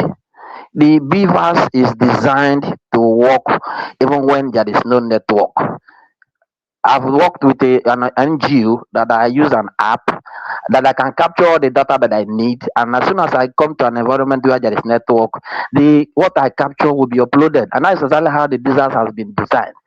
I begin to feel that the problem of Nigeria is not even the leaders, it is the masses themselves. How can somebody come up on air and be arguing about these beavers and all this stuff that is going on here? Election result can be uploaded every time. Even if it is not done immediately, as the rivers comes to an environment where there is network, the result will automatically be uploaded. So nobody should come and be brainwashing Nigerians and telling us that it's not possible. It's not possible. Comparing Nigeria to America, as a matter of fact, India does that so well. There is nothing wrong if we have physical copies of result and then we have one on the IRA. There's nothing wrong with that. But the problem is I don't think Nigerians want a system that works. So don't come up in air and be deceiving Nigerians and be misinforming people as if, we are all illiterate. That's my take. God bless you for saying the truth. They don't listen. God bless you. One man, sir. One man. Can you hear me, one man? I'm there. One man, yeah, please. I want us to do experiments of read time and no read time, because I think English is worrying some people and they don't understand the meaning of read time. Let me say this real quick. Yeah, for those that is arguing that is in Nigeria now, while they practiced last time 2023, yeah, they do the election, they take the picture and they send it to RF, and people can view it on RF portal. That's what they did last year, and this time around they're still going to do the same thing. But the English of real time is impossible. Reason being, now let me tell you, as me and you are talking to each other now, this is real time. One man, you're on the other side of your house, I'm here. If I send you a message or I type on comments on the comment section, this is real time because I'm commenting on this platform now. Everybody can read all over the world in real time, right? It's not when I send a message is not delivered, and after 3 hours, 4 hours, you not deliver. That is not real time. So we need to understand what we're asking for. Let me finish. Please. No. Allow me to finish now, please. As long as you use that argument, can you allow me? Can you allow me? Can you allow me? Can you allow me? Can you allow me?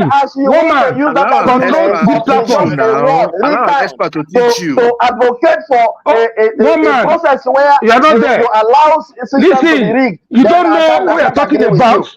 You don't know what I'm talking about. Because my friend, you don't understand the meaning. I don't give a fuck about your IT. No. You don't understand the simple English because you don't know what you're talking about. Allow me, you are problem because you don't know what you're talking about. I have some space. Allow me to finish my time. You don't know what you're talking about because you grew up in your house. Okay? You don't know what you're talking about. You are the one deceiving Nigerian people. You are confused in your mind. You don't know what you're talking about. If you don't allow me to speak, you will not speak. That is exactly what we want. Not this rubbish. Okay, you don't allow me to speak. You will not speak. You don't know what you're asking for. As you continue to use you don't know what you're asking for. When you are talking, I didn't target you. Oh God!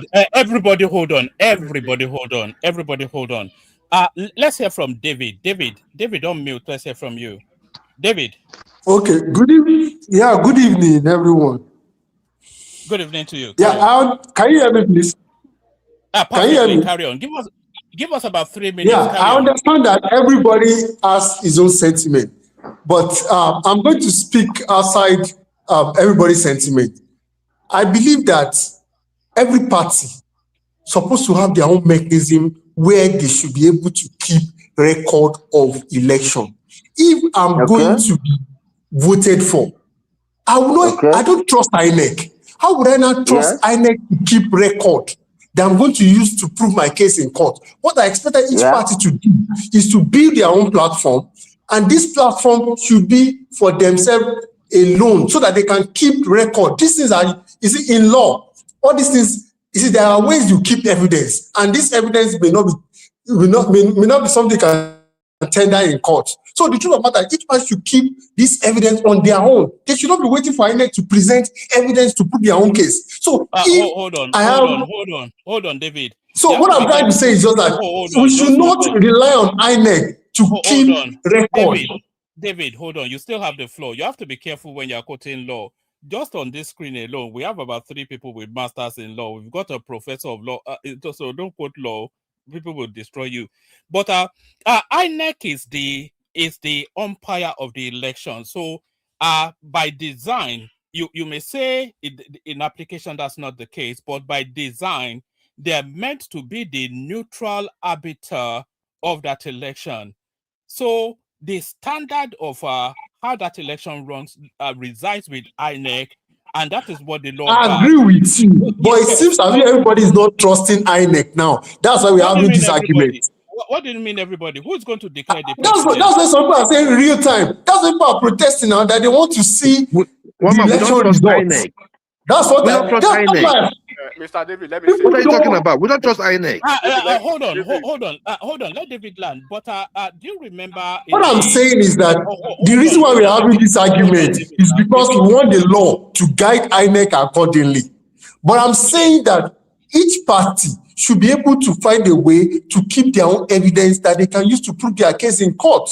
So if INEC decided to give something else, or somebody decided to hack INEC server, you should be able to have your authentic results that you can use to defend your case in court. Simple. That's what I just want to say. No, but your argument is flawed. One, you can't have an authentic. The only authentic result is the one that lies with INEC. Any other result is a copy of that election. The law confers authenticity only on INEC because they're the arbiters of that election and nobody else. No. One man, that's not true. What the law says is if you have a copy of your EC8 form signed by the agent and an agent at the polling unit, that could serve as an evidence. Yeah, that's what I'm trying to talk about. That's what I'm talking about. Each party should make sure that EC8 form is kept well. Who is the arbiter? So that they can use it to defend themselves in court. That, okay, our agent, this is what we have at the polling booth, and this is our result. Then we can compile that one to defend our case. All right, sorry, Enigmatic, just on a lay view. Yeah, and I think only Enigmatic is the one that has law credentials here. I'm not sure what other people's credentials are.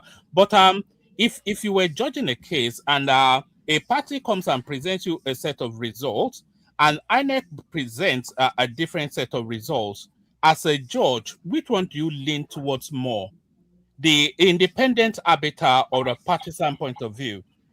INEC is the only arbitrator of the election now. No, No one else. the copy of the result I'm talking about is the one that is signed at the polling booth, that a copy is given to each agent. I'm not talking about generating your own copy. That copy of ECA, that you have a copy at the polling unit. But Each polling agent should be able to submit that to their party. One man, I was trying to respond to the guy who was having a yelling match with the other brother the other time, because this, I want to go back to this read time, and the guy actually said something about the read time. Now let's look at what he meant by the read time. Do not forget, one man, right? You can't build something on nothing. Hence, nilo ni hit feet, right? Under the law.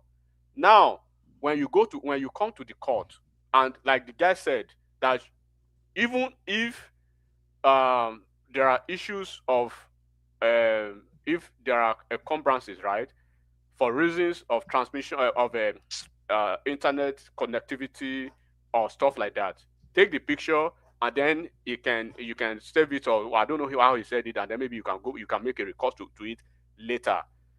That has defeated the purpose of read time and the definition of read time. When you take it to law, when you take it to the court, and the court says, okay, I'm going to rule on the basis of real time, right? You shouldn't have more than a second, maximum of maybe 5 seconds. If you are trying to have this real time conversation in law court, within 5 seconds, what you are trying to transmit should have been delivered. Then what I see here, because there's going to be an audit, a thorough audit of it, what I see here from the printout is after 5 hours, this thing just got delivered. Of course, no, the potency of that real time was defeated with that narrative. So people who are talking about real time, if you're having an election, a presidential election, and in Lagos State, they have no issues, right? Everything is delivered, has been transmitted to where it should be delivered. But somewhere in Jigawa State, it takes them maybe the next 24 hours to do the same thing. The purpose of that real time has been defeated in that. What man, can I say something without being enigmatic. Hold on a second. Can I say something? Hold on. Everybody, hold on. Land enigmatic. Yes. Sorry, Ola. Rational Mind came first. Then he sorry, Ola, first. Yeah. And then you come. Yeah. So beyond this intellectual parody and trying to hide under real time or no real time, there is a proviso where you can resort to the manual process. So people want to say, okay, no more manual process, stay with the electronic. So when the real time fails, how do you do it? You have to suspend the election to the next 1 week, and the election has been concluded in Anambra State or in Lagos State. But in Jigawa State, because they have issues, right? Maybe Boko Haram has cleared all their cables and everything. They have to stay for the next 1 week. So you are creating anarchy. At the end of the day, it is the opposition that will cry. Because always there's no anarchy. There's no anarchy anywhere. There's anarchy. You guys are just making stuff up. Can I say something? I just explained to you technology in granular form. There's no such thing. You guys are just making things up in your heads, all of you. So you guys should go and get ready to get. I take your advice on we should go and vote our rep members. I think that's a good advice. All right. Let Rational Mind take the floor. So, one man, please. I don't want anybody interrupting me. Let me just say this. When you listen to people, I don't want to make sure you just mic again in a name alone. Go and listen to other people who have said it. You don't understand when we say real time. NCC said they can give us coverage. The only maybe percentage of the areas maybe they do not have coverage. Maybe let us say 20%. 80% has coverage. Those 80%, immediately they finish the polling. I mean, the voting in that polling station. The official take a picture of it, loads it on that Beavers or whatever device they have, that device, and it gets there. Even though right there, it can transmit it in real time through the IREF if there is network there. Now, 80% of those can go in real time. 20% maybe not in real time. But he said offline, when you take the picture, if you cannot send it that minute, it's there. It's still oscillating in that device. As soon as you conclude, you walk down. Maybe you walk to the main. I mean, collection center. Collection center. As you're going there, it starts loading automatically into IREF. That's what we're saying. That's what we're saying. You guys are just making stuff up, just looking for excuses. Leave this guy with the ulterior motives. What are we dancing around on this thing for? So I was saying that as if it's not possible. I just okay. You are saying that you are walking to the collation center and then it got delivered, right? That was Yes, exactly. Exactly. That's how it works. Now let's talk about places where you will not have the opportunity within the next 24 hours. How do you do that? Tell me. Now, you know what? Say that again. I'm sorry. What about some neighborhoods in Nigeria that you do not have such privilege, such connectivity privilege? How would you handle that? My friend, if something is in the beavers already, I agreed that the hard copy, keep that too. That it means it defeats the purpose of what you are canvassing for that real time. We can have both. We can have My both. friend, this guy. We can have both. It doesn't defeat the purpose. It doesn't defeat the purpose. I'm staying on that real time with you because when we go to okay, can I say something? 80% can be sent in real time. That's what we're saying to you. Only 20%, probably 20% that will not be gone in real time. Enigmatic and rational mind. Can I contribute now? All right, rational mind. Enigmatic. You have to let their opinion. And it got delivered in 5 hours. Then no more real time. All right. All right. Forget about the grammar now. Forget about the grammar. My guy, when I say everybody. What is wrong with that guy that's talking now? What's wrong with him? When I say everybody includes you. So when I say everybody, I mean literal everybody. So I know it's a very intense conversation, but you have to allow for opinions that are different from yours. Let them penetrate and establish their point. So have you landed rational mind? Then we go on to Ola. So real quick. So my point is this, woman. Real quick. So you see, this whole having to do this and that. It's not rocket science. We understand that not every area is covered. We understand, but at least if more than 70% of the election result can be sent in real time, the remaining 30% we can make do with whatever, because like they said, the beavers has the capacity of storing the results which the picture was loaded. Except maybe they now manipulate that thing. They delete because I know from what I get, there's a timestamp on it. When you took it from the police center, in fact, I want to say this, woman. Let me say this. This is just, I will conclude this way. I think ADC or any opposition party, they should start having their own app that every of their rep members, representative in every polling station, it depends on how they want to pay them, give them that access to that app. Let them to take picture of that from EC, whatever they call it, upload it to your own system, so that you can have all these things alongside with what INEC is going to supply you. If you become a litigation on that, that's what I will advise the opposition. Let them have their own app, so that they can do their own kind of iRev of their own, so that they can take picture of that. Or that's a site. Can I speak now? The person that I want to speak, please hold on. At least someone is saying. Okay. Yes. Okay. Ola, then you, Titus. So Titus, when you're not speaking, stay muted so that your background noise does not come into the stream. And people, you can interject a little bit, but don't let voices overrun. I don't want the audience to miss your intelligent conversation because 3 people are talking at the same time. So Ola, floor is yours. Yeah, see, rational mind. I think we hold it the duty to educate our. Sorry, Ola, big apologies. Sorry, I'm very sorry. Very, very sorry. We were after 100 new subscribers. We've only had 10. So if you're not already subscribed, please do. 10 out of 100, that's 10%. So if you're not already subscribed, please do. Carry on, Ola. Thank you. So I think we hold it duty to inform our people properly. You see, one thing that we converse for is this: you only look at the intended consequences, but you are not looking at unintended consequences. Not all politicians that are making proposals are doing it for good intentions. Some already, they've lost to 2027 already, but they are preparing for chaotic situation. Now, look at it this way.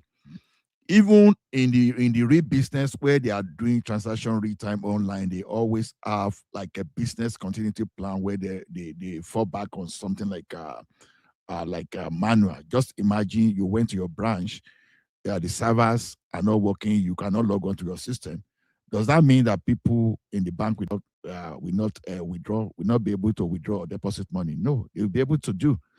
So now you said you want real time. I know, so it's not even technicality now. So now the real time transmission of that result. The question is this.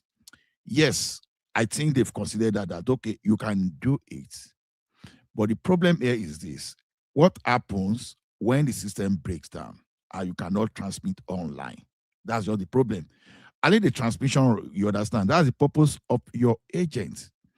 When you have agents in the polling unit, you understand, your agents are supposed to be aware of the results. They are supposed to have copy that they all countersign.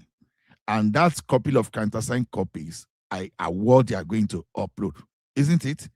Now, so when you have them there now, if this now right in the presence, if they are trying to upload and the thing is not dropping, and don't forget some people that may want to even sabotage this effort, they may be in the telecom company, they may be working with a regulator.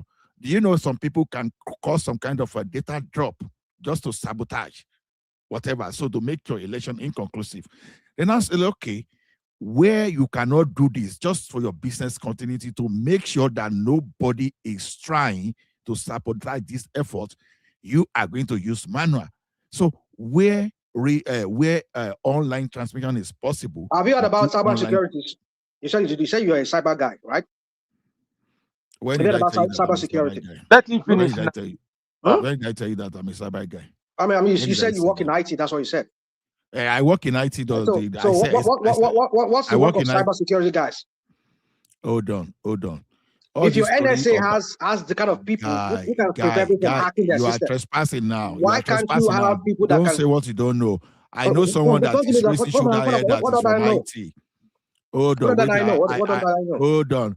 Like I heard someone that is raising shoulder that is an IT. See, guys, don't come here and say what. Nobody, don't twist, don't spin this whole thing. Hold on, no. You make it sound like they can hack it. Don't cry. Don't say someone is arrogant. Nobody's crying here. Nobody's crying. Hold on. I'm only telling you that every business has continuity plan. So your system may fail. It's just like you are driving a car. What's the essence of your extra tire? What's the essence of extra tire?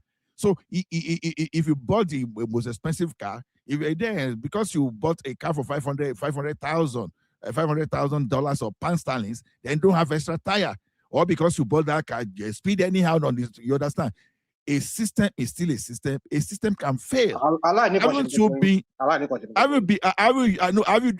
done online transactions? All right, let's allow conclude so we can learn from Baba. Exactly. So the thing is this: they say you demanded for online transmission. Also, we are giving you, but where it is not possible, we do it manually.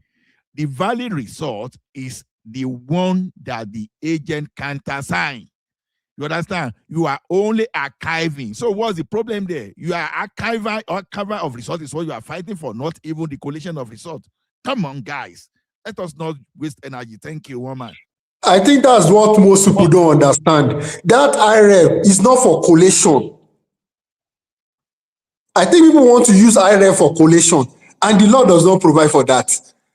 I think people are not really educated. That's what I feel. And I think somebody has actually mentioned it. If each party can actually develop an app, I think we can sort out this problem ourselves rather than dragging INEC up and down for what is not. Thank you very much.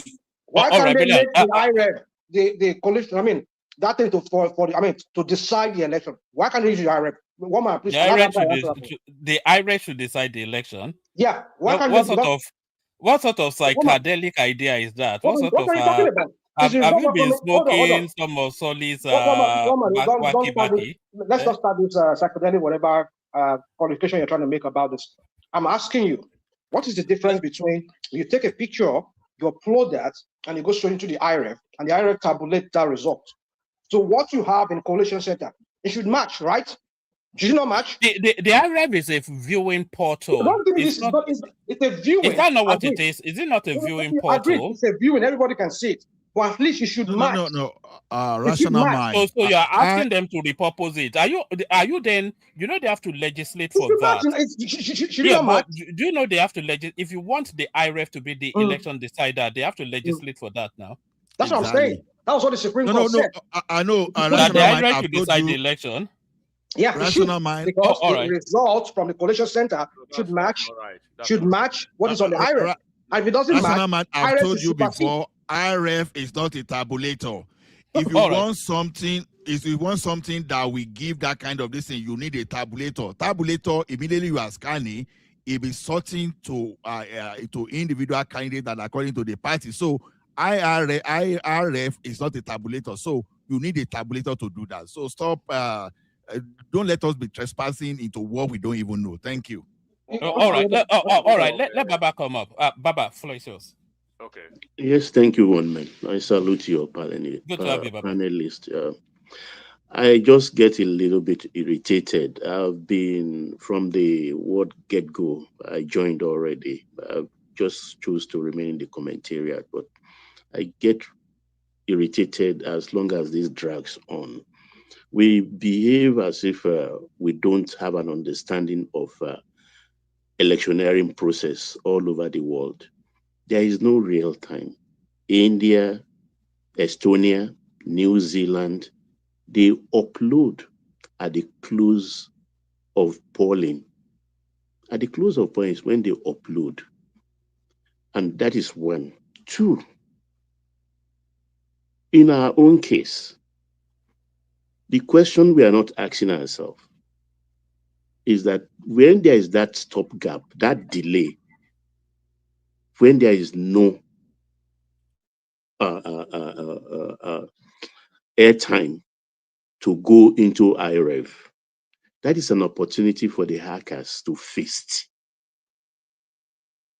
That is where it's not like that machine beavers will still not upload eventually. But when it does, you now have different results, 2, 3, or more results for a polling unit. So which will be the decider? Which will now be the authentic one? It is the EC8A. Now, the EC8A, obtainable from the polling units by all active agents there, once you receive it, even me as a voter in that polling unit, I can take the photograph. Nobody stops you. From my own party agent or my candidate's agent, I can say, let me take it on my phone. You don't need a special device. I can keep it for my own record. And you as the agent, all parties all over the world during election day, they have situation room. Even the press, the media have their own situation room. So the job of the agent, before you even go to your situation room, you send it straight, immediately, through WhatsApp, fax, or whatever, like they use fax in Ghana after the poll ended.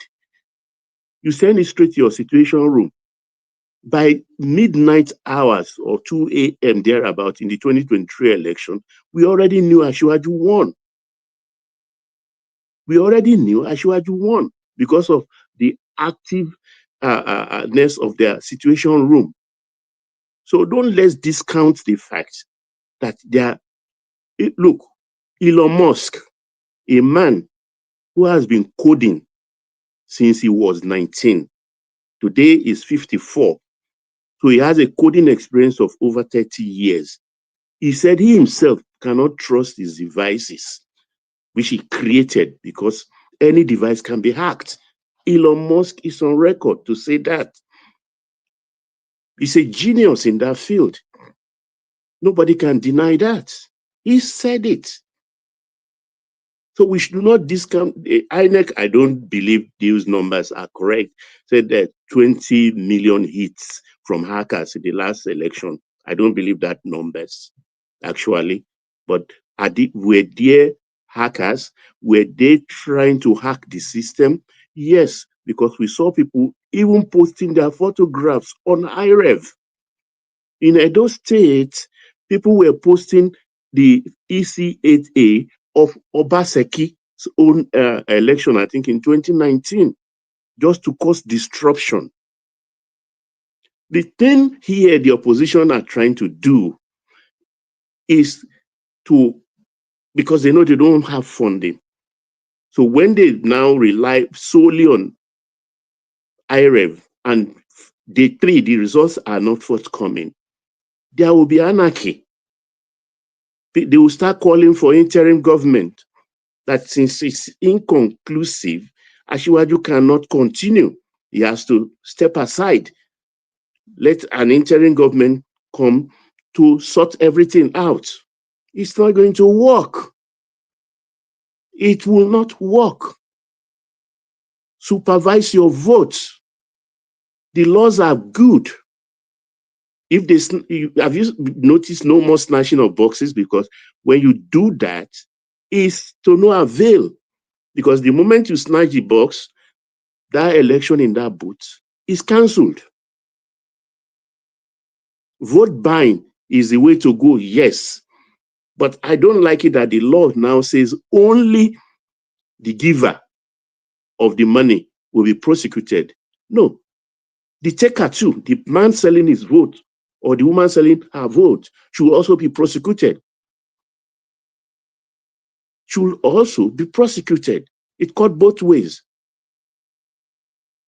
It cut both ways. So the opposition should get serious. Go get money, pay, because I discussed it on people, and they are, last time our agents were bribed. Go get double agents. Last election, LP alone lost the opportunity because they don't have 40,000 agents in 40,000 polling units out of the total of 176,800 required. They didn't man it. That cost them, possibly. So don't let's deceive ourselves, please. There is hacking. Hacking is possible. It will cause great disruption. I'm a man to go to in my family, for instance, and social friends. If they lost a number or they lost their phone, I need this person's number. Where do I go? Not on my phone. I go to my Rufai'S. I don't rely on my phone. The moment I talk to you, a first-time caller, I'm discussing with you, I register it in my phone. I still go to my Rufai'S and record it. I have voluminous Rufai'S. So I'm safe. So I'm not one to guide my phone or fret if my phone got lost. I have manual. So thank you very much, woman, for the opportunity. All right, we'll give it 10-15 more minutes. We are after 100 subscribers, as I keep on saying. We've only had about 12 people. So everybody look at your device. If your device is showing that you're not subscribed, please do. There is no reason why we shouldn't be able to get 100 subscribers. Now we need about, was that 88 now? So we still need that 100 subscribers. So if you're not already subscribed and it doesn't offend you to subscribe, then please subscribe. Ola. Woman. Okay, all right. Yeah, okay. Baba. So after Ola, thank you, Baba. Hold on now, National Mind. Now you stop her from talking now. I just want to only after you. Only after you, he will come in. So Ola, yeah. So, Baba, thank you, sir, for what you've just said. See, the system, without, like I said the other time, without saying that manual backup, IT system, there are a lot of ways to frustrate IT system. Let me say this instance. Some people may go and call the fiber optic to a location to make sure. Is it not Nigeria whereby they give up a brigade commander at the security level? So what is telecommunication that they cannot even damage? In the country where they bust gas pipeline, oil pipeline, they will just go and call fiber optic to where a particular to a data that link to a particular location. They can go and destroy a base station to make sure that thing is not happening.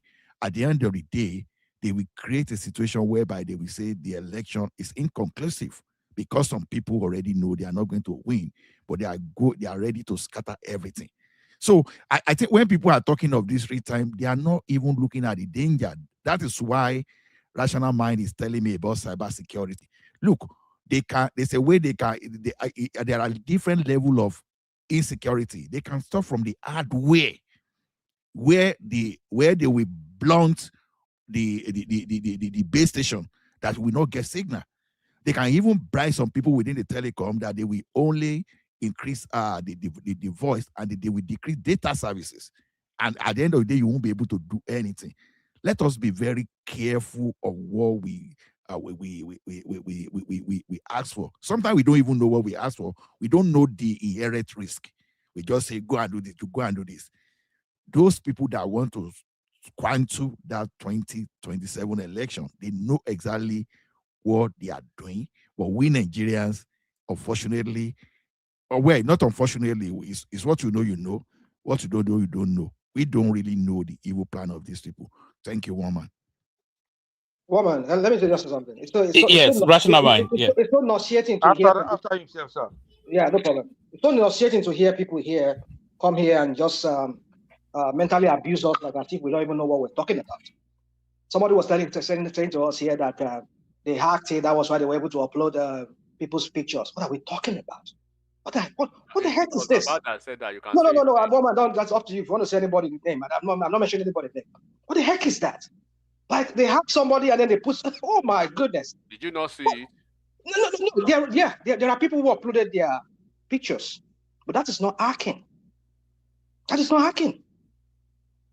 Some stupid people, maybe for some reason, they do some stupid things. You don't hack because you want to put somebody's picture. You not hack and just replace the form EC whatever crap, and then you put somebody's photo there. No, it's part of the whole grand scheme to make a nonsense of the IREF. Because if the IREF in the first place was not what was going to be decided, why did they shut it down? Let them hack it. Since you know at the end of the day we're going to go with the form EC whatever crap that they gave them from the collation center or from a polling booth, that is what's going to decide the election. Why did you shut down the IREF? So let them hack it and do whatever, manipulate whatever thing. You will use.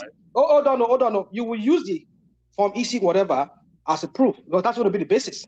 But you people deliberately you try hacking the system to make it look to create some scenario so that they can shut it down, so that they can do the mago in the polling center and the collation centers. That was what transpired. So telling us that we cannot do it real time, whatever. That was your audit, right? Was that your audit? Was that what? Hold on for him, enigmatic, please. Yeah, carry on. Land and then so my point is this: let's not do this just to look for excuse for not wanting to do anything, and then we have to look for if not this excuse that people were uploading their picture to be say people were they did this Obaseki thing, and what are we talking about? We're talking about a transparent election that could be enabled by electronics. Somebody was quoting Elon Musk, telling us Elon Musk. Who is Elon Musk? Who is Elon Musk? Well, he's a trillionaire. I agree. He's a billionaire. He's a tech guy. Who is Mikey? Don't just talk. Elon Musk is the Starlink that you guys are saying they should use. That's how you mentioned Elon Musk. God bless you. But let me talk. Let me learn. He owns Starlinks. He owns the trillionaire or whatever it is. But my point is, we know where he stands with all this thing. If you are trying to quote him out of context, or maybe you're quoting him in context, then I know where he stands because we know he's a Republican. Rational mind. People who are listening, they can land. Okay. You know, he's one of those naysayers here who were the election, who were denying the election result here in America, saying that it was hacked. It was some people from Hugo Chavez from Venezuela that were like all their crap that were throwing around here. We know what it was. If that's what the context where he was saying that. So let's not use this excuse because you people who are short for any excuse anywhere, just to make sure that we continue with this manual manipulation of this result so that they will take it like what happened in those states. Okay. Nobody is talking about manual. It's the return they are talking about. Woman, do I have the right to reply? Everybody hold on. Guys. You cannot just unmute and then just launch into the conversation. I'm not even saying it for myself. I'm saying it for the audience. You know, as elegant and incisive as whatever it is that you want to say is, if you are layering over 2-3 voices, then it's not penetrating to impact on the audience in the manner that you'd like it to. So I like the robustness of the conversation, but we have to be a bit elegant in the way we craft it. Just really for nothing else but for the benefit. We're all here for the audience, and those audience, please make sure you're subscribed. We're still after 100 of you, so we do about 3 minutes and then we wrap it up. We kick it off with Kenny. Can I reply? I have a right to reply because someone is spinning on what I said. Hold on. Before we go to Kenny, Baba gets the right to reply. And one more thing, if you're not speaking, please be muted, just so that your background noise is not penetrating. Baba. Yeah, I think we are diminishing the quality of the discussion here when a person asks, who is Elon Musk? I mean, that is disingenuous and very strange, if not very shallow. He's the richest man in the world, maybe the first trillionaire we will have, the man giving us driverless car, the man who invented Starlink and several other devices, is telling us, started coding at 19, telling us that, look, hacking, he knows. He knows. And we are saying, who is Elon Musk? Jeez. Tell your OB or whoever it is, or the opposition, go get double agents. Pay them 20, 10,000 a day. Feed them. It's just paltry 5 billion to a politician. It's as simple as that. It's a no-brainer. Guide your votes. Upload it, everybody. Have your result and compare and contrast. Thank you, one man. All right.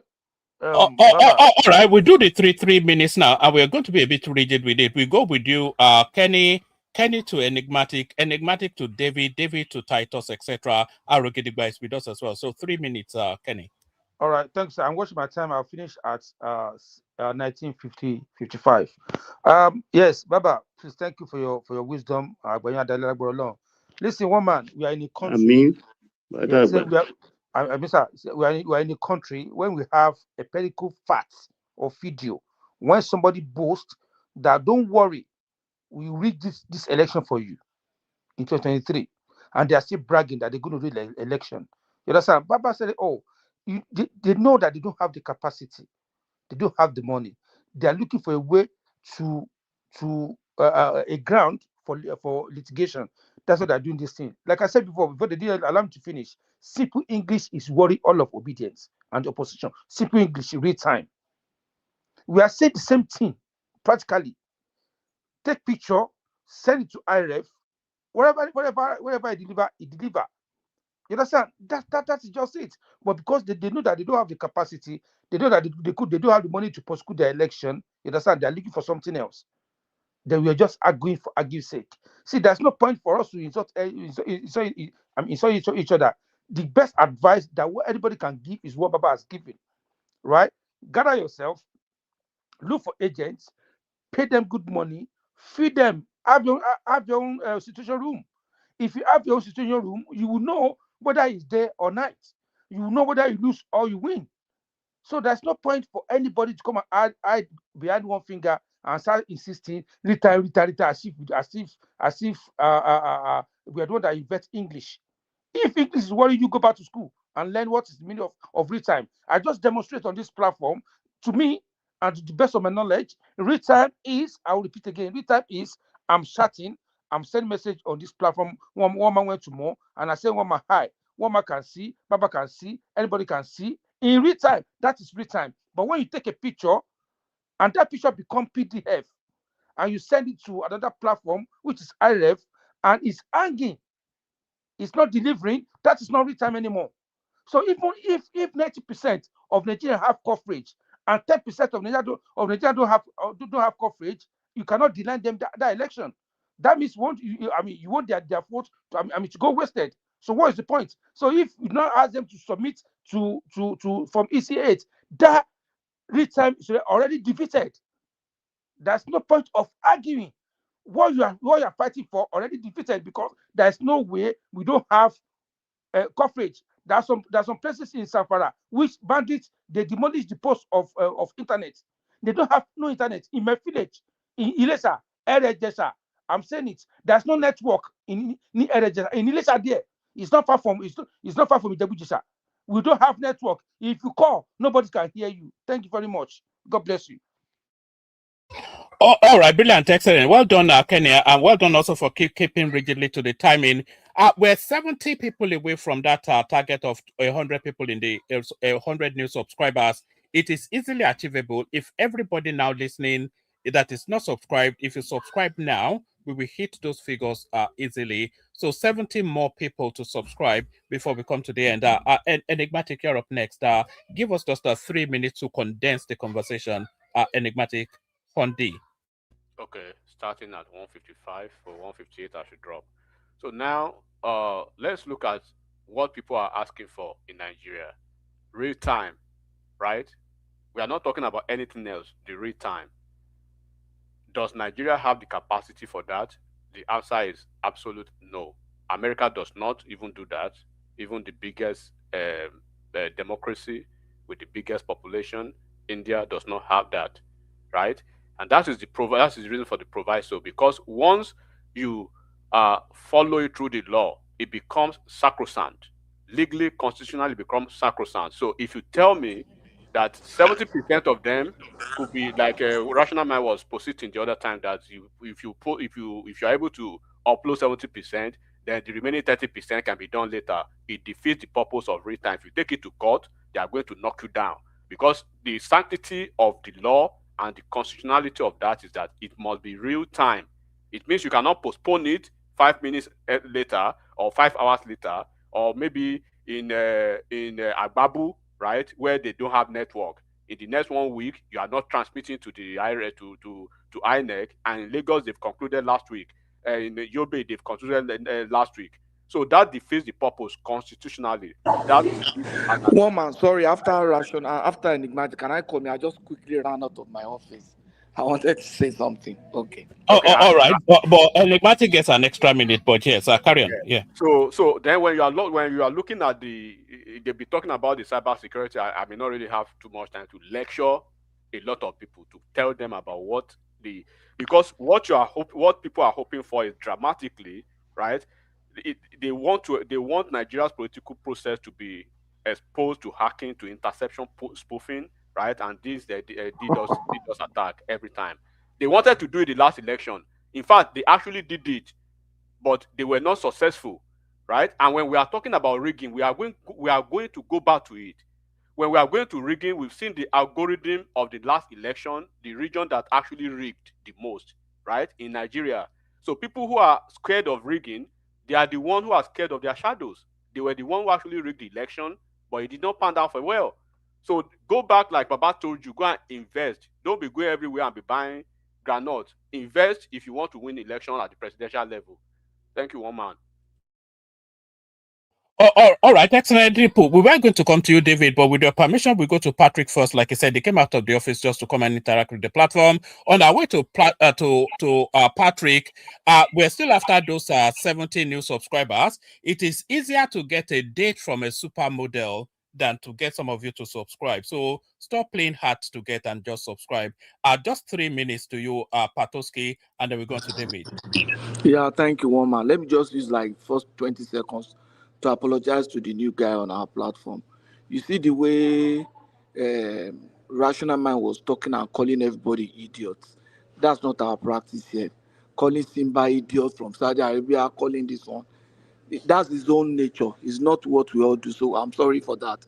I wasn't referring to Simba. So let me just move on. So don't jump to conclusion. Let me just move on. Let me move on. I don't see anybody. I don't in articulating your points. If you really have points to make, you shouldn't have enough time to call people idiots. If you have just 5 minutes, listen. You have very important points to make. Listen, I don't disrespect I'm not my going to drag on that. here. Let me. I was not referring to. Please get that straight, please. I want you to correct yourself. You were calling people idiots, but it's You're not jumping right. to conclusion. You're jumping to conclusion. It's not right. Okay. I never called my co-panelists here in names. You said the guy that comes from Saudi Arabia. The guy that comes from Saudi Arabia. What you know what I'm talking about? There's a guy that comes here. I don't think he meant Simba. I think it's Abdul Mumin. Yeah, that's what I'm saying. I mean, if anybody that comes there, does he make it right to call anybody like that? You will not be calling people idiots now. It's wrong. And it's okay. I know I personally cautioned you several times. It's not right. I'm a start to GoFundMe. I send the Rational Mind.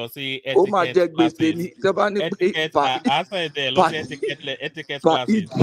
Per idiot, you pay $100. Then okay, so but Rational Mind. Sorry, I'm just calling your attention to that. But let me quickly address something that you guys are not looking at. Now, the spokesperson of the opposition just told us that they hacked the National Security Advisor's phone. Are you telling me that same security, that opposition, cannot hack the INEC portal? When the spokesperson, they say is the brain of the opposition, is telling us that they hacked the National Security Advisor phone and relating the conversation, are you trying to tell me that these guys are not capable of hacking INEC? Then two, you are looking at rigging. Oh, APC wants to rig. Do you know that when we go live, it is easy for another country to influence our election if we go full digital? Another country that has superior technology and that has a relationship with any party or even have interest in our country, like Russia, any other places, can go there and influence the election results and change stuff. That is one. Then when you are talking of real-time election, do you know the sensitivity of our impatient Nigerians? How a small glitch can cause a rampage and they will be killing people. When you say they relate things, oh, they say they have a related result.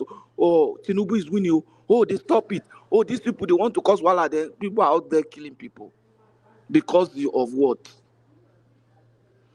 People should invest in places where they can really verify, get their result verified. The other guy, last time, that said somebody rigged him out. They say provide evidence. Let him provide. One more minute, Patoski. He couldn't even provide the forms that were signed at the polling unit to prove he was rigged out. In short, he was not arguing against the rigging. He was only arguing against whether somebody is qualified or not. And you are busy here shouting rigging on his behalf, when the man himself knew he was not rigged out. Legally, in the face of the court, the man admitted that he was not rigged out because he didn't make a case for rigging, or he felt that he had no case against rigging. So who is rigging what? So please, let's look at those vulnerability, the volatility of our people and the sensitivity of any small glitch or the way people can misread things by our people and then cause problem for the country. And please, let us do that when we make these arguments. Thank you, one man. Oh, all right, Bilan, excellent. So David, hopefully you're still there. Thank you for yielding this place. 3 minutes. Let's hear from you. Yeah, thank you very much. My regards to everybody. Yeah, like I said, everybody is just getting somehow too sentimental about this issue. The law has stated it that shall transmit electronically. That means the law has stated, the law did not give any room for any doubt that the INEC official shall transmit. Is only making a provision in case there's any problem. It could be a glitch, not necessarily an hack. So what if there's a glitch, natural glitch? So but what I believe is that even if you have an e-copy, there's supposed to be an hard copy that's supposed to supersede, which I believe that the hard copy should be the form where you will collate. The only thing I expect INEC to do is that, okay, you fact check what you are using to collate, whether it's tallies with what on the high ref. By the time you get to the collation center or local government center where there's collation, of course, you can be able to confirm that. By that time, everything will have dropped. So I don't expect us to be having this argument. But my own important thing, like I said, and I think other people have already even branded it up, is that let each party have plan B and plan C to keep records of what happened at polling units, so that they can be able to have something to defend themselves and even show to everybody that, okay, this is actually our vote score. This is actually what transpired at the polling unit, so that the onus of defense shouldn't be pushed to INEC. Really, I expected them to have their own evidence with them. That's why I'm actually talking about the plan B and plan C that I'm talking about. So the party should be able to, I think by now, they should build enough party agents that can be able to do that for them. I think they have almost a year now.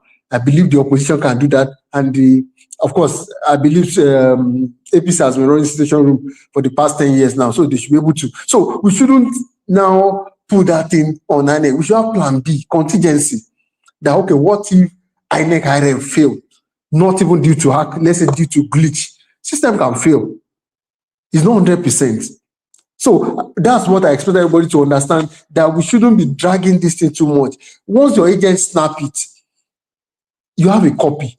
So you can easily work on that and use that as a defense. You don't necessarily need to now, if INEC now, at least you can be able to use that to counter INEC that, okay, this was the original, this is what to snap from the original ACH. So we should be able to defend, you're able to defend yourself in court. But what I found out from the last election is that none of those candidates. All right, 1 minute. So that I didn't expect, they didn't go to court with much evidence, and I guess that's why the judiciary too didn't have any choice other than to follow the part of the law, because once you present an incontrovertible evidence, there's no way you can beat them to it. Thank you very much. Oh, all right, brilliant, excellent. David, try and join us as often as you can. We do this every day, usually in the dead of night, but sometimes around about this time. Titus, you're up next. 3 minutes. Let's hear from you. It's very unfortunate that you are having guests on this show who are already biased, subjective, and as a matter of fact, in my observation, they are not interested in the progress of our electoral process, because all the arguments they brought out, they don't need anybody, you don't need a discernment to know that the APC guys and Tinubu guys. Unfortunately for them, I am not a party man, but I am interested in ensuring that my votes, as I go, because I have made it a point of duty in all elections that I must go there and vote. I don't belong to any political party. So when you bring in APC I don't guys, belong to any political party too. No. Please. Whether you don't, just keep quiet and allow me to talk.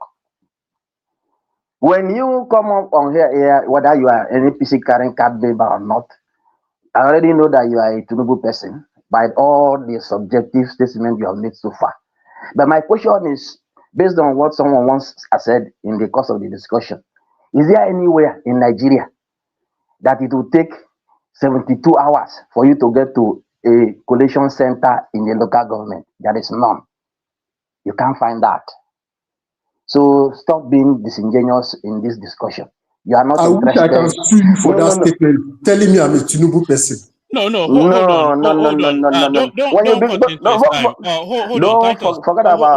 Hold on, Titus. You get an extra 1 minute. Just let him speak.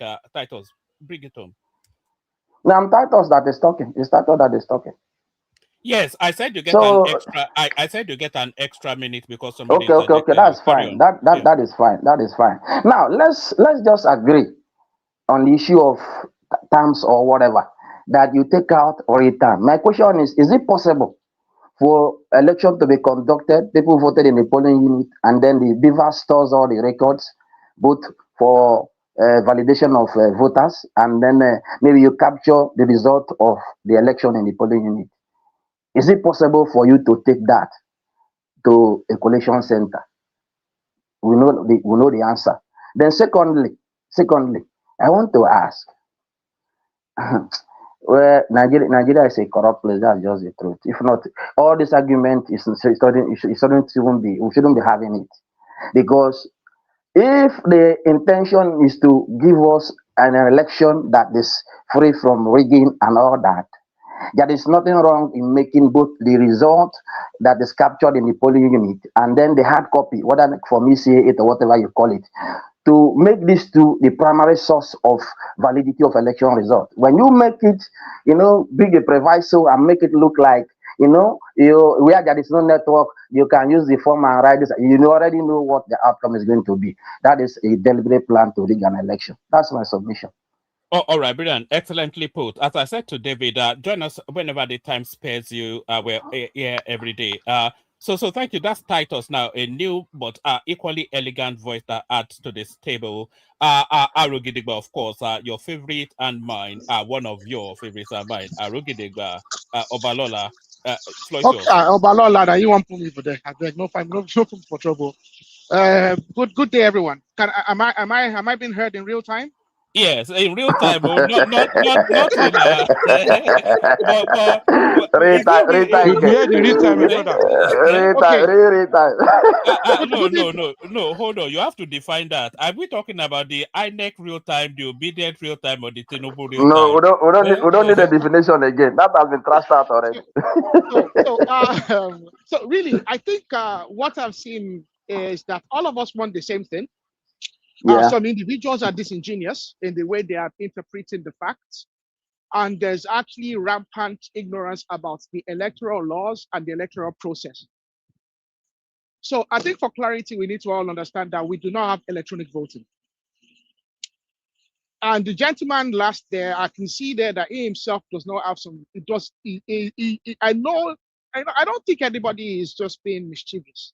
There's a few mischievous participants, but I think the vast majority of the Nigerians that want good elections, that want fair elections, that want clarity in the electoral process, I think there's just rampant ignorance.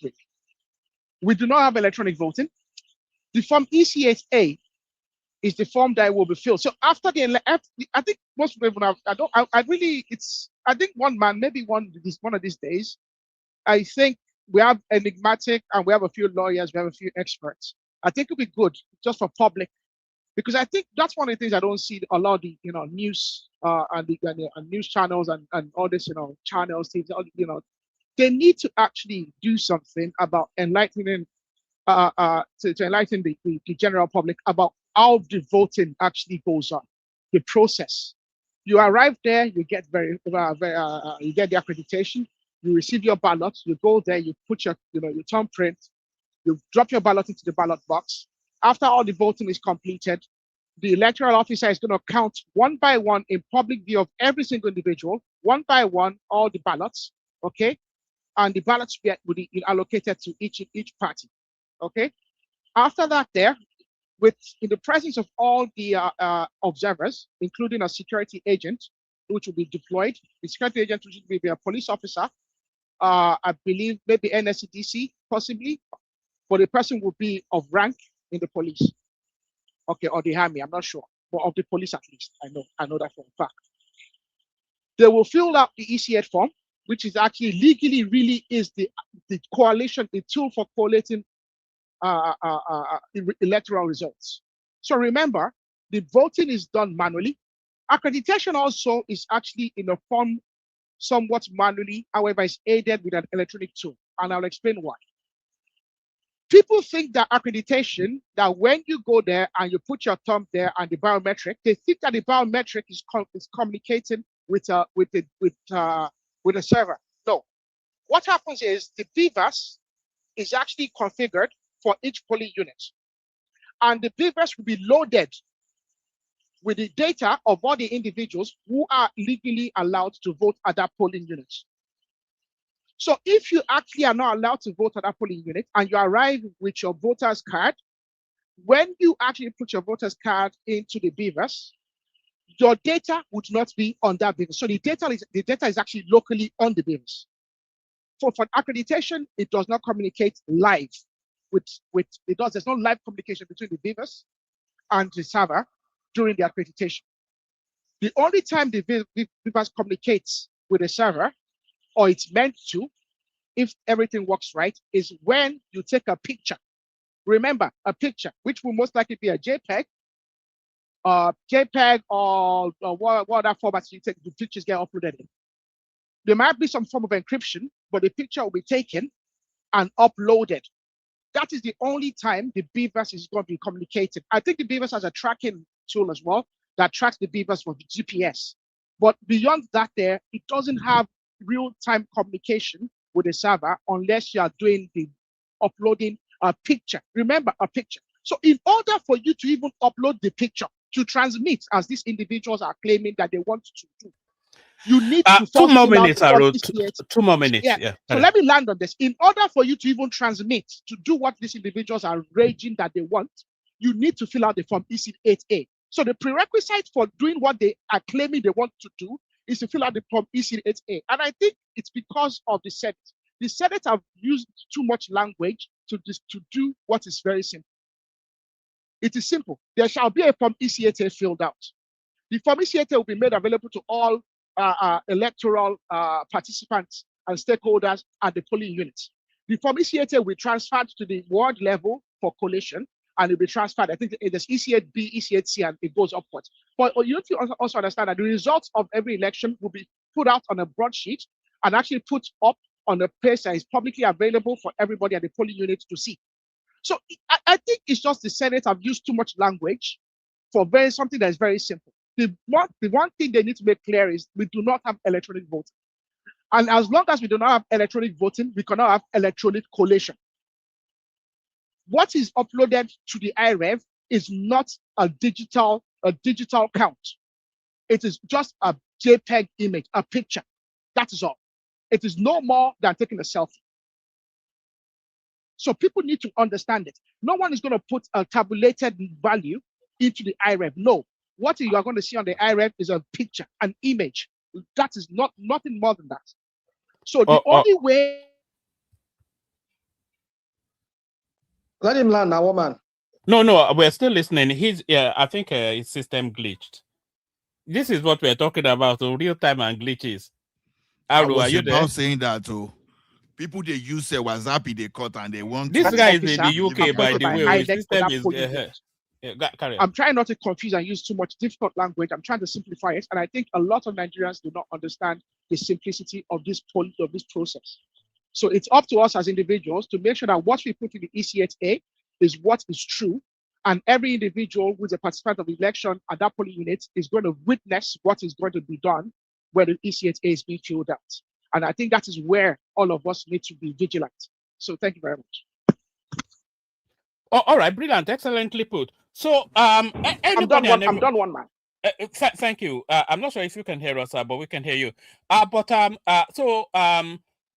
Anybody that's not yet subscribed, please subscribe. We're going to be finishing here. One man?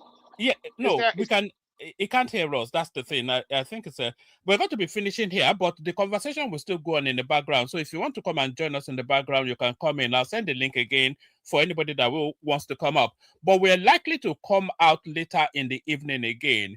Tinubu has now come out to tell us why he pardoned Sunday Igboho, but has put Nnamdi Kanu on a life sentence. So he has made commentaries on that. So that will be the hub of our discussion. If and when we do come up, almost certainly we will come up later on in our usual time. So thank you, everybody. See you later. The only super tata today was Chioma. So thank you, Chioma, for the super chat. So anybody that wants to come in. We'll short it as a broadcast, but we'll still be in the studio chatting away. So if you want to come in. Thank you, everyone. See you later.